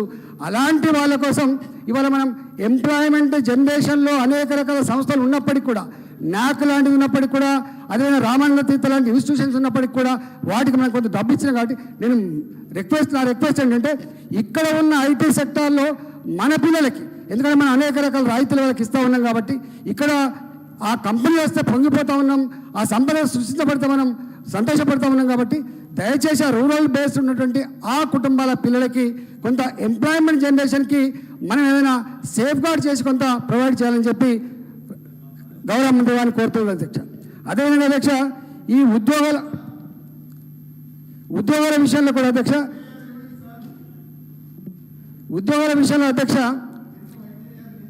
అధ్యక్ష నాకు తెలిసి ఎవరి మీద డిపెండెన్సీ లేకుండా, ఎవరి అక్కడ లేకుండా ఈ రాష్ట్రాన్ని గొప్పగా ముందుగా తీసుకుపోయే సత్తా ఉన్నట్టుగా ముఖ్యమంత్రి గారు చాలాసార్లు చెప్పిండు, రామారావు గారు కూడా చాలాసార్లు చెప్పిండు. కాబట్టి ఇంకా మళ్ళీ వాళ్ళు ఇస్తలేరు వీళ్ళు ఇస్తలేరు అని చెప్పి వాళ్ళ మీద నేపోయేందుకు, వీళ్ళ మీద నేపోయేందుకు, కొత్త రాష్ట్రం గొప్పగా ముందుకు పోతున్న రాష్ట్రం అని చెప్పుకున్నప్పుడు దయచేసి ఆ మాట ఎవరి మీద డిపెండెన్సీ, ఎవరి మీద బురద ప్రయత్నం చేద్దామని చెప్పి కోరుతుంది అధ్యక్ష. నేను చేస్తాను అధ్యక్ష, నేను కోరుతున్న సూచన చేస్తా ఉన్నా అధ్యక్ష. ఎండోమెంట్స్ డిపార్ట్మెంట్ అధ్యక్ష అందరికీ అనుభవం ఉంది అధ్యక్ష. ఇవాళ గ్రామ దేవతలు పెట్టుకోవాలంటే కూడా 15 లక్షలు 20 లక్షలు ఖర్చు పెడుతున్నమాట అందరికి అనుభవం ఉంది. అందరు ఎమ్మెల్యే దగ్గర వాళ్ళు చందా బుక్లు పట్టుకొని వచ్చి మా దేవతలు పెట్టుకుంటా ఉన్నాం, 50,000 రాయి, ₹1,00,000 రాయి, సిమెంట్ ఇవ్వని చెప్పి అంటారు. నేను ఒకటే రిక్వెస్ట్ చేస్తున్నాను ఏంటంటే, గ్రామాలలో ఈ మధ్యకాలంలో గుళ్ళ కట్టడం అనేది పెరిగిపోతూ ఉంది, భక్తి పెరిగిపోతూ ఉంది. కాబట్టి దయచేసి మనకు 3 నెలలకోసారో 6 నెలలకోసారో మీటింగ్ పెట్టి వాళ్ళకి ఏదైతే డబ్బులు ఇస్తామని చెప్తున్నామో ఆ మీటింగ్ రావట్లేదు, ఆ శాంక్షన్ కూడా రావట్లేదు. కాబట్టి మనం కొంత 200 కోట్లు 300 కోట్లు సంవత్సరానికి కొంత కేటాయించుకొని వాళ్ళు చందా పుస్తకాలు పట్టుకొని మనలాంటి చుట్టూ తిరగకుండా ఉండే పద్ధతిలో చిన్న చిన్న గుళ్ళు ఏవైతే కట్టుకుంటున్నారో ₹12,50,000 మనం ఆల్రెడీ ఇస్తూ ఉన్నాం. కానీ ఇవాళ రేపు ధరలు పెరిగిపోయి వాటి ఆ కఠినలో కూడా సరిపోతలేదు. కాబట్టి దానికి 25 లక్షలు 30 లక్షలు పెంచుకుంటే కనుక మన ప్రజాప్రతినిధుల మీద భారం తగ్గేటువంటి ఆస్కారం ఉంటుంది. కాబట్టి దయచేసి దాన్ని ఎన్హాన్స్ చేయాలని ఎక్కువ బడ్జెట్ కేటాయించి వాళ్ళ కొంత చందా పుస్తకాలు పట్టుకొని తిరిగేటువంటి దుస్థితి లేకుండా, అది పుణ్యకార్యం కాబట్టి గొప్ప కార్యం కాబట్టి అలాంటి వాటికి కొంత డబ్బులు కేటాయించాలని చెప్పి తమ ద్వారా నేను విజ్ఞప్తి చేస్తాను అధ్యక్ష. అదేవిధంగా అధ్యక్ష, ఎలక్ట్రిసిటీ డిపార్ట్మెంట్ అధ్యక్ష ఏదైతే లేదు అదైతే అంటున్నాం, కానీ వాళ్ళకి చేయాల్సినటువంటి సాయం అందించలేకపోతాం అధ్యక్ష. నేను మొన్న చూసిన 11,000 కోట్ల రూపాయలు ఎలక్ట్రిసిటీ సబ్సిడీ కోసం పెట్టినని చెప్పి చూసిన అధ్యక్ష. గతంలో 4,900 కోట్లు 5,000 కోట్ల రూపాయలు ఇచ్చేది.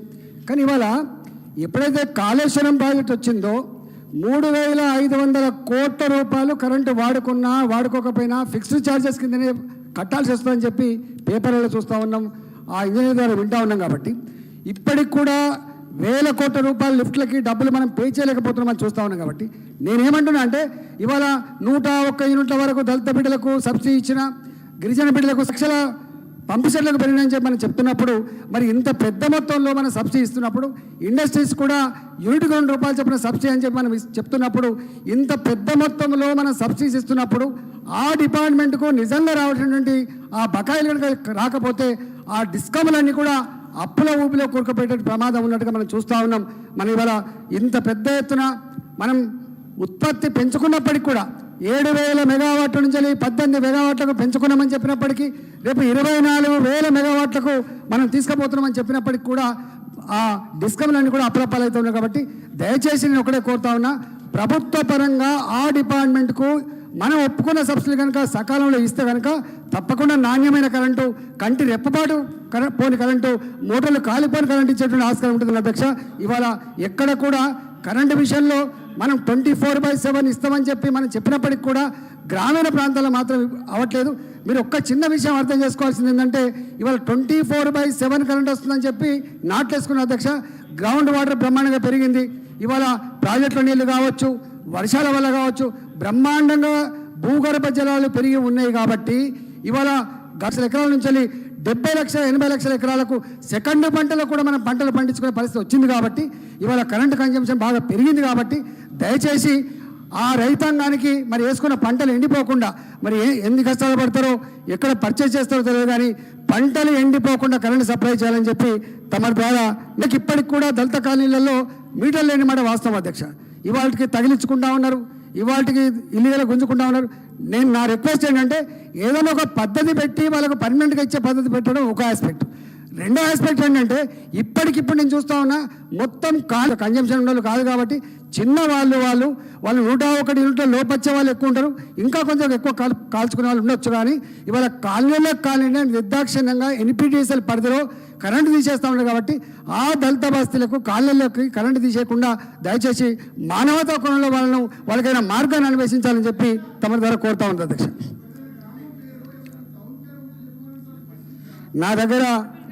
అధ్యక్ష. నా దగ్గర భీంపల్లి, మరిపెల్లిగూడెం, కన్నూరు, కమలాపూరు అన్ని తీసేసి అధ్యక్ష. ఉత్తగానే ఏదో గాలి మాటలు విమర్శించాలనే పద్ధతిగా మాట్లాడటం కాదు అధ్యక్ష. ఖచ్చితంగా ఉంటే మాత్రమే మాట్లాడుతుంది తప్ప గాలి మాటలు మాట్లాడటం కాదు. మీరు ఒక ఆ బిడ్డ ఉండి మీరు ఎక్కడో చెప్పమని చెప్తే అది సమంజసంగా ఉండదు అధ్యక్ష. దయచేసి మీలాంటి వాళ్ళు కూడా అధ్యక్ష ప్రాజెక్టులలో ఈ నీళ్ళ ప్రాజెక్టులలో సోలార్ పవర్ పెట్టాలని చెప్పి నిర్ణయం తీసుకున్నాను. ఫ్లోటింగ్ సోలార్ ప్రాజెక్ట్స్ అధ్యక్ష. తమకు తెలుసు గౌరవ ముఖ్యమంత్రి గారు ఈ జలయజ్ఞం మనం ప్రాజెక్టులు మొదలైన తర్వాత గొప్ప బ్లూ రెవల్యూషన్ వస్తుందని చెప్పి చెప్పిన అధ్యక్ష.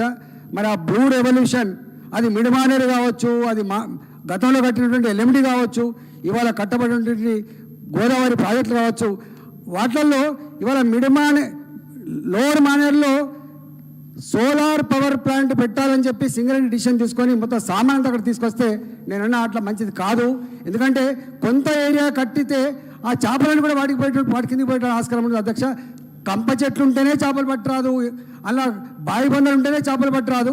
ఇవాళ అలాంటిది మీరు చక్కగా పైన తీసుకొచ్చి ఫ్లోటింగ్ సోలార్ పెడితే ఆ మత్స్య సంపదకు విఘాతమైనటువంటి ఆస్కారం ఉంది, మత్స్య కాలనీ రోడ్డు మీద పడేటువంటి ఆస్కారం ఉంది. కాబట్టి దయచేసి ఇవాళ అనాదిగా వస్తున్న కులవృత్తులు ఇవన్నీ కూడా కాబట్టి ఎట్లా బతకడం అట్లా బతకాలి. కాబట్టి అందరికీ మన ప్రభుత్వపరమైన ఉద్యోగమే ఇచ్చి బతికించాలనేటువంటి సాధ్యం కాని వ్యవహారం. కాబట్టి దయచేసి ఆ ఫ్లోటింగ్ పద్ధతి ప్రభుత్వ పరంగా కానీ సింగరేణి పరంగా కానీ ఇట్లా డిసిషన్స్ మంచిది కాదు. మత్స్యకారులకు ఇబ్బంది పెట్టకూడదని చెప్పి దాన్ని విత్డ్రా చేసుకోవాలని చెప్పి నేను కోరుతా ఉన్నా. మొన్న కూడా రఘునందనరావు గారు చెప్పినారు, మెదక్ జిల్లాలో కూడా అట్లాంటి ప్రతిపాదన వస్తుందని చెప్పి ఏ నీళ్ళ ప్రాజెక్టులలో కానీ వాళ్ళకు డిస్టర్బ్ చేసే పద్ధతిలో ఈ సోలార్ పవర్ ప్లాంట్ పెట్టద్దని చెప్పి తమ ద్వారా నేను విజ్ఞప్తి చేస్తున్నాను. నాకు అక్బరుద్దీన్ ఓవైసీ గారు 20 లక్షల విద్యార్థులు గవర్నమెంట్ స్కూల్ చదువుతూ ఉన్నారు, 30 లక్షల విద్యార్థులు ప్రైవేట్ స్కూల్ చదువుతూ ఉన్నారు, 7 లక్షల పైచిలకు విద్యార్థులు రెసిడెన్షియల్ స్కూల్ చదువుతున్న రాజేందర్ గారు. అధ్యక్ష తమకు తెలుసు ఇవాళ రెసిడెన్షియల్ స్కూళ్ళల్లో చదువుకున్నటువంటి పిల్లలు ఎవరైతే ఉన్నారో క్వాలిటీ ఎడ్యుకేషన్ వస్తుందని చెప్పి మనం అయితే అంటున్నామో నేను ఒక చిన్న సూచన చేస్తా ఉన్నా. గతంలో మండలానికి ఒక స్కూలో 2 స్కూల్లో పురాతనమైన గొప్ప స్కూల్ ఉన్నాయి అధ్యక్ష. ఇవ్వాలంటేనేమో గ్రామాన ప్రైమరీ స్కూల్ అయినాయి, గ్రామాన హై స్కూల్ అయినాయి, ఒక్కొక్క గ్రామంలో 2 ప్రైమరీ స్కూల్లో ఉన్న ఊర్లు చూస్తూ ఉన్నాం. కానీ వెనుకడ మాత్రం మనకు మండలంలో పెద్ద ఊర్లలో మాత్రమే ఈ హై స్కూల్స్ ఉండే పద్ధతి ఉంది అధ్యక్ష.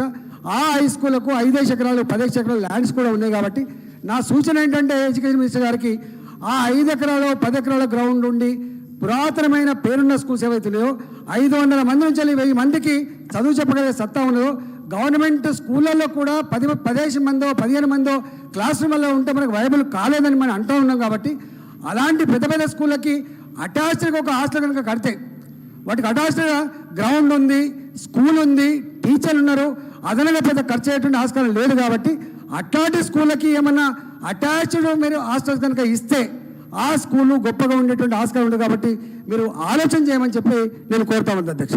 అదేవిధంగా అధ్యక్ష తమకు తెలుసు మనందరం చదువుకున్నప్పుడు పీఈటీ మాస్టర్ ఉండేది, మనకు డిసిప్లిన్ ఆయన ద్వారా వచ్చేది, డ్రాయింగ్ మాస్టర్ ఉండేది మనకు. అంటే ఒక్కటి కాదు అధ్యక్ష, ఇవాళ ప్రైవేట్ స్కూళ్ళ కంటే కూడా గొప్ప సకల సౌకర్యాలతో వర్ధిల్లిన స్కూల్ అన్నీ కూడా గవర్నమెంట్ స్కూళ్ళు. మనకు ఆటల ప్రతి ఒక పీరియడ్ ఉండేది డేలో. కాబట్టి గవర్నమెంట్ స్కూళ్ళల్లో పీఈటీ మాస్టర్లు లేరు. గవర్నమెంట్ స్కూళ్ళల్లో ఇప్పటికి కూడా 1623 రూపాయలకు కంటింజెంట్ వర్కర్ పనిచేస్తున్నాడు. 30 సంవత్సరాల తర్వాత వాళ్ళు ₹1 బెనిఫిట్ లేకపోతా ఉన్నారు. ఈ మధ్య మనం వచ్చిందా, నేను ఆర్థిక మంత్రిగా ఉన్నాడు 4000 రూపాయలు కొంతమంది పెంచినాం, కొంతమందికి పెంచలేకపోయినాం. కాబట్టి 20 ఏళ్ళుగా 30 ఏళ్ళుగా స్కూళ్ళని నమ్ముకొని పార్ట్ టైం ఉద్యోగం ఎవరైతే చేస్తుందో వాళ్ళకు కనీసం మానవతా కోణంలో కొంత 8,000 ఏం చేసే కంటింజెంట్ ఎంప్లాయీస్ అందరికి కూడా ఒక 8,000 రూపాయలు 10,000 రూపాయలు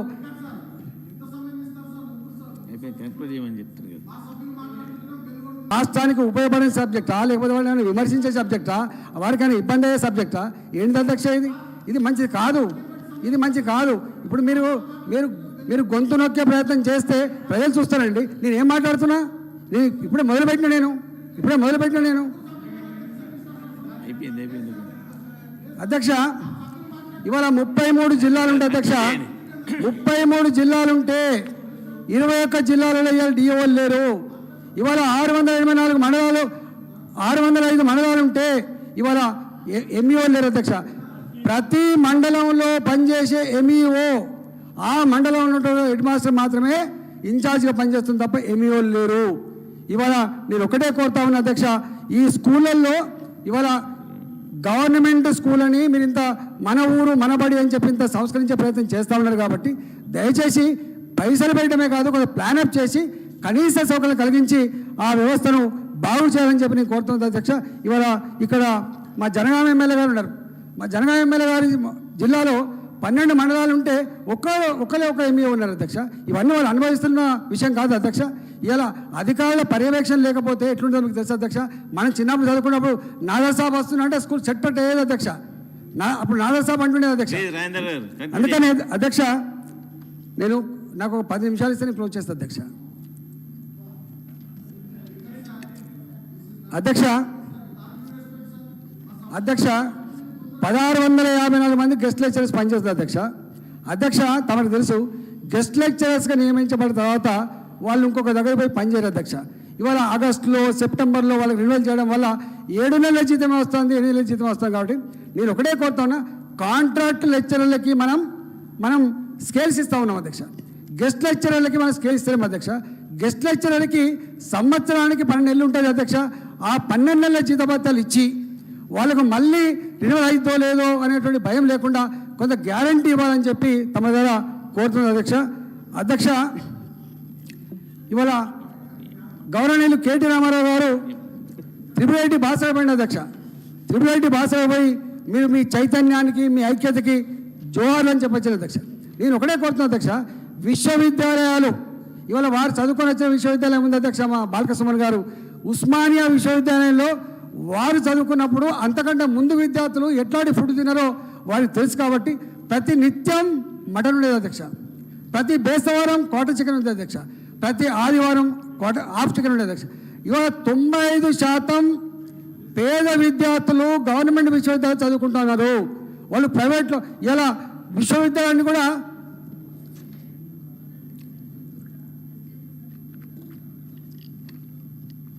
అధ్యక్ష ఉన్న వాళ్ళ విశ్వవిద్యాలయాలు వేరైపోయినాయి, లేని వాళ్ళ విశ్వవిద్యాలయాలు వేరైపోయినాయి. గవర్నమెంట్ విశ్వవిద్యాలయాలు కూడా 190% మంది అణగారిన వర్గాల పిల్లలు మాత్రమే వస్తూ ఉన్నారు. నేను ఏమంటున్నా అంటే దయచేసి నేను ఇంత ఇవ్వు అంతే అని అంటలేను అధ్యక్ష. మాకు ఆనాడు చదువుకున్నప్పుడు సరిపోను భూమ పెట్టింది ప్రభుత్వమే. నెలకు 15 రూపాయలు చొప్పున ప్యాకెట్ మనీ ఇచ్చింది కూడా గవర్నమెంట్ అధ్యక్ష. నేనేమంటున్నా ఇలా ఊళ్ళల్లో ఉన్నటువంటి పిల్లలు ఎవరైతే ఉన్నారో తల్లి మీద తండ్రి మీద భారం పడకుండా మెస్ ఛార్జీలు మళ్ళీ కట్టేటువంటి ఆస్కారం లేకుండా సంపూర్ణమైనటువంటి భోజనం పెట్టేటువంటి ఏర్పాటు ఒకటి. వాళ్ళు చదువుకోవడానికి 15 రూపాయల 20 రూపాయల అనే కాలంలో ఇచ్చింది కాబట్టి మనం 100 రూపాయలు 50 రూపాయలు ఒక ప్యాకెట్ మనీ లెక్క ఇవ్వాలని చెప్పి నేను కోరుతా ఉన్నా అధ్యక్ష. అంతేకాకుండా అధ్యక్ష ఇవాళ వాళ్ళ లెక్కలని చెప్పిన లోతులోకి పోను కానీ విశ్వవిద్యాలయాల్లో ఇవాళ పర్మనెంట్ స్కెల్టన్ స్టాఫ్ కూడా లేకుండా నడుస్తూ ఉంది కాబట్టి ఆ విశ్వవిద్యాలయాన్ని సంపూర్ణంగా అనేక రకాల ప్రైవేట్ విశ్వవిద్యాలయాలు వస్తున్నాయి అధ్యక్ష. ఉన్న వాళ్ళపై చదువుకుంటారు అధ్యక్ష. కానీ మనం ఆలోచించాల్సింది పేదవాళ్ళ కోసమే కాబట్టి పేదవాళ్ళు చదివేటువంటి ఆ విశ్వవిద్యాలయంలో వాళ్ళు గొప్పవాళ్ళైతే గౌరవ ముఖ్యమంత్రి ఒక మాట చెప్పిన అధ్యక్ష, మా కేటీ రామారావు గారు ఎంత పెద్దగా కావడానికి కారణం ఏంటి అంటే తను గొప్ప చదువుకోడు కాబట్టి. ఇవాళ నేనంటున్నా మా కుమరయ్య కొడుకో మల్లయ్య కొడుకో కేటీ రామారావు గారి లెక్క చదువుకుంటే వాళ్ళు తెలుగుదేశం కార్డు కోసమో ఇంకో కార్డు కోసమో పోటీ పడేటువంటి అక్కడ లేదు కాబట్టి వాళ్ళ కాళ్ళ మీద వాళ్ళు బతికేటువంటి ఆస్కారం ఉంటుంది కాబట్టి గా విశ్వవిద్యాలయాలు కొన్ని ఉన్నాయి కాబట్టి ఆ విశ్వవిద్యాలయాలు లక్షలు లేరు అధ్యక్ష. ఆ విశ్వవిద్యాలయంలో వేల సంఖ్యలో విద్యార్థులు మాత్రమే ఉన్నారు కాబట్టి ఇవాళ ట్రిపుల్ ఐటీలు కావచ్చు, పాలిటెక్నిక్ కాలేజీలు కావచ్చు, ఇవాళ అటాచ్డ్ హాస్టల్ ఉన్నటువంటి విశ్వవిద్యాలయ కింద నడిచే డిగ్రీ కాలేజీలు కావచ్చు, పీజీ కాలేజీ కావచ్చు, వాళ్ళకు దయచేసి పోతే కావచ్చు అధ్యక్ష 1000 కోట్ల రూపాయలు 2000 కోట్ల రూపాయలు 2,90,000 కోట్ల ఆదాయం ఉన్నటువంటి బడ్జెట్ ఈ రాష్ట్రంలో గా పేదలకు గీ మాత్రం పైసలు పెట్టే ఆస్కారం లేదు అధ్యక్ష. ఈ సందర్భంగా ఇంకో అధ్యక్ష ఇవాళ మనము నిరుద్యోగ వృత్తి ఇస్తా అని చెప్పినాం అధ్యక్ష నిరుద్యోగ వృత్తి ఇస్తా అని చెప్పినాం అధ్యక్ష. యూనివర్సిటీల్లో పేద విద్యార్థులు ముఖ్యంగా రీసెర్చ్ స్కాలర్స్ ఉన్నటువంటి ఎస్సీ ఎస్టీలకు సంబంధించి గతంలో యూపీఏ ప్రభుత్వం ఇస్తున్నటువంటి రాజీవ్ గాంధీ ఫెలోషిప్ని వాళ్ళు ఇవాళ కేంద్రంలో ఉన్నటువంటి భారతీయ జనతా పార్టీ ప్రభుత్వము ఇవాళ ఇవ్వట్లేదు అధ్యక్ష. కానీ వాళ్ళు అదే మన గౌరవ ముఖ్యమంత్రి కల్వకుంట్ల చంద్రశేఖరరావు గారి నాయకత్వంలో మొట్టమొదటిసారిగా రాష్ట్ర చరిత్రలో 500 కోట్ల రూపాయలు యూనివర్సిటీల కోసం ఈ బడ్జెట్లో కేటాయించడం జరిగింది అధ్యక్ష. నెంబర్ 1. నెంబర్ 2, సదరు సభ్యులు మాట్లాడుతున్నటువంటి పార్టీ వాళ్ళ కేంద్రంలో అధికారంలో ఉంది అధ్యక్ష. ఏపీ రీఆర్గనైజేషన్ యాక్ట్ ప్రకారం గిరిజన విశ్వవిద్యాలయం తెలంగాణ రాష్ట్రంలో ఏర్పాటు చేయాలి. ఇప్పటి వరకు దానికి అతిగతి లేదు అధ్యక్ష. వాళ్ళు చేయాల్సినటువంటి పనులు చేయకుండా అన్నింటినీ రాష్ట్ర ప్రభుత్వం ఇది చేయాలి అది చేయాలని చెప్పి సలహాలు ఇచ్చుడు కంటే వారి పార్టీ వాళ్ళ కేంద్రంలో అధికారంలో ఉంది. తెలంగాణలో విశ్వవిద్యాలయాలకు ఎన్ని నిధులు ఇచ్చింది, తెలంగాణలో పెట్టాల్సినటువంటి గిరిజన విశ్వవిద్యాలయాల సంగతి ఏంది, తెలంగాణ యువతకు సంబంధించి ఐటీఐఆర్ గతంలో కేంద్ర ప్రభుత్వం ఇస్తే గతంలో కేంద్ర ప్రభుత్వం యూపీ ప్రభుత్వం ఇస్తే దాన్ని రద్దు చేసింది, దాన్ని పునరుద్ధరించరా? ఏపీ రీఆర్గనైజేషన్ యాక్ట్ ప్రకారం బయ్యారంలో ఉక్కు ఫ్యాక్టరీ రావాలి, కాజీపేటలో రైల్వే కోచ్ ఫ్యాక్టరీ రావాలి, 9 ఆనాటి వెనుకబడిన జిల్లాలకు బ్యాక్వర్డ్ రీజన్ గ్రాంట్ ఫండ్ రావాలి. అదేవిధంగా నీతి ఆయోగ్ సిఫార్సు మేరకు ఇవాళ మిషన్ భగీరథకు మిషన్ కాకతీయకు 24,000 కోట్లు రావాలి. వాళ్ళు చేయాల్సినటువంటి పనులు చేయకుండా రాష్ట్రం ఇది చేయాలి అది చేయాలని మాట్లాడడం కరెక్ట్ కాదు. దయచేసి తమరిని కోరుతా ఉన్నా, ఇప్పటికే సభ్యులకు చాలా సమయం మీరు ఇచ్చినారు, మమ్మల్ని కూడా మీరు రక్షించాలి. మా సభ్యులు మాట్లాడుతుంటేనేమో మీరు కంట్రోల్ చేస్తూ ఉన్నారు, వారికేమో మాట్లాడినంతసేపు సమయం ఇస్తూ ఉన్నారు అధ్యక్ష. దయచేసి తమరు కంక్లూడ్ చేయించాలని తమరిని విజ్ఞప్తి చేస్తా ఉన్నా అధ్యక్ష. థ్యాంక్ యూ అధ్యక్ష. ఇక్కడ చదువుకునే పిల్లలు తెలంగాణ పిల్లలు అధ్యక్ష, బీహార్ వాళ్ళు రారు ఇక్కడికి, బీహార్ వాళ్ళు వస్తారు. తప్పకుండా మీరు చెప్పిన వాటి విషయంలో నేను ఈ పార్టీలో ఉన్నప్పుడు కూడా తప్పకుండా మాట్లాడతా. ఇక్కడ అన్యాయం జరిగింది అంటే ఇది అన్యాయం చెప్పగలిగేటువంటి శక్తి నుండి వాటికనే గుడ్డిగా వాళ్ళకు ఇట్లా చేసినందుకు అటు చేసినందుకు సపోర్ట్ చేయడం లేదు అధ్యక్ష. నేను మాట్లాడుతున్నది ఈ రాష్ట్ర పిల్లల భవిష్యత్తు కోసమే తప్ప నేను వేరే దానికోసం మాట్లాడుతున్నాను కాబట్టి దయచేసి ప్రతిసారి డిస్టర్బ్ చేయకు మిత్రమా. అధ్యక్ష, సింగరేణి మా అందరి ప్రాణప్రదాయిని అధ్యక్ష. వారికైనా మాకైనా ఉత్తర తెలంగాణకు ప్రాణప్రదాయిని. సింగరేణి కార్మికులు రిటైర్డ్ అయిన వాళ్ళు ఊళ్ళల్లో మంచి బంగ్లా, ఒక 4 ఎకరాలు 5 ఎకరాల భూమి కొనుక్కునే గొప్ప సాంప్రదాయం కలిగినటువంటి ప్రాంతం మా 4 జిల్లాల ప్రాంతం. అయితే ఈ మధ్య కాలంలో ఏదో ఇది ప్రైవేటైజ్ చేస్తున్నారని చెప్పి వీళ్ళు వాళ్ళు మాట్లాడుకునేది నేను ఒక్కటే కోరుతున్నాను అధ్యక్ష. 1,20,000 మందితో 1,20,000 మందితో కలకల్లాడిన సింగరేణి, 10 లక్షల మందికి ఇండైరెక్ట్ అన్నం పెట్టిన సింగరేణి మిట్టలకు పెరిగినప్పటికీ కూడా 43,000 మంది కార్మికులకు పడిపోయినమాట వాస్తవం అధ్యక్ష.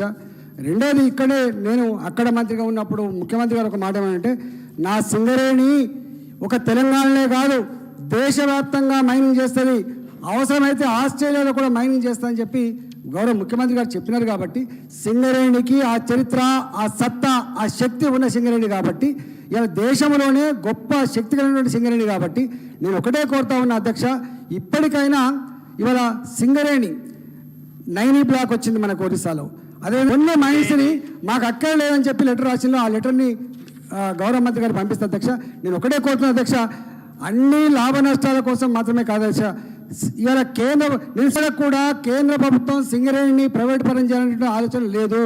వాళ్ళు ఆనాడు యూపీఏ సర్కారు ఉన్నాడు, 2 వాళ్ళకి ఇస్తూ ఉంది కాబట్టి అందులో భాగంగానే మనకు కూడా ఒరిస్సాలో ఉన్నటువంటి అవి కూడా వచ్చినాయి కాబట్టి, పెద్ద పెద్ద మైన్స్ వచ్చినాయి కాబట్టి ఆ మైనింగ్ ప్రభుత్వ పరంగా ఇలా సింగరేణి ద్వారా ఏదైతే ఉత్తరం పంపించిందో, ఈ మైన్స్ మాకు అక్కర్లేని ఉత్తరం పంపించారో అట్లాంటి పని చేయకూడదని, ఆ మైన్స్ మనకే ఉండేటట్టుగా చూడాలని చెప్పి రెండవ రేటుంది అధ్యక్ష. ఒకనాడు కేవలం ఓవర్ బర్డెన్ మాత్రమే ప్రైవేట్లకు ఇచ్చే అధ్యక్ష, ఇవాళ బొగ్గు కూడా ప్రైవేట్లకు ఇస్తాం అధ్యక్ష. ఒక్క మాటలో చెప్పాలంటే 40-50% ప్రైవేటు వ్యక్తుల చేతుల్లో ఉన్నటువంటి సింగరేణి ఆ ప్రైవేట్ కాంట్రాక్టర్లకి ఆవేదనతో, ఆర్తితో బొగ్గుకు సంబంధించి ధన్యవాదాలు సార్.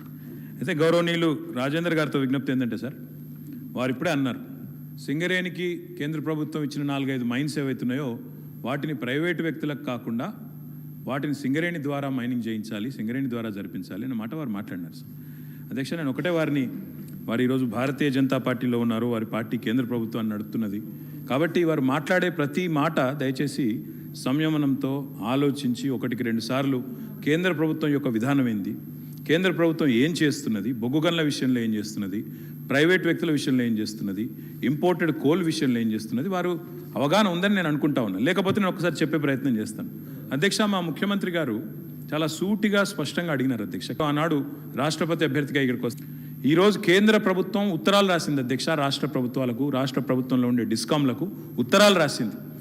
దేశీయ బొగ్గును కొనవద్దు, ఇక్కడ దేశీయ బొగ్గు 25% ఖర్చు అయితే మాత్రం కూడా దాన్ని పక్కన పెట్టి విదేశాల నుండి ఖచ్చితంగా బొగ్గు తీసుకోవాలి, మీరు ఇంపోర్ట్ చేసుకోవాలి, దిగుమతి చేసుకోవాలి, 4 రెట్లు విలువైన బొగ్గును దిగుమతి చేసుకోవాలని ఎవరి కోసం, ఎవరి ప్రయోజనం కోసం చేసింది వారు చెప్పాలి. ఒకటి. రెండవది అధ్యక్ష, ప్రధానమంత్రి గారు పోతారు అధ్యక్ష ఆస్ట్రేలియాకు, పోగానే పోయిన 2 నెలల లోపలనే వాళ్ళ దోస్తుకు అక్కడ పెద్ద బొగ్గుగానే వస్తుంది అధ్యక్ష, 2 నెలల లోపలనే వస్తుంది అధ్యక్ష. ఇండోనేషియా పోతారు అధ్యక్ష ప్రధానమంత్రి గారు, 1 నెల లోపల తెల్లారి వాళ్ళ దోస్తు అధ్యక్ష, వారి మనసు కూడా తెలుసు వాస్తవం ఏందని. ఒక వ్యక్తి ఫ్రెండ్లీ గవర్నమెంట్ లైక్ దెమ్, ఒకరి కోసమే పనిచేసి తమ దోస్తుల కోసం పనిచేసే ప్రభుత్వం ఇక్కడ లేదు అధ్యక్ష. వారు బొగ్గు గని కార్మికుల గురించి ఇంత ఆవేదనగా చెప్పి సింగరేణి ఆధ్వర్యంలో పనిచేస్తున్న జెన్కో, అదేవిధంగా అక్కడ ఉన్న బొగ్గు ఉత్పత్తి కేంద్రాలు 91.6% PLFతో భారతదేశంలోనే ప్రైవేట్ విద్యుత్ కేంద్రాల కంటే ప్రభుత్వ 6 సాధించిన మాట వాస్తవం కాదా? ఈరోజు కొంతమందికి వారు వత్తాసు పలుకుతుండొచ్చు, వారి ప్రభుత్వాలు వత్తాసు పలుకుతుండొచ్చు, కొంతమందిని వారు పల్లకి మోస్తుండొచ్చు, పెద్దవాళ్ళని చేస్తుండొచ్చు. ప్రపంచంలో లేని విషయంలో ఏమేమి చేసినామో సావధానంగా మంత్రి గారు చెప్తారు, ఎనర్జీ మినిస్టర్ గారు. కానీ మీ హృదయానికి కూడా తెలుసు, మీ మనసుకు కూడా తెలుసు ఏం జరుగుతున్నది ఈ దేశంలో, ఎవరి వల్ల, ఎవరి ఒత్తిడి వల్ల అవసరం లేకపోయినా బొగ్గు దిగుమతి చేసుకోవాలని కేంద్ర ప్రభుత్వం ఆదేశాలు ఇస్తున్నది. ఇవన్నీ దయచేసి జాగ్రత్తగా ఆలోచించి మాట్లాడండి. మీరు ఈరోజు సర్వస్వతంత్రమైన శక్తి కాదు, మీరు ఒక పార్టీలో ఉన్నారు. ఆ పార్టీ యొక్క విధానం ఏంది, ఆ పార్టీ విధానంలో ఇస్తున్న 13 మంది శాసనసభ్యులు ఉన్నారు. వాళ్ళు ఒక్కొక్కరు పుంకాలుగా చెప్పే శక్తి సామర్థ్యం వాళ్ళకు ఉన్నది. మేము ఒక్కటే అడుగుతా ఉన్నా రాజేందర్ గారిని చివరిగా. అధ్యక్ష, వారు అంటున్నారు ప్రైవేటైజేషన్ చేసే ఆలోచన మాకు లేదు, నేను కేంద్ర మంత్రిని అడిగినా ఆయన చెప్పిండు, ప్రధానమంత్రి స్వయంగా చెప్పిండు అంటున్నాను. నేను ఒకటే అడుగుతా ఉన్నా మిమ్మల్ని, విశాఖ ఉక్కు కర్మాగారాన్ని ఈరోజు తుక్కు కింద అమ్ముతున్నది ఎవరు? కేంద్ర ప్రభుత్వం కాదా? ఏ కారణం చేత అమ్మాల్సి వస్తున్నది విశాఖ ఉక్కును? ఇదే పద్ధతుల్లో గనులు అలాట్ చేయకుండా ముందు ఖతం చేస్తారు. ఏదైతే ఆక్సిజన్ ఉంటుందో దాన్ని కట్ చేస్తారు.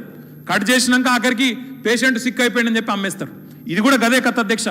విశాఖ ఉక్కును తుక్కు కింద అమ్మే క్రమంలో ఆనాటి ప్రభుత్వం అనుసరించిన విధానం ఏంటంటే గనులు ఇయ్యలేదు, గనులు ఇవ్వకుండా ఆక్సిజన్ కట్ చేసి తర్వాత నష్టాల్లో పడ్డదని చెప్పి దివాలా తీసిందని ఒక బోర్డు తలిగించి ఒక కుక్కను చంపే ముందు పిచ్చి కుక్కను ముద్రేసినట్టు అదే స్ట్రాటజీ, అదే వ్యూహం ఈరోజు మీరు సింగరేణి విషయంలో మీ ప్రభుత్వం ఈరోజు అవలంబిస్తున్నది. నేను సూటిగా అడుగుతాను రాజేంద్ర గారు, గుజరాత్ మినరల్ డెవలప్మెంట్ కార్పొరేషన్ మీద పొండి, కేంద్రంలో గల్లబట్టి అడగండి, నిలదీయండి. ఎందుకు ఇయ్యవు? గుజరాత్కి ఎట్లు ఇస్తావు, ఇక్కడ ఎందుకు ఇవ్వవు అడగండి. అదే పద్ధతిలో ఇంకో మాట అడగండి, విశాఖ ఉక్కును ఎందుకు అమ్ముతున్నారో అడగండి, ఎందుకు అక్కడ గనులు లేకుండా నిర్వీర్యం చేసినో అడగండి. అంతేగాని ఇక్కడనేమో ప్రేమ కురిపిస్తూ కేంద్రంలో చేతల్లోనేమో ఇంకోలాగా చేస్తే మీ పార్టీని కానీ మీ నాయకులను కానీ మీ నాయకత్వాన్ని కానీ తెలంగాణ ప్రజలు ముఖ్యంగా సింగరేణి కార్మికులు ఎట్టి పరిస్థితుల్లో ఆమోదించరు, ఎట్టి పరిస్థితుల్లో అంగీకరించరనే మాట కూడా నేను వారికి గుర్తు చేస్తా ఉన్నా. అధ్యక్ష రాజేందర్ గారు కంక్లూడ్ చేయండి ప్లీజ్. చేస్తా అధ్యక్ష, మరి కోల్ ఇండియా గురించి మాట్లాడింది కాబట్టి 930 రూపాయలు ఉంటుంది అధ్యక్ష డైలీ. కోల్ ఇండియాలో కార్మికులకి 935 రూపీస్ ఉంటుంది అధ్యక్ష. మన దగ్గర సింగరేణిలో కాంట్రాక్ట్ కార్మికులకి 430 రూపాయలే ఉంటుంది. దయచేసి సరిచేయమని చెప్పి కోరుతున్నాం. ఇన్ని ఫలితాలు సాధించిన సంస్థ కాబట్టి కార్మికులు కాబట్టి సరిచేయమని చెప్పి కోరుతున్నాను అధ్యక్ష. గుజరాత్ మినరల్ డెవలప్మెంట్ కార్పొరేషన్ గురించి మాట్లాడింది అధ్యక్ష. నాకు అంత డీపదలుగా ఒక్కటి మాత్రం తెలుసు అధ్యక్ష, ఈ దేశంలో 4 అలకేట్ చేస్తే 14% వాళ్లకు రెవెన్యూలో ఇవ్వాలి. ఒకవేళ కనుక అట్లా దరఖాస్తు చేసుకోకపోతే అలొకేషన్ కోసం కాకుండా నచ్చిన మైన్స్ టెండర్లే పాల్గొని తీసుకుంటున్నా అధ్యక్ష. ఇవాళ నేను ఒకటి అడుగుతున్నా అధ్యక్ష, నేను ఏదో ఉత్తగా చెప్పట్లేదు కానీ 100% సింగరేణి కనుక ఒక 10 మైన్స్ కావాలని చెప్పి కనుక మీరు దరఖాస్తు చేస్తే ఇవరకు కొన్ని వయబుల్ కాక, ఇప్పుడు సామాన్య పెళ్ళి ఉంది, మనకు వయబుల్ కాక అనుకుంటాం అధ్యక్ష. ఇవాళ మీకు తెలుసు, వారి తెలుసు, సుమన్ గారికి బాగా తెలుసు, ఇలా 12 టన్స్ 1 టన్ను బొగ్గుకు 12 టన్నుల మట్టి మన దగ్గర అక్కడక్కడ ఇక్కడ అండర్ గ్రౌండ్ మైన్ చేయాల్సి ఎక్కడ ఉండదు కాబట్టి నేను చెప్పిందా చెప్పరాదు, అంత తొందర ఎందుకే, నేను చెప్పిందా చెప్పరాదు అధ్యక్ష.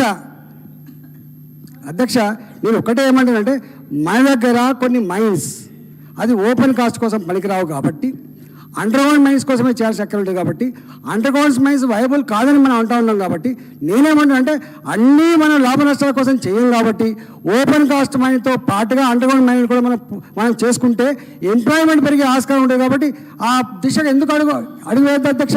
ఇవాళ కార్మికులకు వచ్చే పైసలు, కార్మికులు వచ్చే డబ్బు అది వేస్ట్ కింద కాదు అధ్యక్ష, కొన్ని కుటుంబాల బతుకునే కాన్సెప్ట్ ఉంది అధ్యక్ష.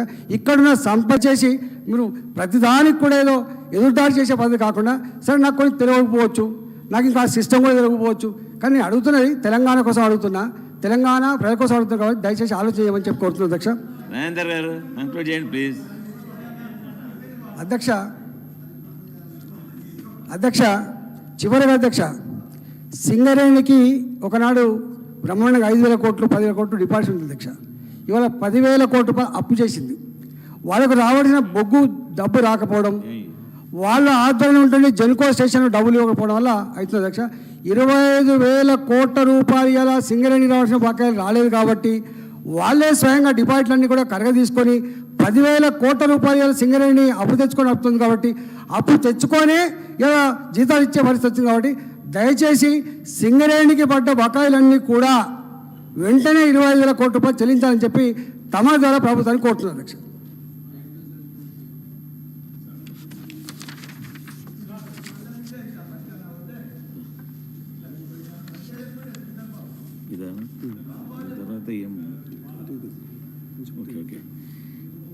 Discussion and move the motion for leave the introduce the Telangana Municipalities Amendment Bill 2023. Motion moved. The question is that the Telangana Municipalities Amendment Bill 2023 introduced. Those who are up for the motion, please say yes. Yes. Those who are against, please say no. Yes, I have it. Yes, I have it. The motion is carried and the bill is introduced. I request the minister concerned to give reply one for other to the discussion for municipal administration and urban development on behalf of the chief minister to give reply to the demands for the grants and information and public relations. I request the minister for municipal administration and urban development to give reply to the demands and also the demands municipal administration and urban development. Thank you sir. అధ్యక్ష, గౌరవనీయులు సహచర శాసనసభ్యులు బిగాల గణేష్ గారు, ఉడతల సతీష్ కుమార్ గారు, దుద్దిల్ల శ్రీధర్ బాబు గారు, అక్బరుద్దీన్ ఓవైసీ గారు, నన్నపనేని నరేందర్ గారు, ఈటెల రాజేందర్ గారు అందరూ కూడా ఈ డిమాండ్స్ మీద ప్రసంగించినందుకు ముందుగా వారికి నేను ధన్యవాదాలు తెలియజేస్తా ఉన్నా అధ్యక్ష. తమరు కూడా సహకరించాలని విజ్ఞప్తి అధ్యక్ష. అధ్యక్ష, భారతదేశంలో వ్యవసాయం తర్వాత అంతమందికి ఉపాధి కల్పించే రంగం చేనేత రంగం అధ్యక్ష, చేనేత మరియు జౌళి రంగం. అయితే ఇప్పటిదాకా పెద్దలు రాజేందర్ గారు మాట్లాడుతున్నప్పుడు, నేత కార్మికుల గురించి మాట్లాడుతున్నప్పుడు, అదేవిధంగా